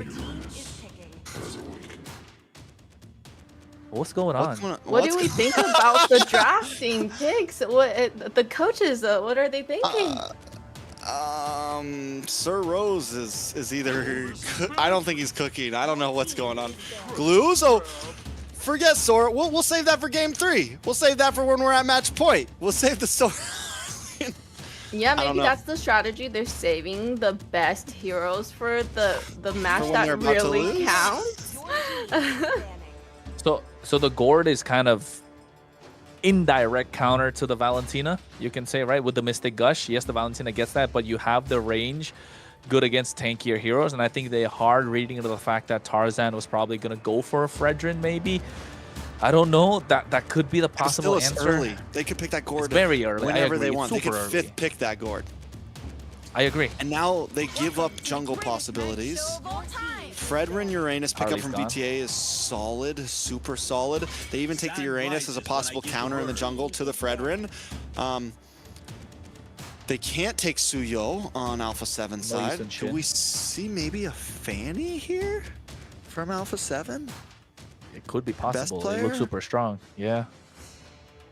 I think VTA is looking to ban it out. Layla, give us something. I'm speechless right now. Yeah, we're grasping at straws right now. I don't know, with what they're picking, it's just so out of the ordinary, or what we just haven't seen. So it's like everybody's kind of just watching to see what their reasoning Joy. is behind. Joy band similar to a Fanny band. It kind of both those heroes supply the same exact thing. Alpha There is 7 Leomord. on the gun here. They do need a gold laner. Claude's gone. Nolan again. I like it. Fast jungle clear. Beats the Fredrin. Okay, now I see why they picked up. Okay, still the glue could have been a final pick. I agree, but then again, in an expanding river map, you get to see a lot more Fredrins pop up because the mobility of the Fredrins kind of balanced out by the speed, the expanding river, the speed of the river. So yes, in a way, but that was like super early on the gourd. Not gonna lie. So yeah, but the Nolan looks solid. Gonna be faster, more mobile. We've already seen what a Nolan can do this early on today. The champion spirit alone. But if you're VTA, Ooh. VTA keeps it simple. Their draft is just easy, simple, front to back. Ube, everyone's going to stick together, make plays happen. Nothing too much to worry about. Alpha 7, you're running low on gold laners. You go for the Moskov. An aggressive lineup once again from Alpha 7. The A7 throws me off every time. I keep wanting to say Area 77. But this time they do have a nice front line. They have a very nice front line with the Phoveus and the Glue. The Glue should do great against the Fredrin and the Kalea, honestly. I think it's much more 50-50 this time. I still feel like the Vendetta lineup just looks really good to me. I mean, it's just safe picks, right? It's the heroes that we know that works really well. What do you think about the chances of Alpha 7 North winning this one? I think they got a better chance compared to game number 1. A little more well-rounded. The gourd came in too early, but they found a way to make it work. They found a way to put the pieces around him to let this gourd shine, and this gourd is going to shine in the game if he's able to survive, doesn't get any dive on top of him. Trex, take us into the game, man. As we jump into the land of Dawn, Vendetta start things off with a 1-0. Alpha 7 need to do something to stop this from going to match point. This is game number 2 of Alpha 7 up against Vendetta. Will this be the difference maker? I'm telling you, the difference maker, if there is going to be any from the side of Alpha 7, is going to be that Gord. He's such a nasty counter to the Fredrin. He can't really walk up, get stunned every single time. A lot of true damage, too many slows. Along with the glue on top of him, this is more of a shark here. This is what I was talking about. You see how the Gord kind of like bullies the Valentina even in the laning phase. So the Valentina really needs to pull up. But at the same time, it's going to come down to how fast Alpha 7 are going to be able to make their rotations. And you can see on the top side, it's already starting to work. Yeah, I mean, this is an aggressive lineup for Alpha 7. This is what I kind of want to see in game 1. Oh, early game pickoff. The crowd control is insane on the side of Alpha 7 if you think about it. And even the Gord, you mentioned it, it adds another layer of crowd control. And for a mid laner, he's got good range on that crowd control. So set potential all around the map for Alpha 7.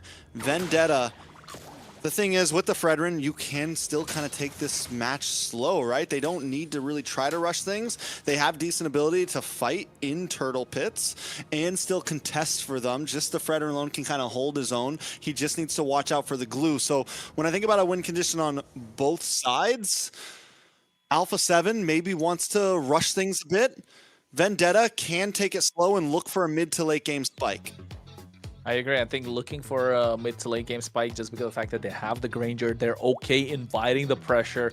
He can definitely dish out the damage from afar. So in that sense, yes. But at the same time, Alpha 7 with that Moskov will be looking to split the map as much as possible, especially against an Ube composition that you mentioned, Trex, coming in from Vendetta. It could be the answer. They have all the answers. They just need, this time, a little broader win condition compared to game number 1. So it's all about the execution now of how they're gonna play. The draft are more even, and then we want to see, in terms of macros, which team would be stronger? You think? I would say just because, like what he just said, Alpha 7, having that Moskov, being able to play the long lane, and then to whereas we look at Vendetta, and they are much more grouped up composition. They want to fight together. So they're not going to be, it's going to be a bit harder to control those long lanes, right? It's going to be a bit harder when it comes down to Lord. Alpha 7 always has an answer to that with the Spear Destruction. Zia can just hang out in bot lane, hang out in top lane when these Lords come up, and be able to get to a fight in the nick of time anytime. Kronos, what do you think? No, exactly. That's the difference maker. That Moscow's going to be a difference maker in mid to late game. In the early to mid, it's going to be that Gord, especially in these neutral objectives. You already saw First Blood being on the top side with the Nats getting the aggressive start. He did the same thing in the previous game. It's just that Shark wasn't present. Now with the added layer of Shark and that glue, it's going to be so messy. If Tarzan pulls off any Lords or any neutral objectives in this game, he is definitely king of the jungle, bro. Like you can't walk up to a Gord or walk up to a glue. Yeah, he's gonna be quite annoyed with the amount of crowd control coming his way, Trex. Yeah, he's gonna be yelling out the old "I can't move" every time he's in this pit. Tarzan's gonna have trouble. They're gonna almost, I want to say, have to approach these fights differently than they probably ever have. Maybe not be the ones to attack, maybe be more of the respawn. Let Alpha 7 get in the pit first and look for angles. Ooh. Tarzan almost has to approach the fights like an assassin in a sense. Find bushes, find the last moment dash in. He can't be the one to start the turtle off. And you can already see he's taking this fight slowly. He's hanging out in the bush. He's waiting for an angle. Oh, Cold World, Mystic Gush on the bot side.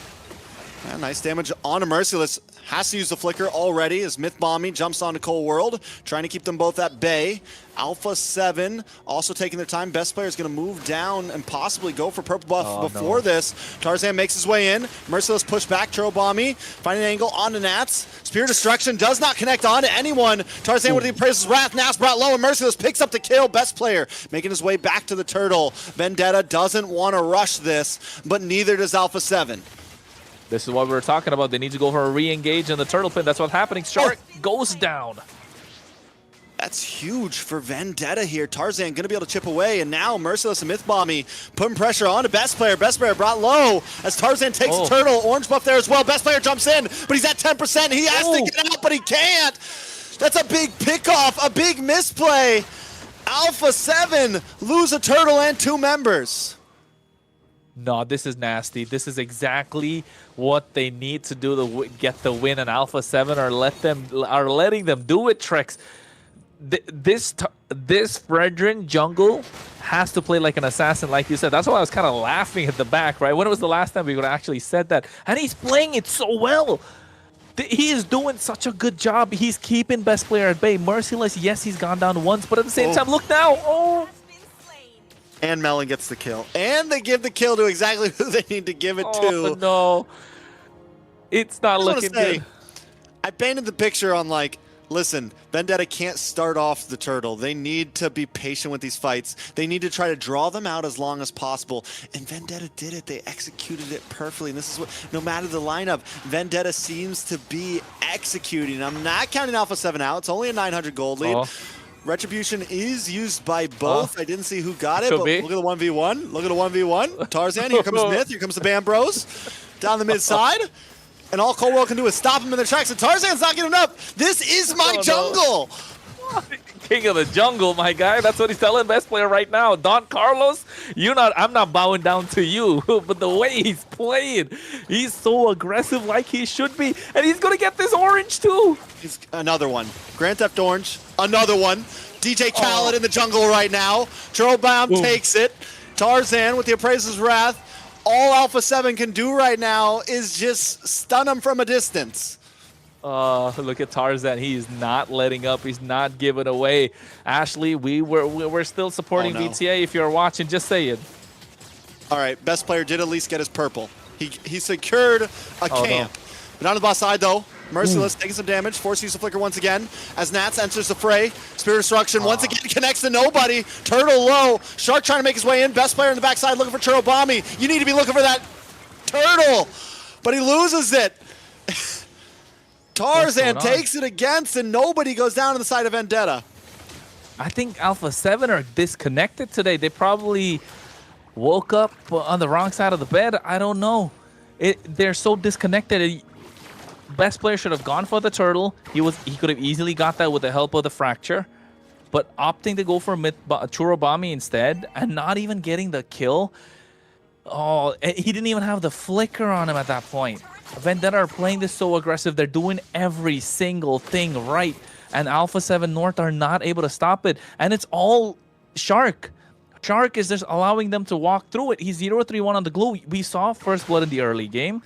But after that, this glue has kind of been missing.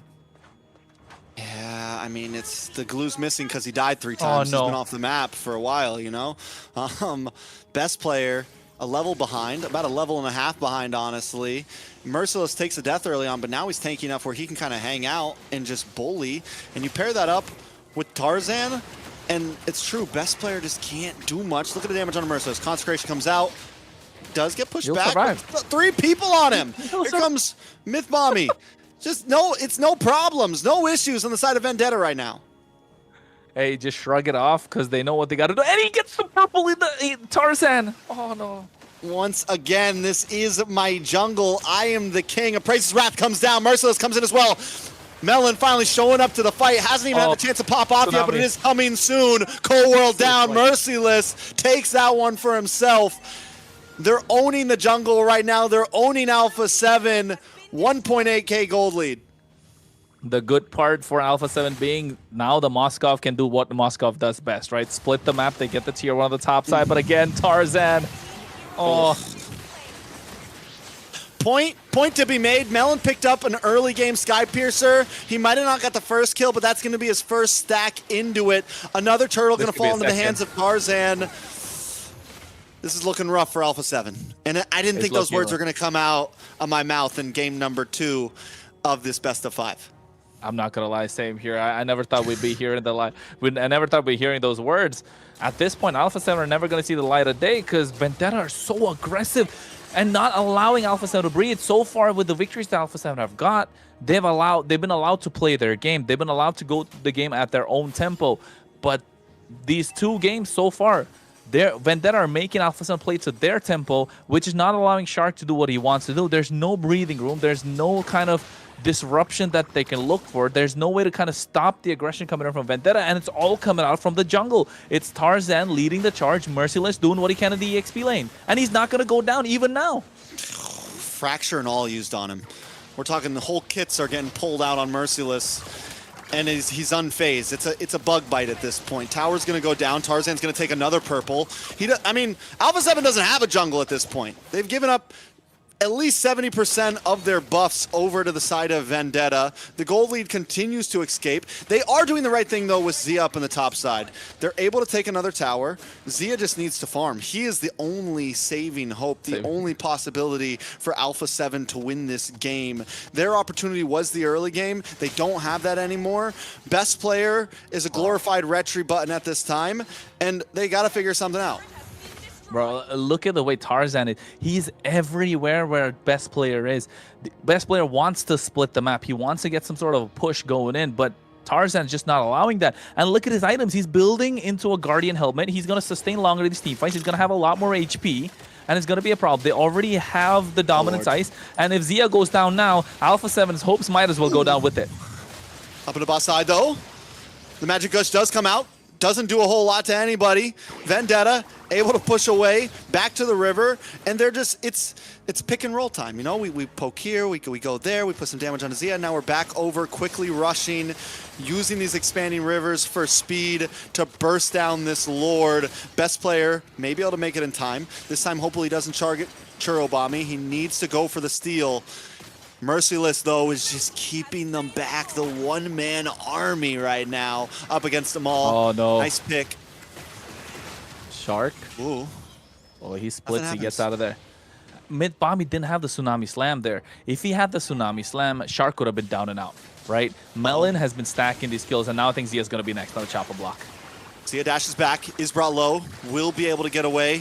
Forced to, I mean, still has the Purify. So actually, Zia, in the midst of all of this, he's playing a good game with what he's got. No, that's the saving grace for Alpha 7 right now. They're already giving away 4K gold lead on the side of Vendetta. Lord is marching on the bot side. 10-minute game. No chance we're going to see a same end at this point because Alpha 7 North have good wave clear. They can get this game going a little bit longer, and the longer it goes, the better it is for them compared to the previous game. But this time, Vendetta, they have the tools to try and take the siege to them. They do have MLBB who could give a surprise attack, and Melon needs a couple more stacks. And look at Tarzan, so aggressive again. Holy Defense comes up, brings Lord down, so no inhibitor breaks just yet. Another Holy Defense in the mid side. Alpha 7 will be able to defend this, but VTA could try to push in. Oh. Nothing major, they're going to play safe. They're going to play smart.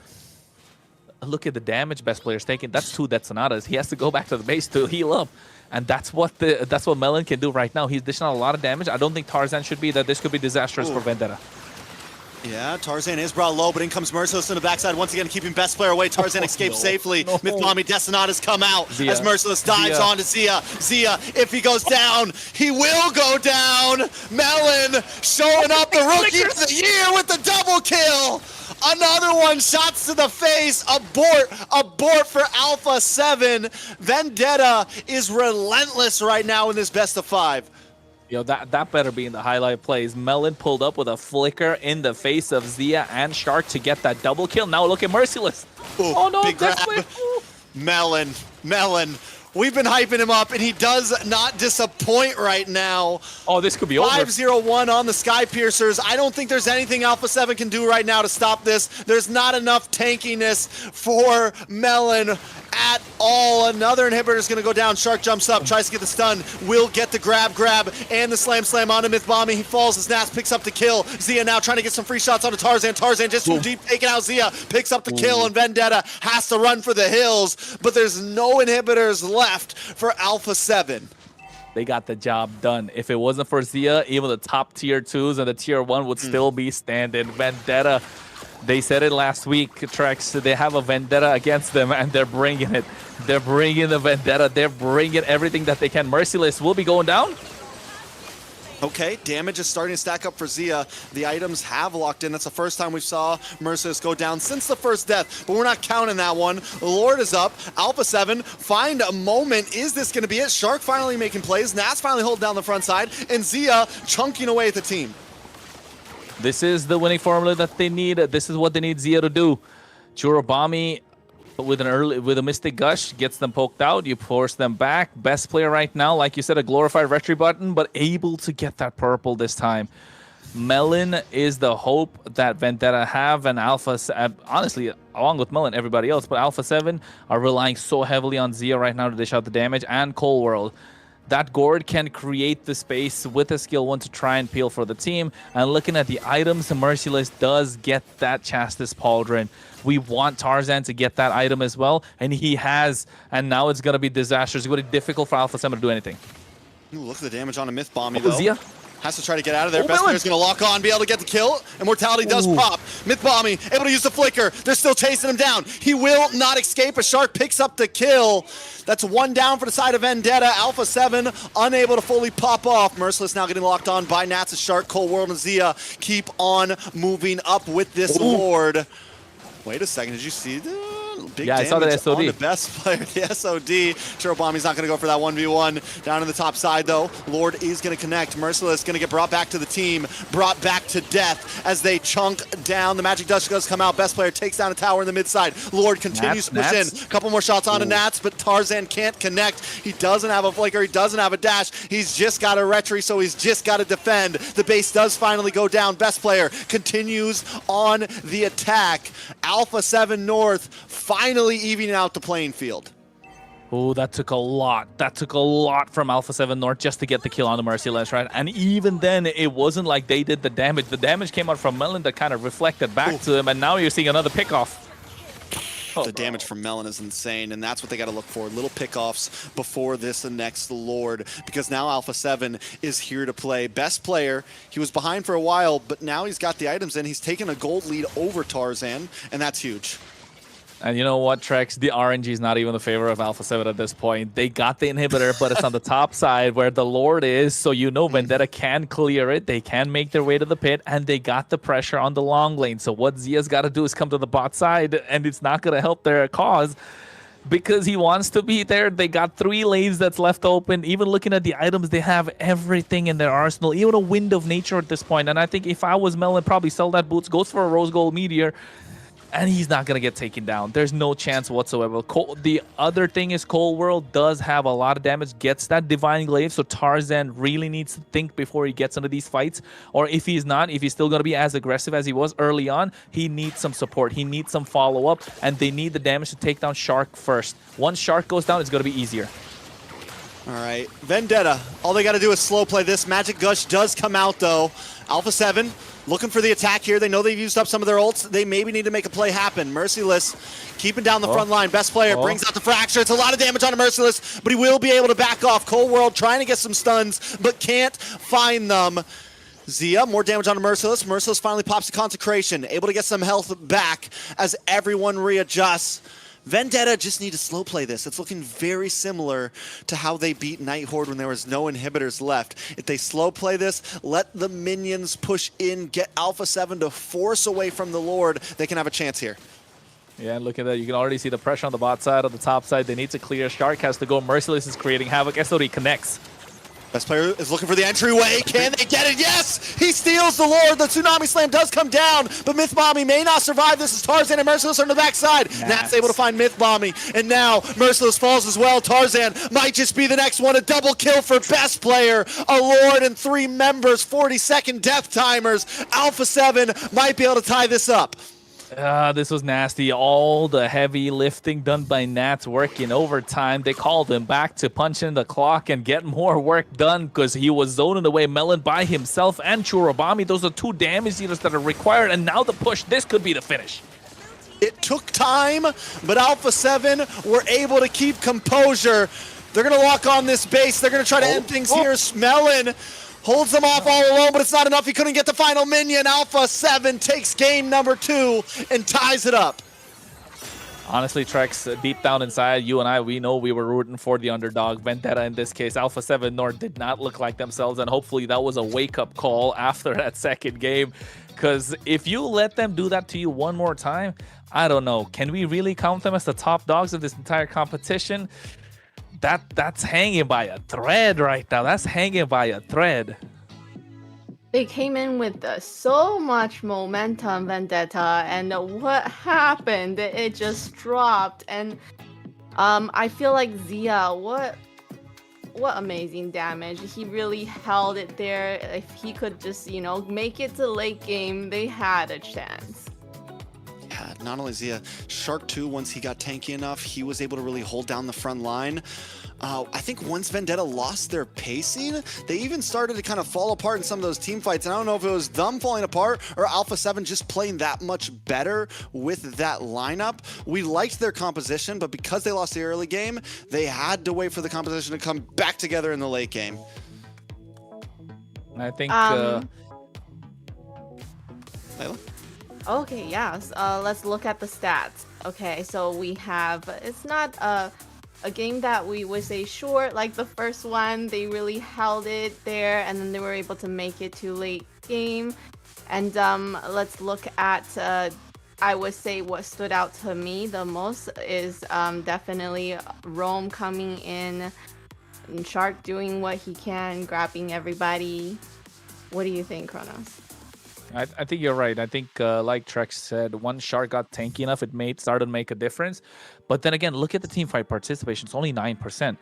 He was barely there in like 1 kill out of the 12, or 1 or 2. Yeah, he's got 9. Okay, I think that's jumbled up, right? Yeah, that's jumbled up, right? It's got to be jumbled because, so team fight participation works in terms of how many kills you are a part of. Shark, a lot of time, was zoning away in other places, and the kills were happening in other places. That's how I would defend his honor here, you know? No, but then looking at the stats, it shows that Alpha 7 had 12 kills in total, and he was there in 10 of them. So it's not 9%, it's about 90% or something like that. So yeah, definitely that's it's okay. We'll figure that out. But then again, this early game was nasty, man. Vendetta playing it so perfectly. Could not have played it any better. And even this is what we stopped seeing from Vendetta in the late game, though. The tsunami slams were not hitting. We barely got to see any. And if we did, it was onto Shark, and they didn't have the damage to burst him down.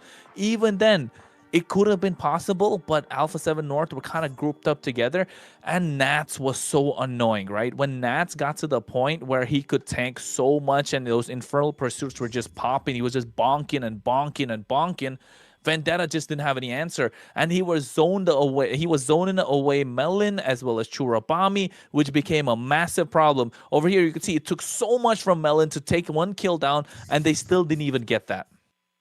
Yeah, it was a tough call for Vendetta. Even this final big fight, I said it, they could have taken that Lord fight a little bit slower. This one right here. But Merciless did his best, but Best Player was just able to get in. And Nats, honestly, is the one that really, I think, helped secure that. He pushed Churobami back, he pushed Mythbommy back, and he's able to make sure that no one can zone Best Player away. Because even though Merciless did a good job of zoning in the beginning, he has no crowd control in that late game, and the damage isn't there anymore against level 15 max items out people, so they just walk right past him. MVP, though, does go to Cold World. And when we picked Gord, what were we thinking? We were like, oh no. Did not think it would be MVP. Yeah, we did not see that coming, but he pulled it off. He got MVP, the damage. He was able to be there for a lot of the team fights. What do you think, Kronos? I think this Gord, I liked it because of the fact that I didn't like it when he picked it up. I liked it after what Alpha 7, or rather Vendetta picked up, right? So yes, I think very preemptive in terms of picking up this Gord, especially in what was that the second pick that they went with? It was kind of crazy to think that they went with this. That was their first two picks on red side. Exactly. Yeah, that's why I was like, if it was third pick, I would have been really happy. I was like, yes, I can get behind it. But like, that second pick, there's something you're reading into. Sir Rose got a mystic ball. He's looking into the future and looking at what the draft of Vendetta could look like. So I think, or maybe just preemptively assuming that they're going to come out with a tank jungle, knowing that it's expanding rivers, right? And the one problem that Gord has is his mobility, so expanding rivers adds to that, but still it doesn't justify a first pick. I would say that 100%. Which pick did you think had the biggest impact out of the draft pick wise? I think the Phoveus, 100% Phoveus. Phoveus was clean the glue, just having a front line this time instead of last game where they were just able to kind of get walked through. Even though Zia did great, even though best player ended up doing good towards the end game there. None of that would have been possible without Nats and Shark holding down the front side. They would have just got walked over. And Nats overall too with the Phoveus in that last fight. It was because of him that best player could steal that Lord, honestly. So yeah, the Phoveus was clean. And I think the glue, we finally get to see Shark on something that he can be aggressive on. Any underrated plays? Underrated? This is a rapid fire right now. The underrated play. Boom, boom, boom, boom. No, I would say for Vendetta is that Granger surviving, Melon surviving that 1 HP against Zia. If he would have got caught there, that was game over. Right there, that would have been game over. But if you're asking for Alpha 7 North, it's that split on the top side. Zia able to get 2 towers to apply the pressure. Just able to free up a little more space for them not to keep going to the top side and focus on the opposite side, allowing best player to do something on the map. Because at this point, if you ask me, 2 games in a row, best player just a glorified retribution, right? Glorified retribution, like a good retribution though. He got that steal at the end. It was a good. He's all right. Listen, it was a good retribution, and towards the end of the game, he was no longer just a glorified retribution button. He was able to actually apply some pressure. But I will agree with you that I feel like Alpha 7, the moment they started losing that game, seeing them send Zia up to that top lane and Zia no longer getting involved in fights, that was all part of the plan. I will say that they executed once they knew, okay, early game is not ours, our only option is late game. It was all in the notebook for them to win out in the late game there. Yes, it was a hard route, and it's not every team could do it, but I do think that them winning that, the way they won it, they knew exactly what they needed to do, and they got there perfectly. Yes, sir. So we see that their draft has gotten better. What would you expect in Game 3 now? Game 3, we're getting deep into 50 ban territory soon, but right now it's 30, right? Let's not talk about that. Let's not. That's it's stressful. It's gonna be fun, man. That's real it's stressful. It's gonna be fun. Trust me. It's not as stressful as you think it will be. It's more mind-boggling. But I think right now the one thing that Alpha 7 have is a lot of advantage, because if you think about, oh wait, it's not Alpha 7. It's Vendetta, because they didn't pick up the Harley.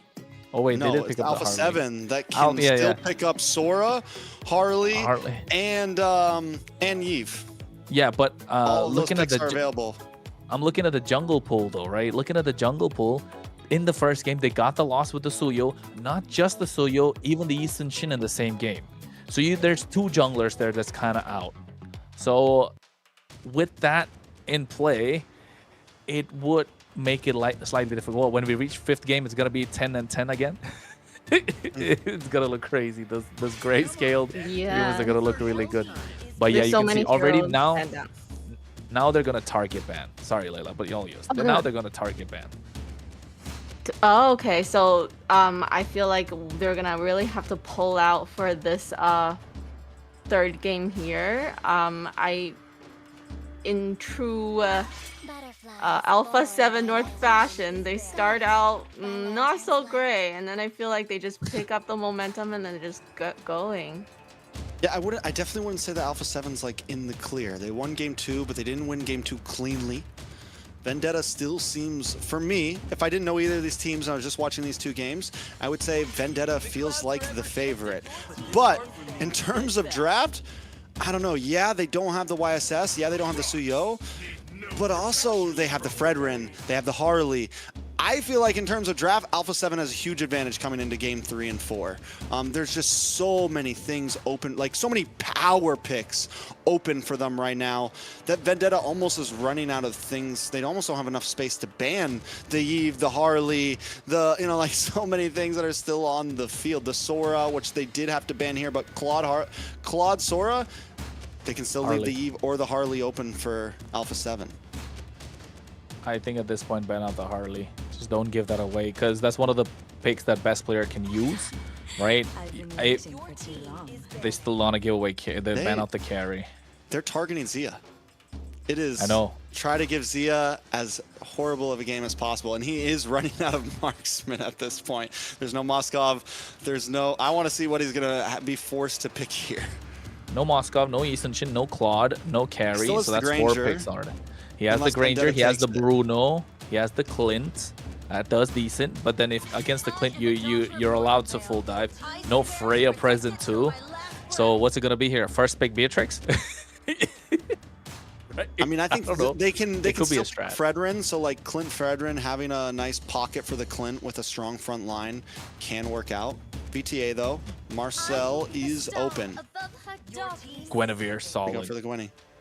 So now you're not allowing Alpha 7 Zia to kind of breathe the whatsoever, get that spatial migration, makes it super difficult. The Fred, No, I'm saying they can't. It'd be hard to pick up the Fredrin against the Gwenny. yeah, So it's Same a nice thing with Harvey. preemptive Guinevere. And Marcel with is the still open Marshall? for VTA.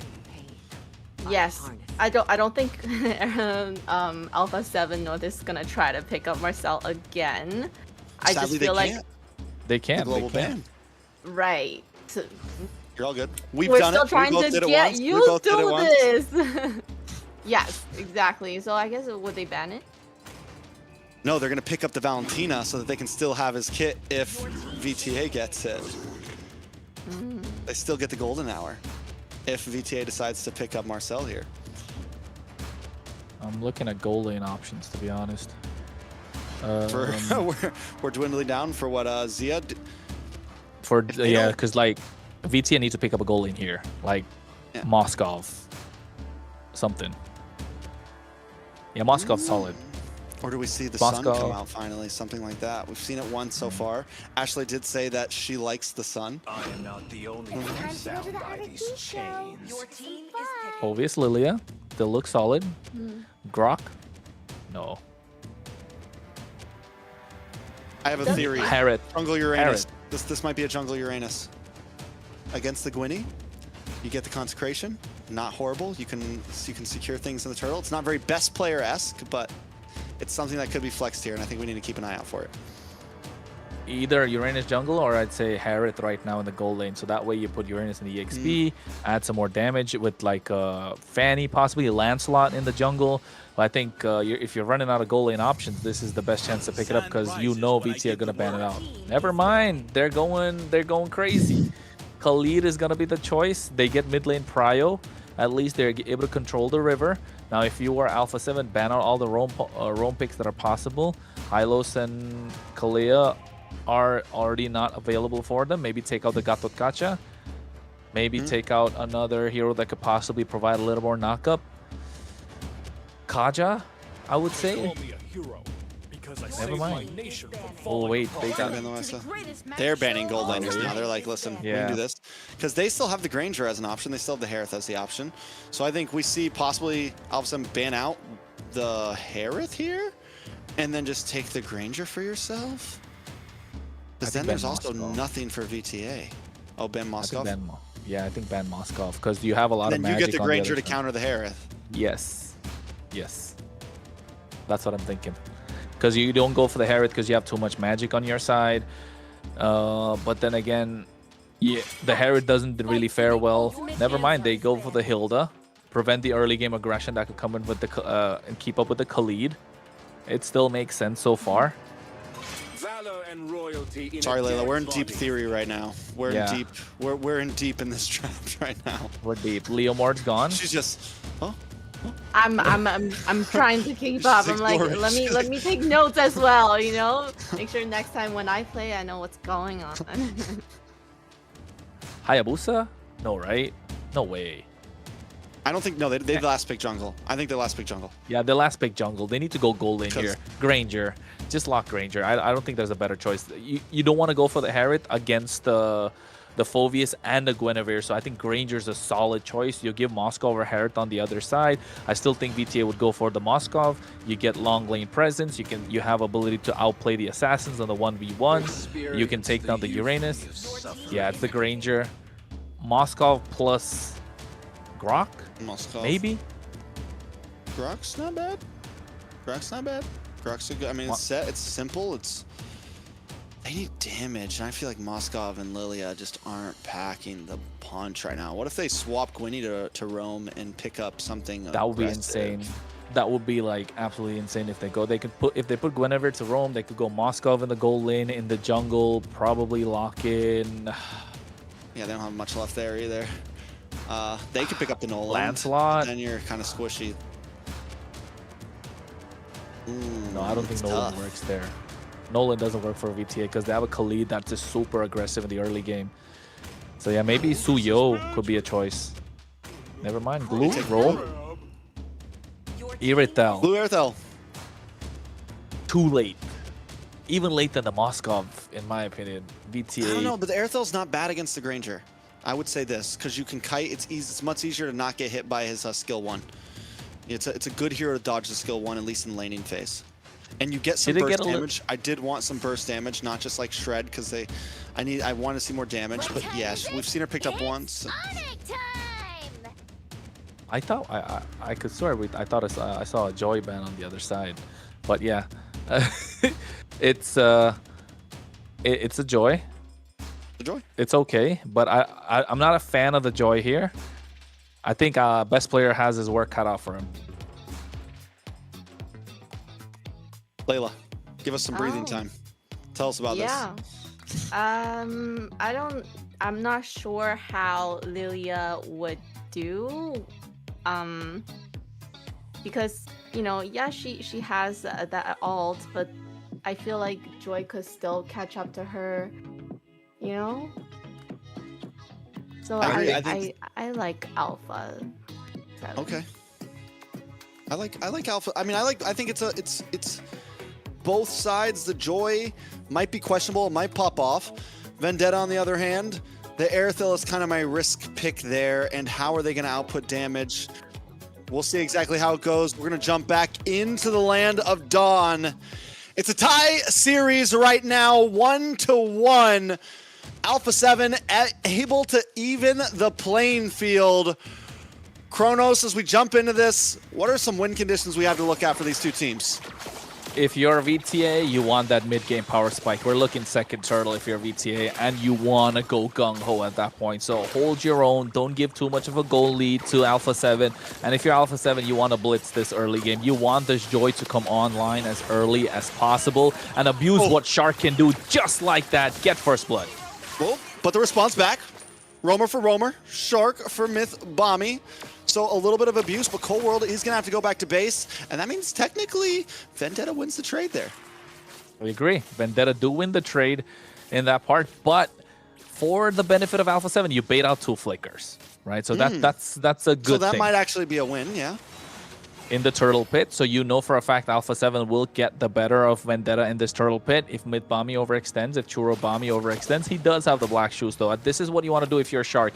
Be annoying, be in the face of the opposition, play the Shark game against Vendetta. Nice knock-up. He didn't have to use the Retry. Tarzan didn't need the Retry, already used it earlier. Getting that knock-up meant he could safely secure his orange. Turtle's going to be up in about 24 seconds. Look at the top side best player. Not just that, look at the way that Alpha 7 are really going into the jungle of Tarzan, which didn't happen in game number 1 nor game number 2. So now you're not allowing Tarzan to do what he could in game 1 or 2. You're putting Vendetta in a difficult position, but I think Vendetta were prepared for that with this draft, right? They know they got to absorb a lot of this early pressure coming in from Alpha 7 North, and they've been doing that really well, not giving away gold lead. And I think Alpha 7 should get this turtle if they play it right. If not, Vendetta might just walk away with a couple of minute win. Gets a knock up, a lot of damage on a Shark. They don't have the stun, finally locks in. Shark goes down. Best player able to pick up Myth Bomby. It is Roamer for Roamer, Roamer for Roamer. Back and forth for the 1v1, and best player wins out with the help of Cold World behind him. A double kill into this Joy is a great start for Alpha 7. And that's the start that Alpha 7 were looking for. They need to get best player to get the ball rolling on their side. And with this first turtle in their pocket, which should be coming soon, they know for a fact that they have to extend the lead as much as possible. Because come 6th minute, 8th minute, Vendetta are going to start running away with the game. They're going to be super strong, especially when Merciless starts joining these fights. Well, best player is low right now, but there's going to be no way in. The slam. Wait a second, the stun. Best player does find it. Good damage, though. Shark is bringing him back. And now Myth Bomby in a bad spot, doesn't have, uses the flicker. Nass is going to chase him down, get the final hit, and get the kill. Alpha 7 with 1,000 gold lead in a 4-2 kill spread, plus a turtle into their hands. This is looking good for A7. Not just that, even on the top side, you force Melon to go back, force out the sprint, so that he doesn't get a lot in terms of gold. Irithel's already a late game gold laner. You need that power spike, comes in super late, and you're not allowing that to happen. You're hindering that in the early, in the mid game. And now, you know, Alpha 7 are going to start applying more pressure, making sure they can extend this 1.5k goal lead to about 2.53k until the next 2 minutes. And Vendetta know that they need to play a little more safe for some time. Apart from Mythbommy, he's opening up the map on the bot side. Nat's looking to get taken down. Tarzan needs to step up and get a couple of knockups, add that pressure with Churubami and what he can do with these glooms. Don't allow Shark to breathe. This is good from Vendetta. They're not letting Shark do what he has to do. And maybe this could convert into something else. We'll see exactly how it turns out. Vendetta definitely needs some time now to get back on the board. I'm worried about this Airthel pick, honestly. Does it? We haven't really seen it pop off. You do have the ability to chase, but with the way this is going and with the way the damage is spread out between the team of Vendetta, a lot of it is going to come down to Melon once again. And is he going to start overheating at some point? Last time, he had a great game, still wasn't able to take his team to victory. Can he do it this time? Whereas Alpha 7, you've got a whole team of people right now that could carry this game at any point. Shark can make a huge play happen. Zia can pop off. Best players already 2-0. Looking for a 3-0 as Merciless is under the tower, doing as much as he can with the pursuit. This is big. Can he find the kill? He wants to keep on going, and now Merciless in a bad stop. Cold World picks up the kill. Nat still survives. Shark goes with a Raging Sandstorm as well. Tarzan just tries to make it out alive, but on the top side, they get a 1v1. Zia gets the outplay, 1v1, showing him who the real OG is, as best player finds Tarzan. Vendetta is feeling the pressure. And this is what we spoke about as well, Trex. Alpha 7 needs to apply the pressure. They got a 2.5k goal lead, 5th minute mark, exactly where they want to be, preventing Vendetta to play their game. If this was a little closer for Vendetta, it could have been a turning point, right? Right now, you're seeing that they're not able to get there. Now, how do Vendetta make it out alive? Maybe get that spatial migration, add Churubami's damage to pick somebody off. At this point, best player should be the target they're looking to get, and Mythbommy is trying to get control of the river, trying to be chaotic. Shark just preventing him from moving forward, just stopping him in his tracks. Yeah, this is what we want to see from Shark in game one. We saw a little bit in game two, but wait, a big Raging Sandstorm. The knockup does lock on from Tarzan, but it's still not enough. Best player able to secure the turtle, but now Shark and Zia are under the tower, taking out Tarzan. Zia is on the prowl, looking for another target as Melon tries to get away here. Merciless brought down, taking down a double kill for Zia.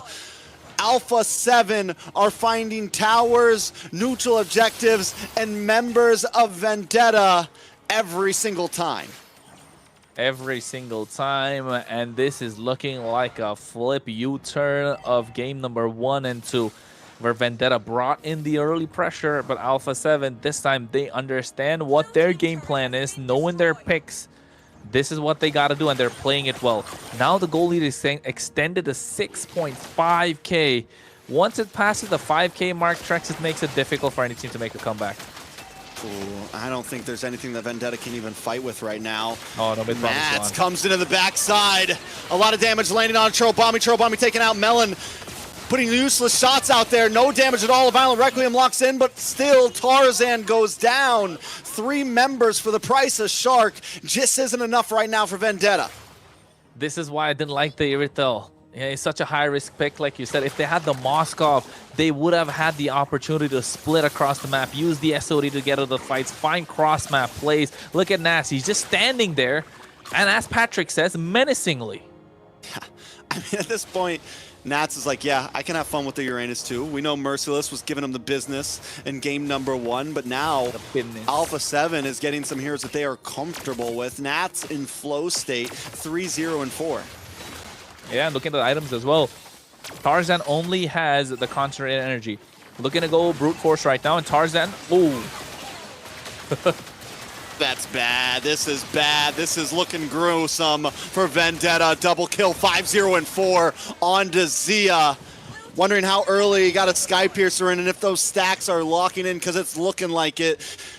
Zia had a rough game 1. Game 2 had a rough start, was able to farm up, and it feels like he's been farming ever since game 2 at this point, because game 3 is already in his hands. Hey man, Melon had his fun with his Granger. Right now it's time for Zia. Same thing. Merciless had his fun with the Uranus. Now Nats is doing it. The sides are taking over. Cold World is allowed to roam freely. Best players walking around the map. Nobody can catch him. And then it all comes down to the one who made this possible. Shark in with that early pressure, getting the early first blood, not allowing MLBB to go in, rotate, do whatsoever, create chaos. This is what Alpha 7 had to do. Finding their win condition, able to double down on it, and look at the goal lead. 10,000 less than 10 minutes in. This is the Alpha 7 that we know. This is the Alpha 7 we wanted to see. This is the Alpha 7 that all the fans expected that we didn't get to see in game 1 and 2. Now Vendetta backs against the wall. No item power spike yet for Melon. Barely has the Berserker's Fury. It's going to be difficult. Holy Shield is present, but the Lord, healthy, is going to crash soon, and it's about the second wave that comes in after that. Yeah, they're going to have to watch out for this bot lane, too. It does not have the holy defense. 3 out of 5 members in Alpha 7 have over a 2,000 gold lead over their opposing lane. Nats holding down the front side. Lord does crash. Berserker's Fury finally does lock in for Melon, but it's probably not going to be enough. As Alpha 7 hold down the front line, Vendetta are able to clear the waves, but another one is coming soon. Zia along with it, and Shark. Raging Sandstorm is locked in, just waiting for Shark to pop it off. Decides not to use it just yet as Nats stays behind the wall.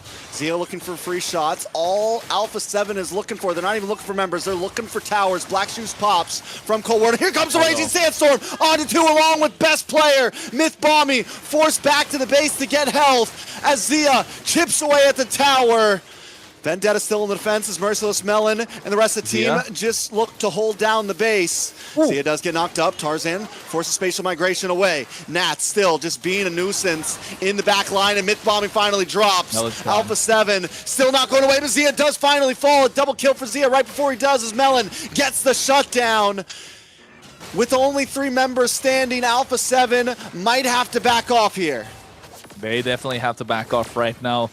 They've bitten more than they could chew at this point. They were forcing an end. Honestly, it would have been better for them to try and get the other inhibitors. I don't know, a little lack of discipline, you could say, coming in from Alpha 7 right there. 9.4k goal lead. Yes, they have the goal lead, but you want to look more clean while finishing these games out. You know you have the end. You know what Vendetta can do if you get them, if they get you to the point where it's super late. This Irithel will start shining. We still need maybe another item for this Irithel to do wonders. 2-2-1, not looking good so far. Best player not gone down a single time. Nats, Cold World. The only one that's gone down is Zia. Yes, Shark in the early game, but that's kind of his job at this point. And no one can really take down Nats on this Uranus. That's another reason why I thought Moscow would be slightly better. But that's all in the past. This Irithel really needs to shred it. If you're going to go DHS, the crits are not going to work out. So if you're going to go crit, you're going to need some sort of shred to take down this Uranus. At this point, who can really take down Nats? They need to expend a lot of resources. And he's on a Purify, for God's sake. I don't think they have enough resources to get past the Purify and the Consecration, honestly. It's like you Violent Requiem, he uses the Purify, you get the grab, he uses the Consecration, and now there's nothing left in your kit to really stun him and stop him for long enough. Nats is immortal at this point, I feel like. The only way they're going to be able to get to him is if they kill all 4 members of Alpha 7 and leave Nats as the last man standing to defend the base. Well, at this point, I know a lot of people that are watching would have said we don't like the Uranus pick coming in from Alpha 7, and it's working wonders, and you can see why. Lord's crashing on the bot side, no inhibitor. They're trying to defend, but who can stop Alpha 7 at this point? Nats is literally just standing there, absorbing all the damage he needs to as Shark and Cold World patrol the top side. Lord has come through. Zia right behind it, looking for free shots.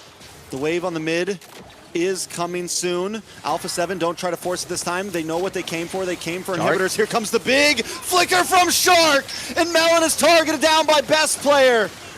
Cold World under the base right now, getting a face full of shots. We'll be able to maybe get away here. Under the tower, more damage from Alpha 7. Shark low. Vendetta just trying to defend itself, but Churro and Tarzan. Tarzan is trying to find Shark, but he's unable to do it as Zia finds a shot. Takes him out. MLBB back on the map. The Bam Bam Bros just trying to defend, but Alpha 7 should be able to lock onto the base here. Minions on Zia. Able to get the final shot in. Churro cannot defend. Alpha 7 take us to match point. The Bam Bam Bros missed the Bam bus, I tell you. They didn't see it coming down the street, got caught in traffic, weren't able to try and get control of the game like they did with game number 1 and 2. And Alpha 7 played their game perfectly. You asked for win conditions, Trex. I told you, Alpha 7 needs to get that early game on point before the second turtle, need to get a 3.5k goal lead. That's what they did. Got a 2.5k goal lead, found a way to snowball and let it loose. No one to stop the raging sandstorm, nobody to stop best player from going in. Alpha 7 dominating win. What do you think of a best player's joy?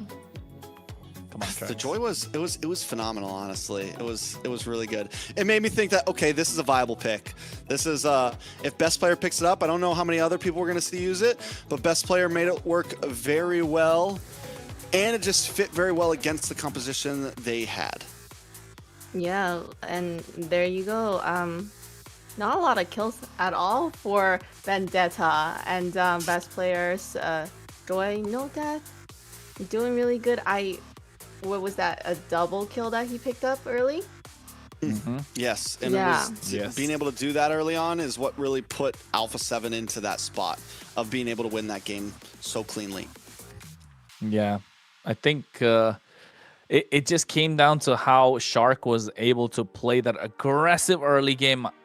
Unexpected that Churubami and MLBB would just walk up to a Khalid, try and get a clear when there is a Valentina Khalid on the other side who have 100% mid lane priority. That's kind of like the best mid lane duo right now in the meta. Maybe you can argue with a Hilda plus someone else, but you could see this is where the game kind of slipped. I mean, yes, it's too early to call it. This is the double kill that you were talking about, Layla. And I think it came down to how best player was able to outplay Tarzan. Tarzan really put everything he had into it. Just that the hero doesn't have the kit, doesn't have the tools, especially pre-level, pre-4th minute, where you don't have the concentrated energy to try and survive.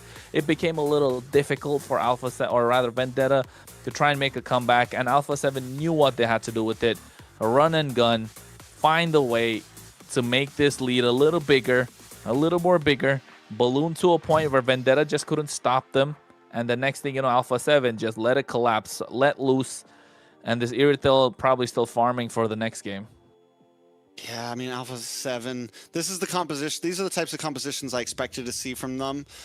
Game 1, they definitely came in a little sketch. Game 2 and 3, we get to see Shark on something aggressive. Shark put so much pressure on Vendetta from start to finish, even at the end there, continuously getting insane flicker raging sandstorms. And every time he engaged, best player was there to back it up. Nats was there to back it up. Zia was there to back it up. They were moving as a unit this game with every single play. They were just a really good puzzle that fit together really well. They caught each other's moves and they were able to follow up. For Shark, he did great. Did vision control and map pressure play a bigger role than team fights here? Or the team fights were like what got them? I think early on, vision control and map pressure for sure. Shark able to create vision by going into the enemy jungle. And then towards the end, I think it was much more of just team fights. Towards the end, it didn't really matter what they did. They had a 10,000 gold lead, right, Kronos? Yeah, it got to the point where it's 10,700 or something. But hey, MVP, we're talking. It is Shark. You were talking about him, Trex. I was talking about him. Layla, you were highlighting him as well. I think Shark, when he's allowed to play his game with his kind of heroes, he's always the one to take the MVP. There's no conversation about who's going to be the MVP. So 1-4-18 KDA, you know he was pulling up. Got that Thunderbolt early on. Gets tankier as we go to the game. And one thing I want to point out in his itemization is I saw he picked up a Chastis Pauldron around the 10th minute mark when you know the Irithel's looking to get a bit of a power spike. That even hindered the chances of Vendetta further. So knowing how the itemization works as well, of course, at this point, they couldn't really do anything. 6.9k goal lead, 6 minutes in. They're just kind of getting in their face, can't take them down. Look at Nats. Melon had a full ultimate right there. He barely got half HP. That's the reason Irithel's not in the meta. That's the reason Irithel's not picked or prioritized. And in the global bans, you need to find a way to make combos work rather than waiting for an Irithel in the last pick. And that was game 3, and we're gonna move on to game 4. Hero pools getting scars. What other possible combos could we be seeing for Alpha? You know what? If you're Vendetta, Trex used to said it earlier, we could be seeing a hero playing in the lineup, right? Maybe this is the point they look to get that switcheroo going, throwing a wrench in the plans of Alpha 7. Maybe there's a hero that's deep in the bag of tricks of a hero that can pull out in the mid lane, maybe in the jungle. So that could be a way they're looking to go. But then again, are you really willing to disrupt the Bam Bam flow, in the entire game? I don't exactly. think you do. I think you keep the same roster right now. I mean, don't get me wrong, you can try to throw the wrench, but that's like do that last game before it's match point. Now it's match point. Keep it simple, stupid. That's what I get told sometimes. You just got to keep it simple. And I think that's what they need to come to this game. Alpha 7 definitely has won out in draft. Like, we've seen draft be so important over the past 3 games.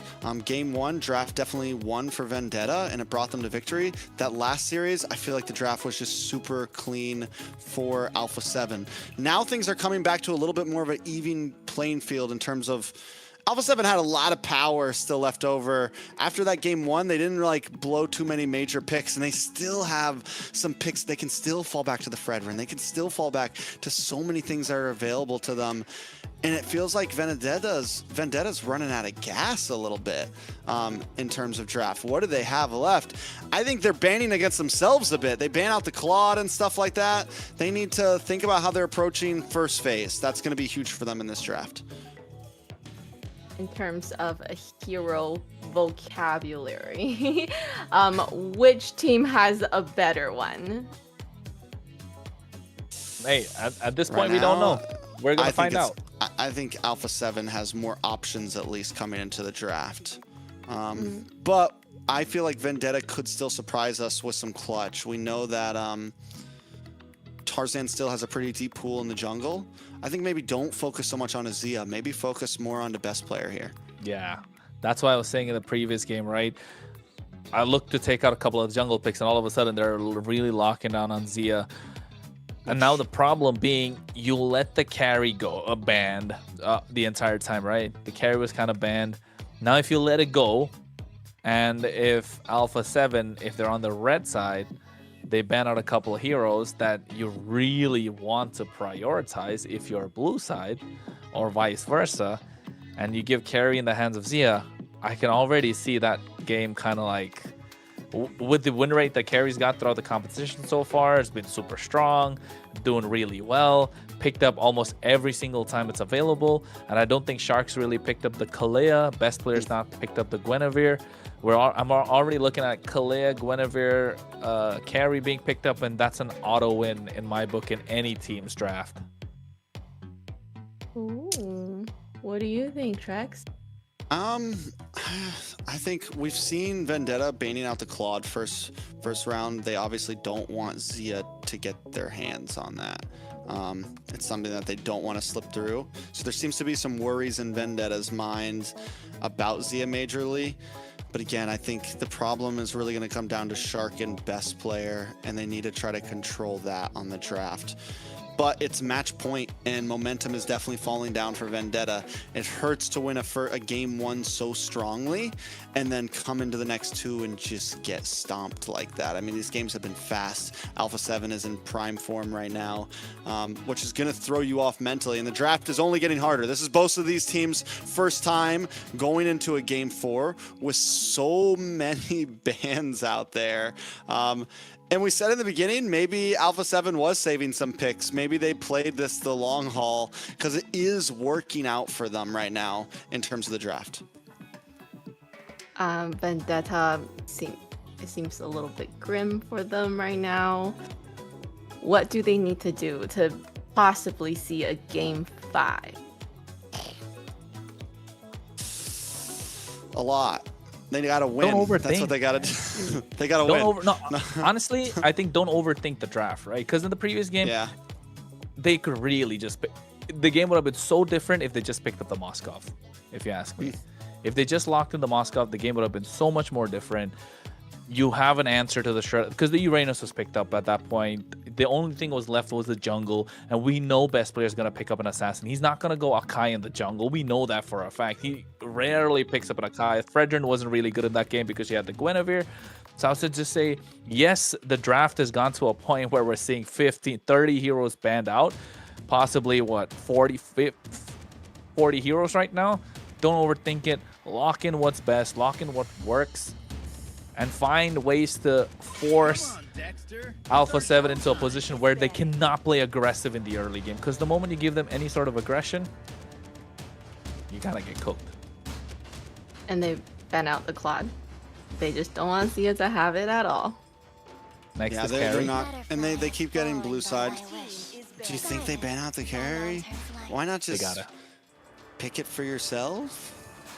It's possible, but I don't know. They've been banning out like what? First pick it, yeah. Yeah, 3 games in a row now. So I think this is gonna be a carry. It's been Sora, right? Claude, and carry. Yeah, that's been the bans for VTA on blue side. Same thing so far. Marcel and Freya, right? That's gonna be a Freya right now. Alpha let the Marcel open, and VTA Boxer, never. Yeah. Yeah, it's been Zeus and Bassa and Freya, and VTA doesn't want anything to do with that Marcel. It's all right. Let it go then. They don't want to do anything with it. What can we do? But I'm starting to wonder if Marcel's even in the hero pool, right? Is he him? Yeah. Or Okay. is he him? That's the real question. Not even hero pool. Is VTA doesn't care about it. We've only seen it lose. We haven't seen it win a game yet. I'm wondering if by playoffs the hero just becomes possibly irrelevant.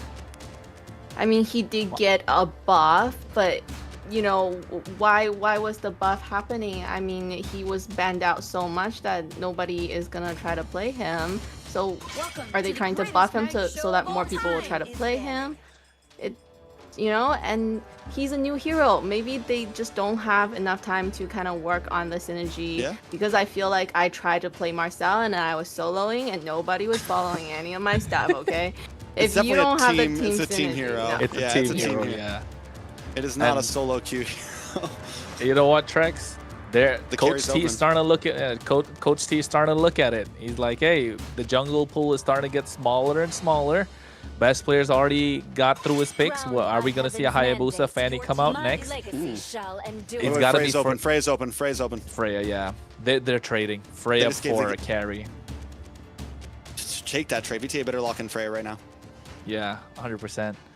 Freya carry, maybe Phoveus. No, Phoveus already God, picked why up. are they thinking about this? That's why I said don't overthink the draft. It's simple. Keep it simple. Yes, there are a lot of picks gone, but keep it as simple as you can. I will say this, as a coach or as a player, sometimes you still let the clock run through a bit to give yourself time to think about future picks. Like, okay, we're definitely going to pick the Freya here, but let's wait a second and think about what we're going to do after that, you know? They didn't have to go first pick Suyo because it was not. Oh, no. It wasn't available for Alpha 7. VTA overthinking? Yeah, that was VTA a big whiff. That's no way. Are you gonna give Freya on the other side, bro? Okay, carry plus Guinevere, right? Guinevere's you. Okay. Gato I don't know Cacho. what's Okay. going on. Are they gonna What's just going make on? it really hard time for Suyo now? Yeah, They I mean, still gotta I think Freya. if you're VTA, you still go Freya, yeah. Yeah. You go Freya, you can't take glue, you don't have it. Freya and a mage, maybe? Do you pick up a mage here? Or do you wait? Because the Lilia is just, you can't pick Lilia anymore, but Lilia's Yeah. just not cutting it. Oof. Freya plus Lunox, maybe, or Freya plus. I think even Rome, Freya plus Khalid. I would say if you are VTA right now, Freya plus Khalid looks solid. Yeah. You haven't picked up the Khalid yet. Farsa, okay. Farsa Alice. Farsa Alice, all right, still good. You're choking some. You're kind of making it difficult for the other side still. Lapu, still available if you're Alpha 7. Do you remember the interview with Melon? He said he's not. He said he can play the Freya, but he definitely seemed iffy about it. So maybe that's why he's not locking it in. I asked him about fighter gold laners. He's like, yeah, I can do the Freya, but seemed a little off. So I'm wondering if that's in the kit completely right now. Neither team seem to be worried about it. Yves comes in for Alpha 7 now.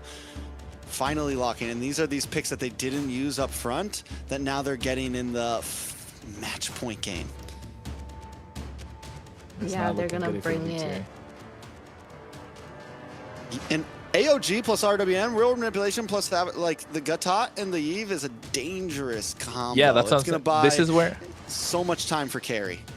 This is where like the global ban starts to show, right? You're picking some of these combos that really work, and it shows as well.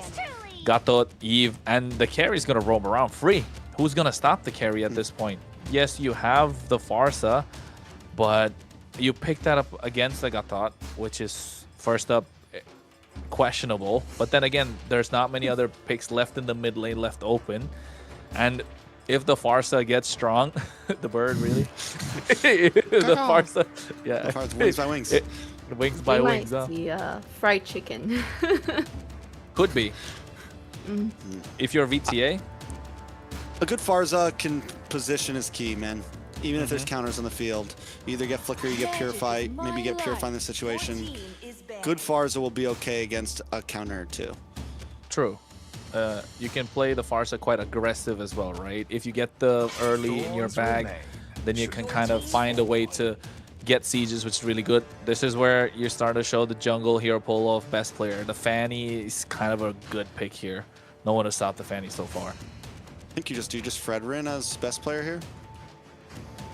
Yeah, still good. Fredrin and a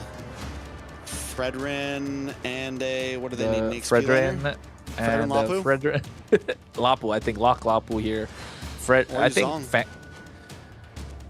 You still have Yuzong is still too. good. Yeah. Yeah. Fredrin Yuzong and you just decimate VTA. And Farsa's gonna have such a bad time. Oh no. Yeah. Then it gets hard for Farsa. Now a Purifying Wings by Wings isn't enough. They go for the Lapu. It's still hard for the Farsa. Yeah, it's still hard for the Farsa. Moskov? Don't think too much, guys. Come on, VTA. Freya's still open. Yeah, I agree. Freya's still open. But what could be in the roam, though? Khalid's ban, Gatot's ban. They can't pick Guinevere. They can't pick Still just go They Grok. can't pick... Yeah, Grok. Set potential. You're just looking for big bang combos here. And I mean, at least you have set potential. Crowd control can win games sometimes. That just might be what they need to focus on here. We might just see a tick pull up all of a sudden. A Nah, I think Tig? Grok's the... Yeah. Grok's the way to go here. Grok plus no Granger. There you go. Now they put Moskov when they could have used the previous Grok game. Grok Moskov. There it is. Still looks solid. Alpha 7 though. Jungler. Fanny's good. You said about Fredrin, yeah. I think Hayabusa's all right. Another counter to the another problem for the Farsa. But I think Fredrin's just your safe, simple play. Safe, simple play. Lapu can... Crimson lightning. Leo Or Mort was Leo! there. We haven't seen the Leo Mort in a while. Yeah. Level 4. Turtle. Alpha 7's gonna let loose VTA. I don't know how they're gonna stop them. They can't stop them from getting to the turtle whatsoever. Do you have the crowd control from Grok, man? One big set, Feathered Airstrike or Suyo getting a big, Fury off. Like, there's early kill pressure on Vendetta is all I'm saying. Both teams have nice level 4 kill pressure. I might even argue that, honestly, level 4 kill pressure might be better in the hands of Vendetta with the Suyo and the Farsa. There's just more burst damage, so Alpha 7 has to watch out for that. I mean, that's the only thing you got is the Grok, right? If the Grok misses, what's go. there to protect the backline? The big question mark. You have The a big Wings by question Wings.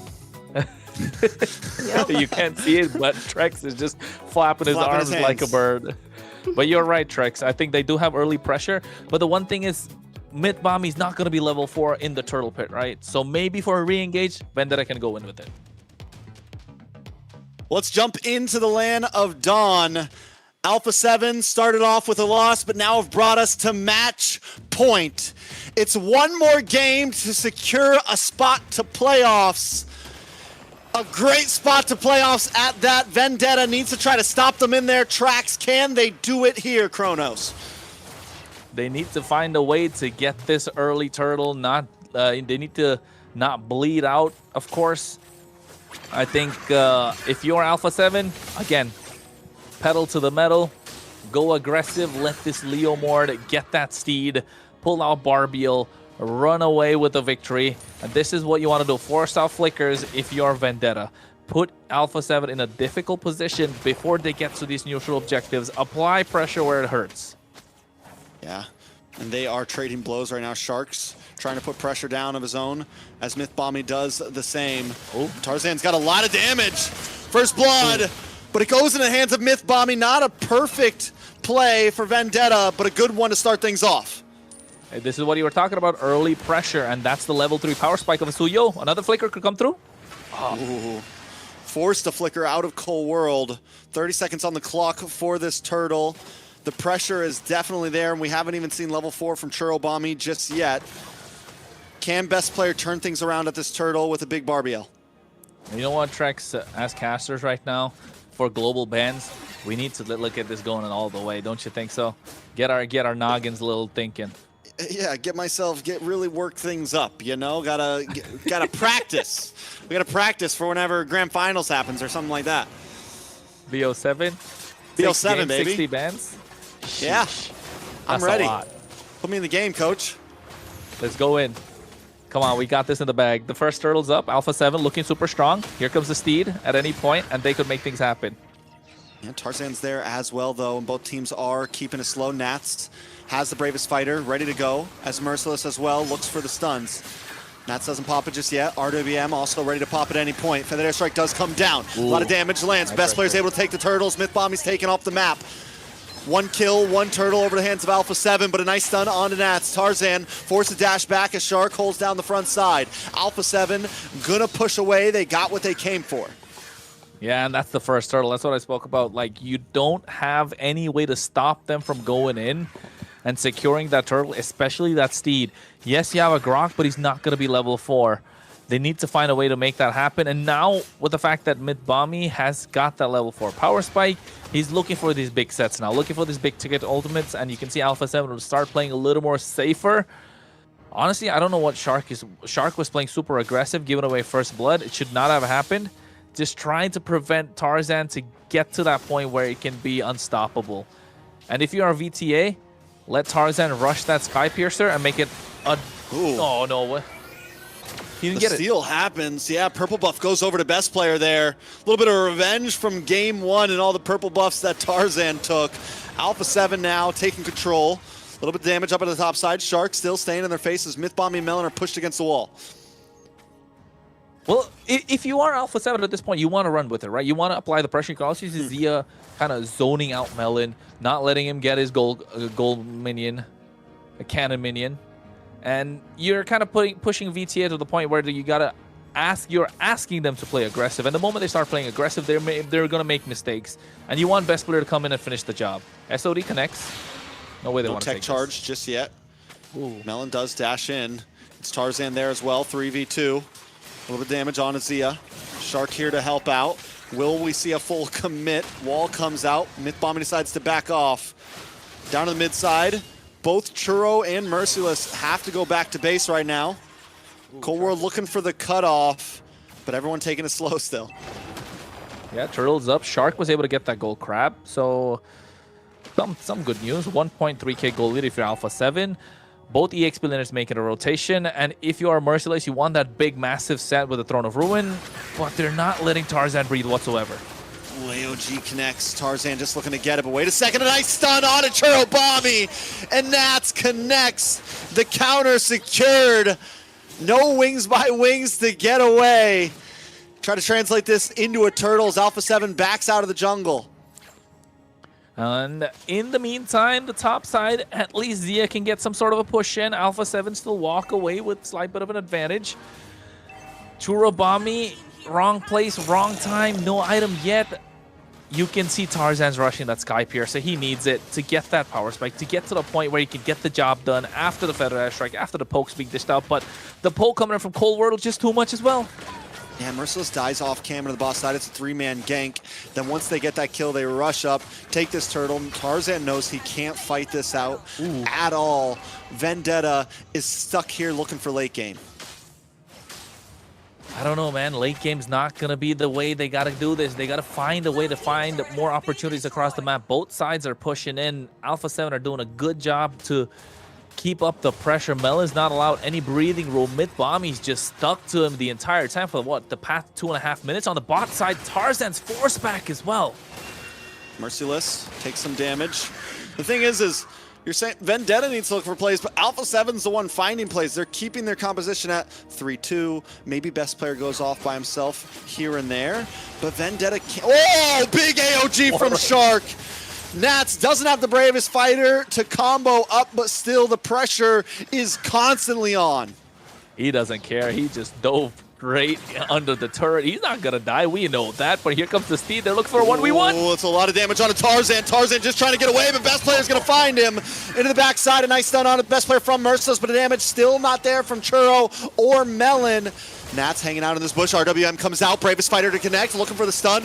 Unable to connect. Nice. Tech charge as well. Paired up. But MLBB just trying to get away, and he can't do it. Merciless taken out next. A double kill for Nats as Melon turns into the triple. Nats is on fire right now. 4-0-2. Well, this is what the Lapu can do. 4-0-2 the entire time. He was in the face of the opposition. Melon did get a couple of kills. He could have got the third, but he knew the damage coming in from Nats would be too much. Best player goes in, looking to get Tarzan again. Gets pushed back by the Spear of Misery. They're able to clear the waves. At least they're holding their tier 2, still standing tall, Vendetta, but the goal lead from Alpha 7 is starting to pull away now. 4K goal lead. This is the third turtle, and somehow, someway, Vendetta needs to pull off a massive set with MLBB, layer it up with that Throne of Ruin, find opportunities for Tarzan to come and finish the job with that Soul Sever. And Nats getting the Queen's Wings right now does not help Vendetta in any way whatsoever. What you just said is a lot of boxes to check. Ooh, Melon finds Zia. That's big with the help of MLBB. There's a small pick and roll, a small play that they needed. But what you just said, that's a lot of boxes to check for one combo to help them win this game towards Alpha 7. Any one of them can pull something off. It's a long road for Vendetta. They are on the right path. A little bit of play on the Cold World. Turtle does fall in the hands of Alpha 7 once again. That's 3 neutral objectives secured for Alpha 7. They're going to be looking for a 4th in 110 seconds. Hey, best player gets the best of Tarzan. 1v1. Ah, this is not good for Vendetta. They get themselves a third turtle. Now they're going to go ahead. Best player's already to the point where he's 4 levels ahead of Tarzan. 13 and 9. Nats is a monster. Cold World's not gone down a single time. The only 4 kills that they have is on Shark and Zia, yes, but MLBB, they're trying to force a flicker out. They're trying to force out the tech charge so they can walk in freely, because that's the only skill that's there. Once that's gone or once that's misplaced, Alpha 7 have free reign to go in. Feathered Airstrike comes down, a big miss AOG from Shark. They're trying to lock on to Nats. But look at the backside, a nice tech charge. RWM comes down to try to help defend, but Shark finally falls. Tarzan able to get the kill, but Nats is unstoppable, invincible, finding members one by one, gets the stun onto MLBB under the tower, looking for the triple. He's going to commit. MLBB trying to respond, and he does. The shutdown locks in, but at this point, Nats is just having fun as Zia finds Tarzan under the tower. It's 4 members down on the side of Vendetta and Cold World and Zia. That's all Alpha 7 needs right now. He was just playing with his food, and Nats was playing with his food the entire time. Got the back line, got the people that were necessary, and then found Grok, and he said, hey, I want to play with this piece of rock, and that's what he did. He played around, went down, it's all right, gave a shutdown, but it's to the wrong guy. He gave it to the Grok. It's not going to be anything crazy. Yes, he's got a couple items. The first item, Chassis Pauldron, did help out to prevent Zia to get to that power spike early on, but now he's building his way to the Trinity. Both marksmen still Melon ahead, so that's some good news for Vendetta. Even though Alpha 7 have been 4.5k ahead, it has been like that for about 5 minutes now, and Vendetta are keeping a good job from letting it slip away. And with this next Lord, I think just let it go. find a way for it to come in, get to the point where you can get a split on the other side of the map, but then there's always Zia that could come through, but you can see Melon is pushing, and that's what they need to do right now. Best player brings out the Steed once again. Merciless getting brought low. Couple more shots. Merciless forced to flicker. AOG to cut him off, along with the RWM. Myth bombing out, caught in a bad spot as well. Tarzan looking for a target, trying to zoom in, or maybe just get away, honestly, as Melon takes down the bot side tower, splitting up the lanes. He could have pushed another one, to be honest. They could have benefited Vendetta, but then again, it's a risk you don't want to take. But at this point, all Vendetta can do is take risks. They need to take a risk because Alpha 7 are at match point. They already got themselves the Lord 10 minutes in. You don't have a lot of range on this Moskov. He's still not built that Malefic gun, and he's not going to for another minute or so. Got the Fury Hammer, so you know the range is going to be super close. 2 minutes, honestly, until he gets a Malefic gun. Yeah, and the range is just not there. And now with the Lord marching in, you know for a fact you're going to be susceptible to the damage and all the crowd control that Alpha 7 are going to bring in, especially Nats, who's been the bravest fighter.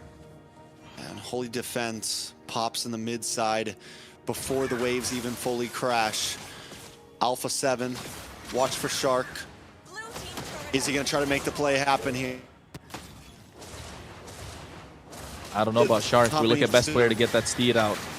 Ooh. Steed does come out, able to connect on Merciless, has to disengage. Feathered Airstrike comes down, able to still keep Alpha 7 at bay. No big engage just yet. Alpha 7 might be forced to back off on this one, buying Vendetta a bit more time. Not so much of a disciplined push that we like to see from Alpha 7, right? We saw this in the previous game as well. Yes, they got the victory. It wasn't as clean as we'd like to see.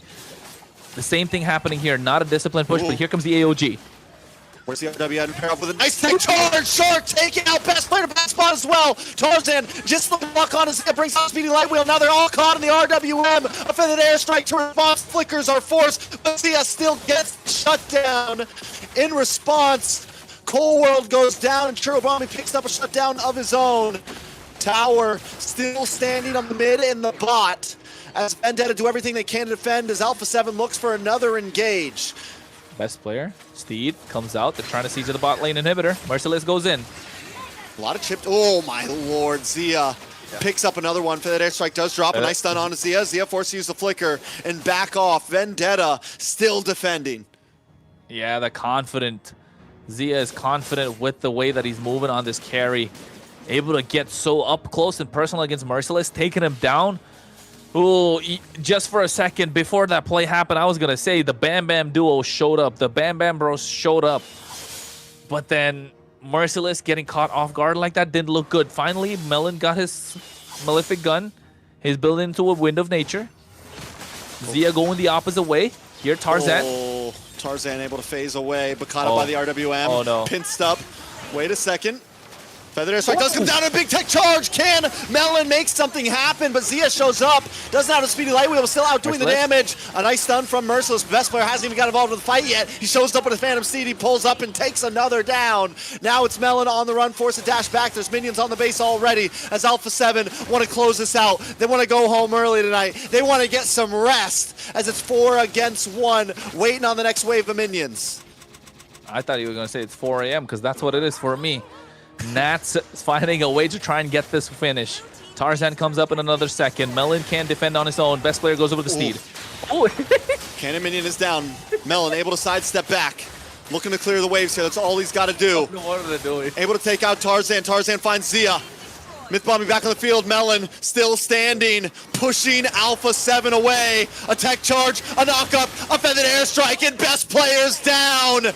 Vendetta reclaiming ground. Alpha 7 on the run. Vendetta still standing.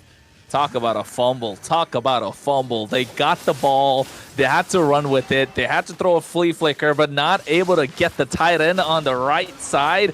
Oh, no, this is not how it's looking. This is not how it goes down for Alpha 7 North. They need to get and contest this, Lord, not give it away, because Vendetta could take and march down and take a couple of inhibitors with it, and Melon's already started to hack away. Oof. This is looking like Zia in game number 2 right now. The Moskov is coming online. A nice stun from Nats as Merciless jumps to the backside. A feathered airstrike plus an RWM. Who's going to get the better of it? Tarzan on the Lord, and Tarzan takes the Lord. Vendetta finally get a neutral objectives in the face of chaos. Shark able to connect onto Tarzan with AOG, but it's not the way you want to go. There's minions on the base. Vendetta got to regroup. Got to think about how they're going to push this.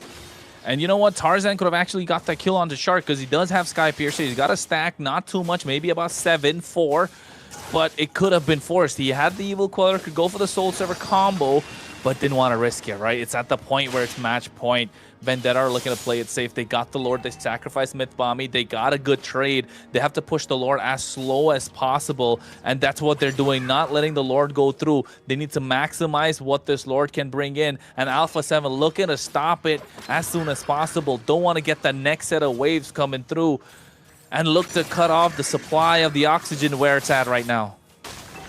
There's minions on the base, though. Vendetta can't get a big push out of this. There's nothing they can really do, honestly. They get a top tower. They get a second to breathe. It feels like we're 25 minutes in. I'm not going to lie, but it's only been 16 minutes, Kronos. It's the pace of the game. It's the way that Alpha 7 are turned up the gears, but at the same time, it's about how they threw that push. Best player missing on the Barbiel. Zia going a little too deep, taking a lot of shots from the Crystal. It could have been an end, but they gave another chance to Vendetta. And could this be the reason for their downfall, right? This is the discipline factor we spoke about in the previous game in the final push. Even right now, with the push before this, when they had the Lord about 14 minutes in. Same thing happened when they got the inhibitors, when they were at the base Crystal. Alpha 7, if they need to be the top dogs of the division, they need to be disciplined, and we're not seeing that. And we can see why Vendetta are able to get the better of them in game 1 and 2, although they didn't win game number 2. And looking at the items, it's full build. Melon's there at that power spike point. Zia's got there as well. Now it's just about swapping those items fast, getting those boots changed out for another, probably a rose gold meteor. And if Vendetta gives Melon the space that he needs, which Mythbommy has been doing so well, Churobommy's been doing so well with that Feather Airstrike, it could be disastrous for Alpha 7. And Tarzan just needs to come in for the right time for the finish because he's got the Sky Piercer. Prolific Roar as well comes in for Tarzan as his last item there. Churobommy, the Feathered Airstrikes are working. For Alpha 7, they need to start connecting those RWMs and those AOGs again like they were in the beginning of the game. Nats has to be able to lock on to Churobommy. But even now that we're into this late game, Nats isn't as tanky. He can get taken out if he messes up a Bravest Fighter or goes too deep. Best player, not doing as much damage as he was early on to the front line. He can't just 1v1 Mythbommy. He can't just take out Tarzan easily. The Leomord has its limits in the late game, and we are starting to see that. What Alpha 7 has in their advantage is map control. All the inhibitors are gone. They need to do what Vendetta messed up on last time. They need to slow play this, honestly. Let the waves control the game. You don't always need to rush Lord. And I think the moment they see Melon on the bot side, they're going to start blitzing it. At least that should be the game plan. But Mythbommy's doing such a good job right now on this Grok, walking up to them. Here comes the Steed Trex. I'm waiting for the big tech charge. Mythbommy is holding on. SOD connects. At any point, he can fully commit. The airstrike comes down. Nat's not there to jump down on him. Lord gets reset, and that means another tower possibly going to the side of Vendetta. RWM does catch Tarzan. They're going to rush down on this Lord as everyone is zoned away. Lord gets reset once again. A nice Bravest Fighter on a Merciless. Merciless just holding down the front side. Mythbommy still holding on to the tech charge. We're waiting for it. The throw of Ruin and the toss up. The knock-up. Cold World is down. Vendetta had to try to collapse. Feathered Airstrike once again onto Nats. Nats with the Bravest Fighter. Stunned onto Melon. But Melon is locking in as Tarzan chases down Shark and best player. Vendetta hightail it back to the Lord. They're going to look to blitz it. They need to blitz it as fast as possible. You can see Nats and Shark trying to do it, but look at Zia. Look at Zia on the map. He's trying to go for the base crystal. He does not have the speedy light wheels, but it's enough for them to take an end. That might just be G's. Wings by wings. Can he connect? No, he gets stunned up by Shark, and AOG catches him, and Zia is on the base. Match point wrapped up. Alpha 7 put it in a box. They're going to the playoffs. Hey, man, they're going to the playoffs. They get seed number 1. Not just us, not just you guys watching. Even production, we can hear them screaming, saying, oh, my goodness, this was such a close game. And it came down to the end of the final push. And like you said, Trex, they had to play the map, and they played the map so well. That was amazing. Oh, I didn't even look on the map, and then I realized, where is he? And they're backdoored. Crazy. I wish we could have got it on cam because the Farza's going. Farza's like, and Shark catches an AOG. That's the only way. He had to have used it. I'm going to go back and check it later to see if the all-guys, but he jumps and catches the wings by wings, catches the bird, fried chicken baby, catches the bird in midair and secures the game for Zia to just lock on the base a second longer. Ugh. That's why we love Mobile Legends. MLBB. That's the best, baby. Most watched esports throughout the world. And you can tell why. Wow. Look at Melon. Participation 30%.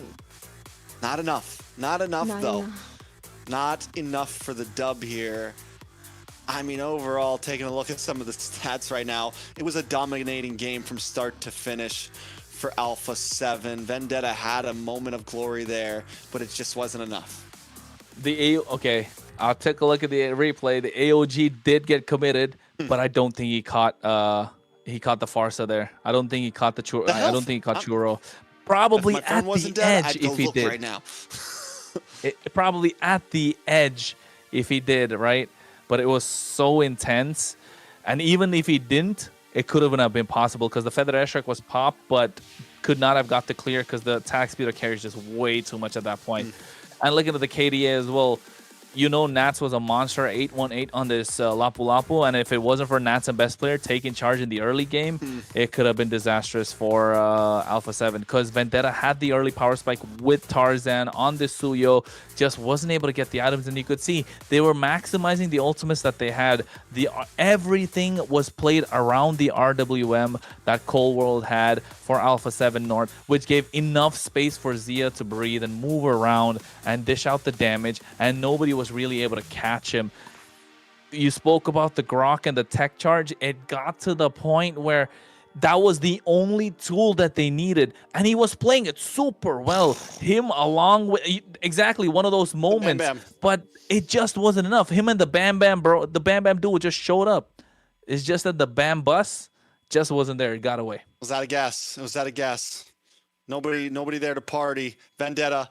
I mean, and they had some good plays. The fact that they lasted that long shows a lot. But Alpha 7, I think what we saw from the game that they almost lost to the games that they dominated in, they were able to constantly keep their composure and find moments to win.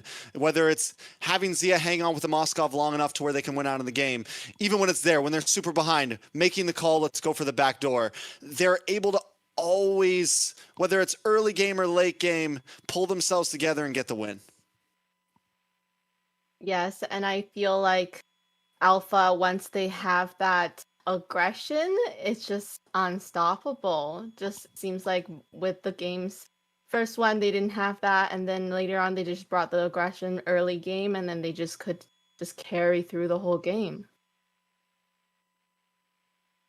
Man, let's take a look at the MVP. It is going to be Nats, and I think that is a well-deserved MVP, honestly. From the beginning to the end, he took one death. There was some small mistakes made by other team members or even by them as a whole, but Nats just seemed to always be on point that game. Even where Lapu might fall off in the late game, he was able to make big plays happen. He made it happen with that Lapu Lapu. We saw it with those Raging Slashes. He was playing with his food. The only death that he had was, what, against the Grok? Yeah. I think this was the moment, too. Yeah, he was just literally having fun, playing with his food. He found a piece of rock. He wanted to kick it around, throw it around. Just unfortunate that he got hurt instead. So apart from that, he had a fantastic game. He was the kind of difference maker, able to engage directly into the back line. It was either between a Lapu or a Yu Zhang, and it both could have worked wonders. It just happened to be Lapu in this case, and Nats was just shining with it. Yeah, Nats has been a monster back-to-back. I feel like he's been such a star of the team overall, Layla. I love XPs that are able to kind of just really be on top of you, and you just can't do anything, and that's what he was able to do for the team.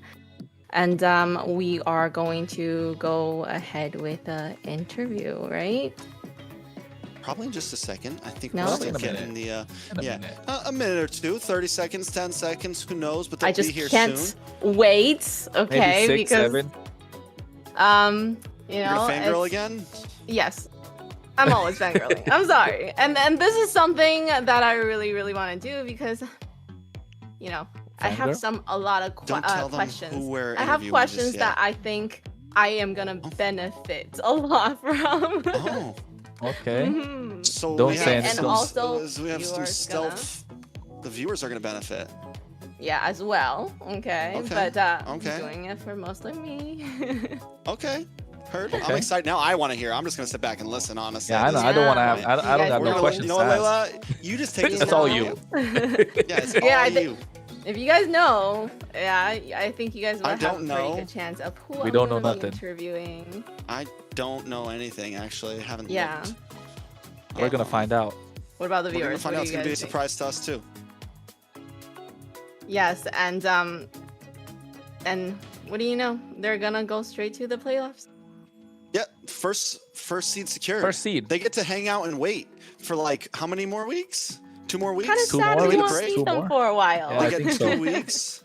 1 week, I think. Next week and tomorrow. So next week and tomorrow.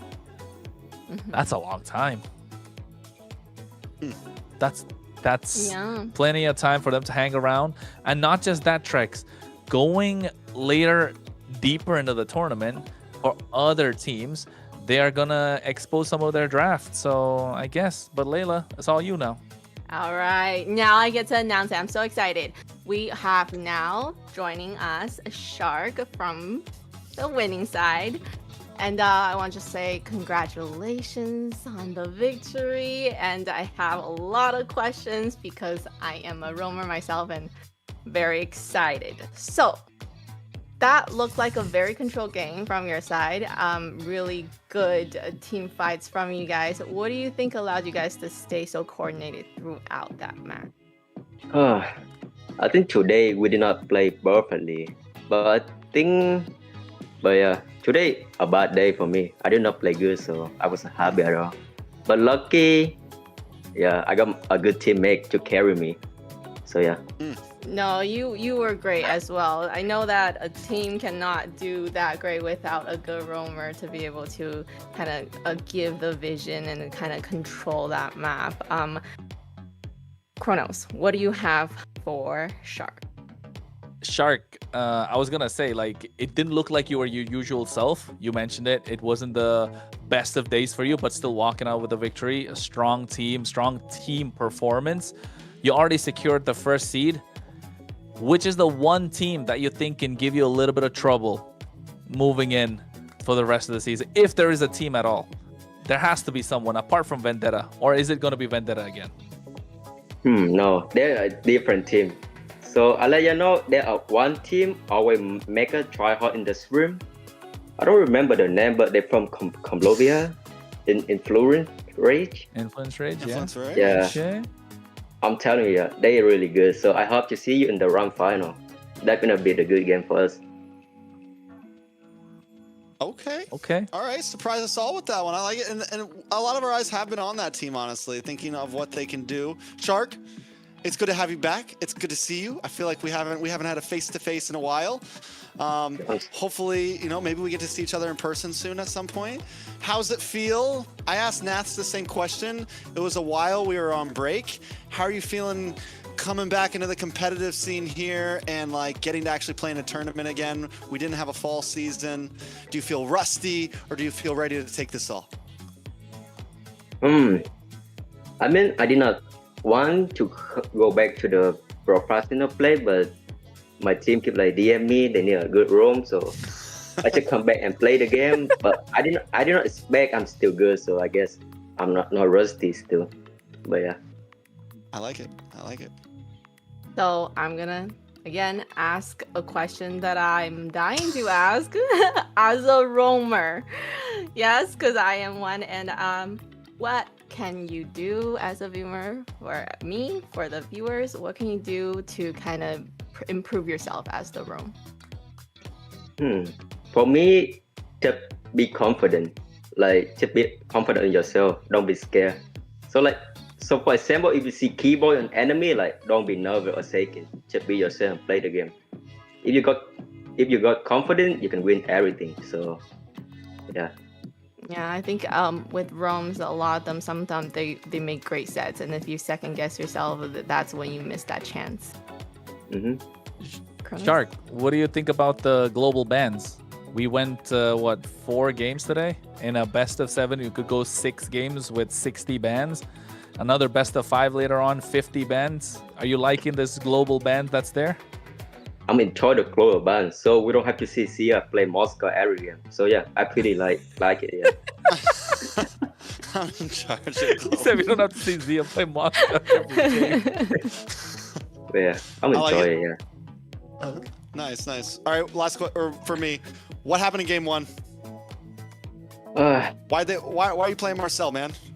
Long Come story, on, man. we What want can I to see say? you on big. We want to see you on big play heroes. Grok, I don't want to see no. Khalid. So What happened in game 1?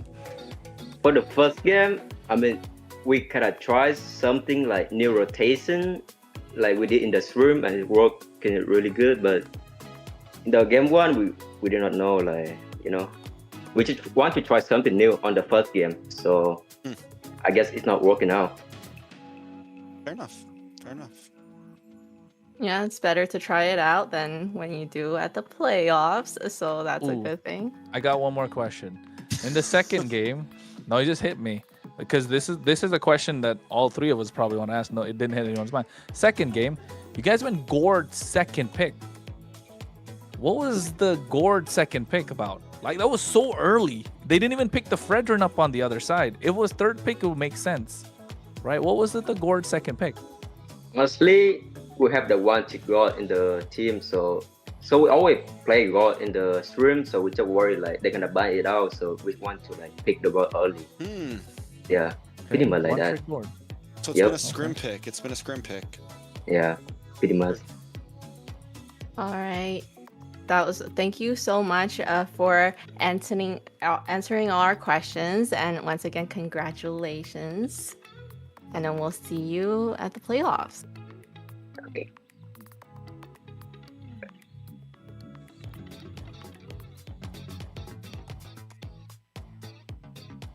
That was How was today? That was amazing. Yeah. Easier than last Okay. week. absolute cinema. Absolute Absolute cinema.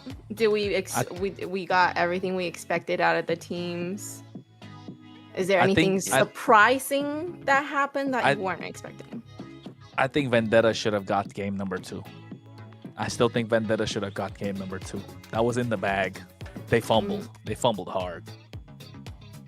So there we go.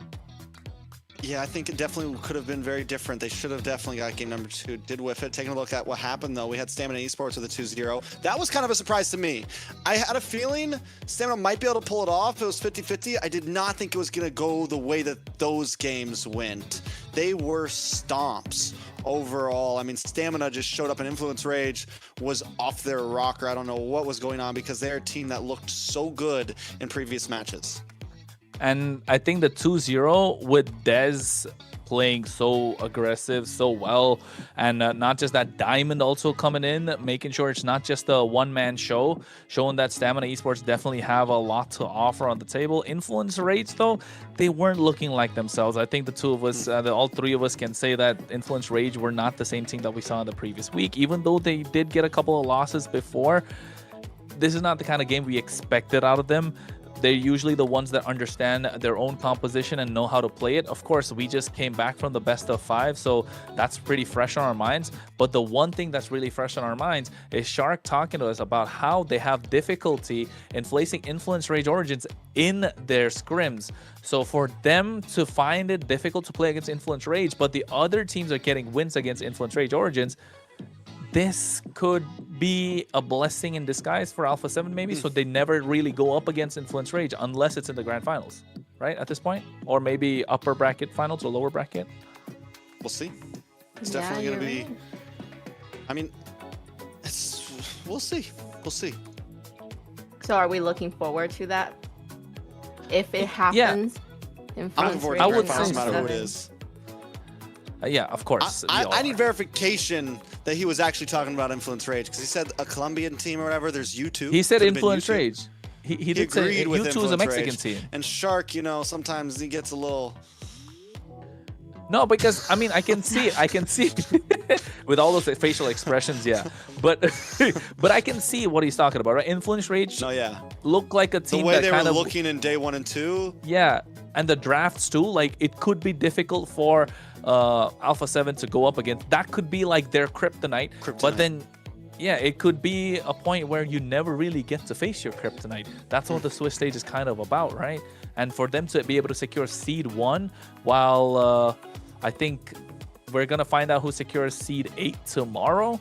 It's just that Influence Rage do not want to be on the bottom of the pack, want to be on the top half. So if it comes down to a point where they have to go against Alpha 7 to get to the next stage of the competition, I think that would be the best thing for them. So let's have a look at what is going to happen tomorrow.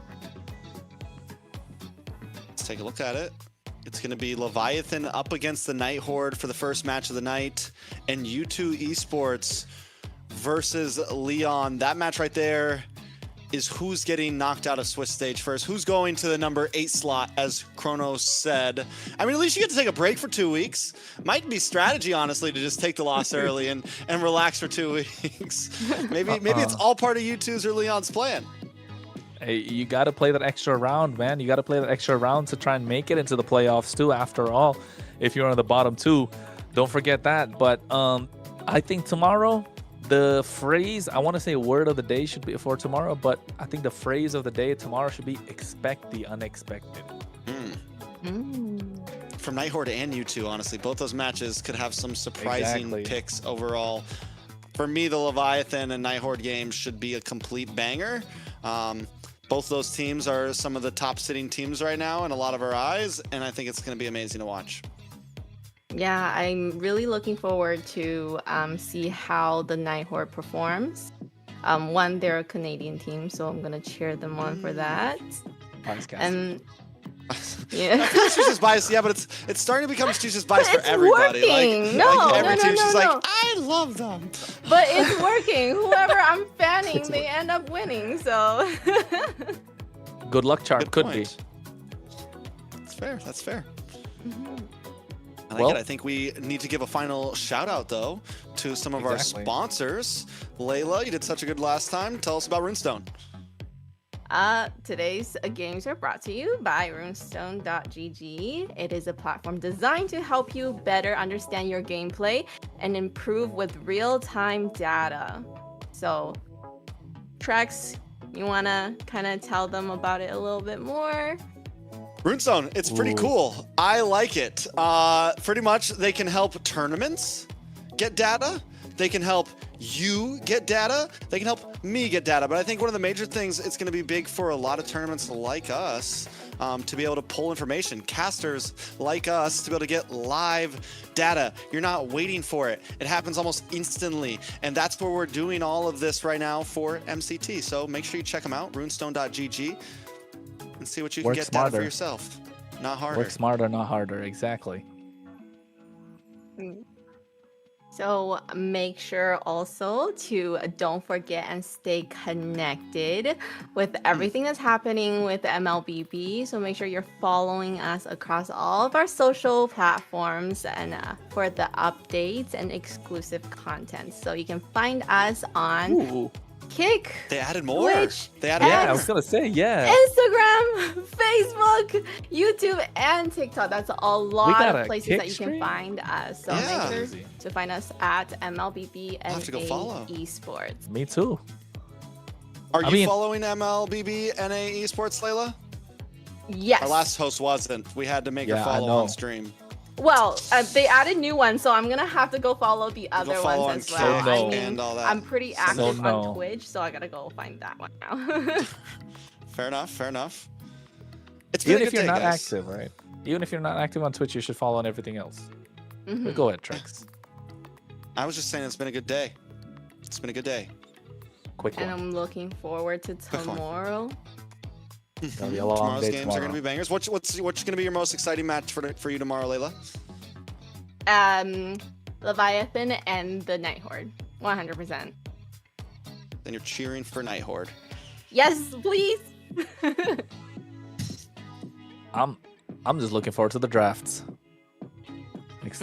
All 50 of them. Well, thank you guys so much. It was a pleasure casting with you tonight. Kronos, how do you feel about the night?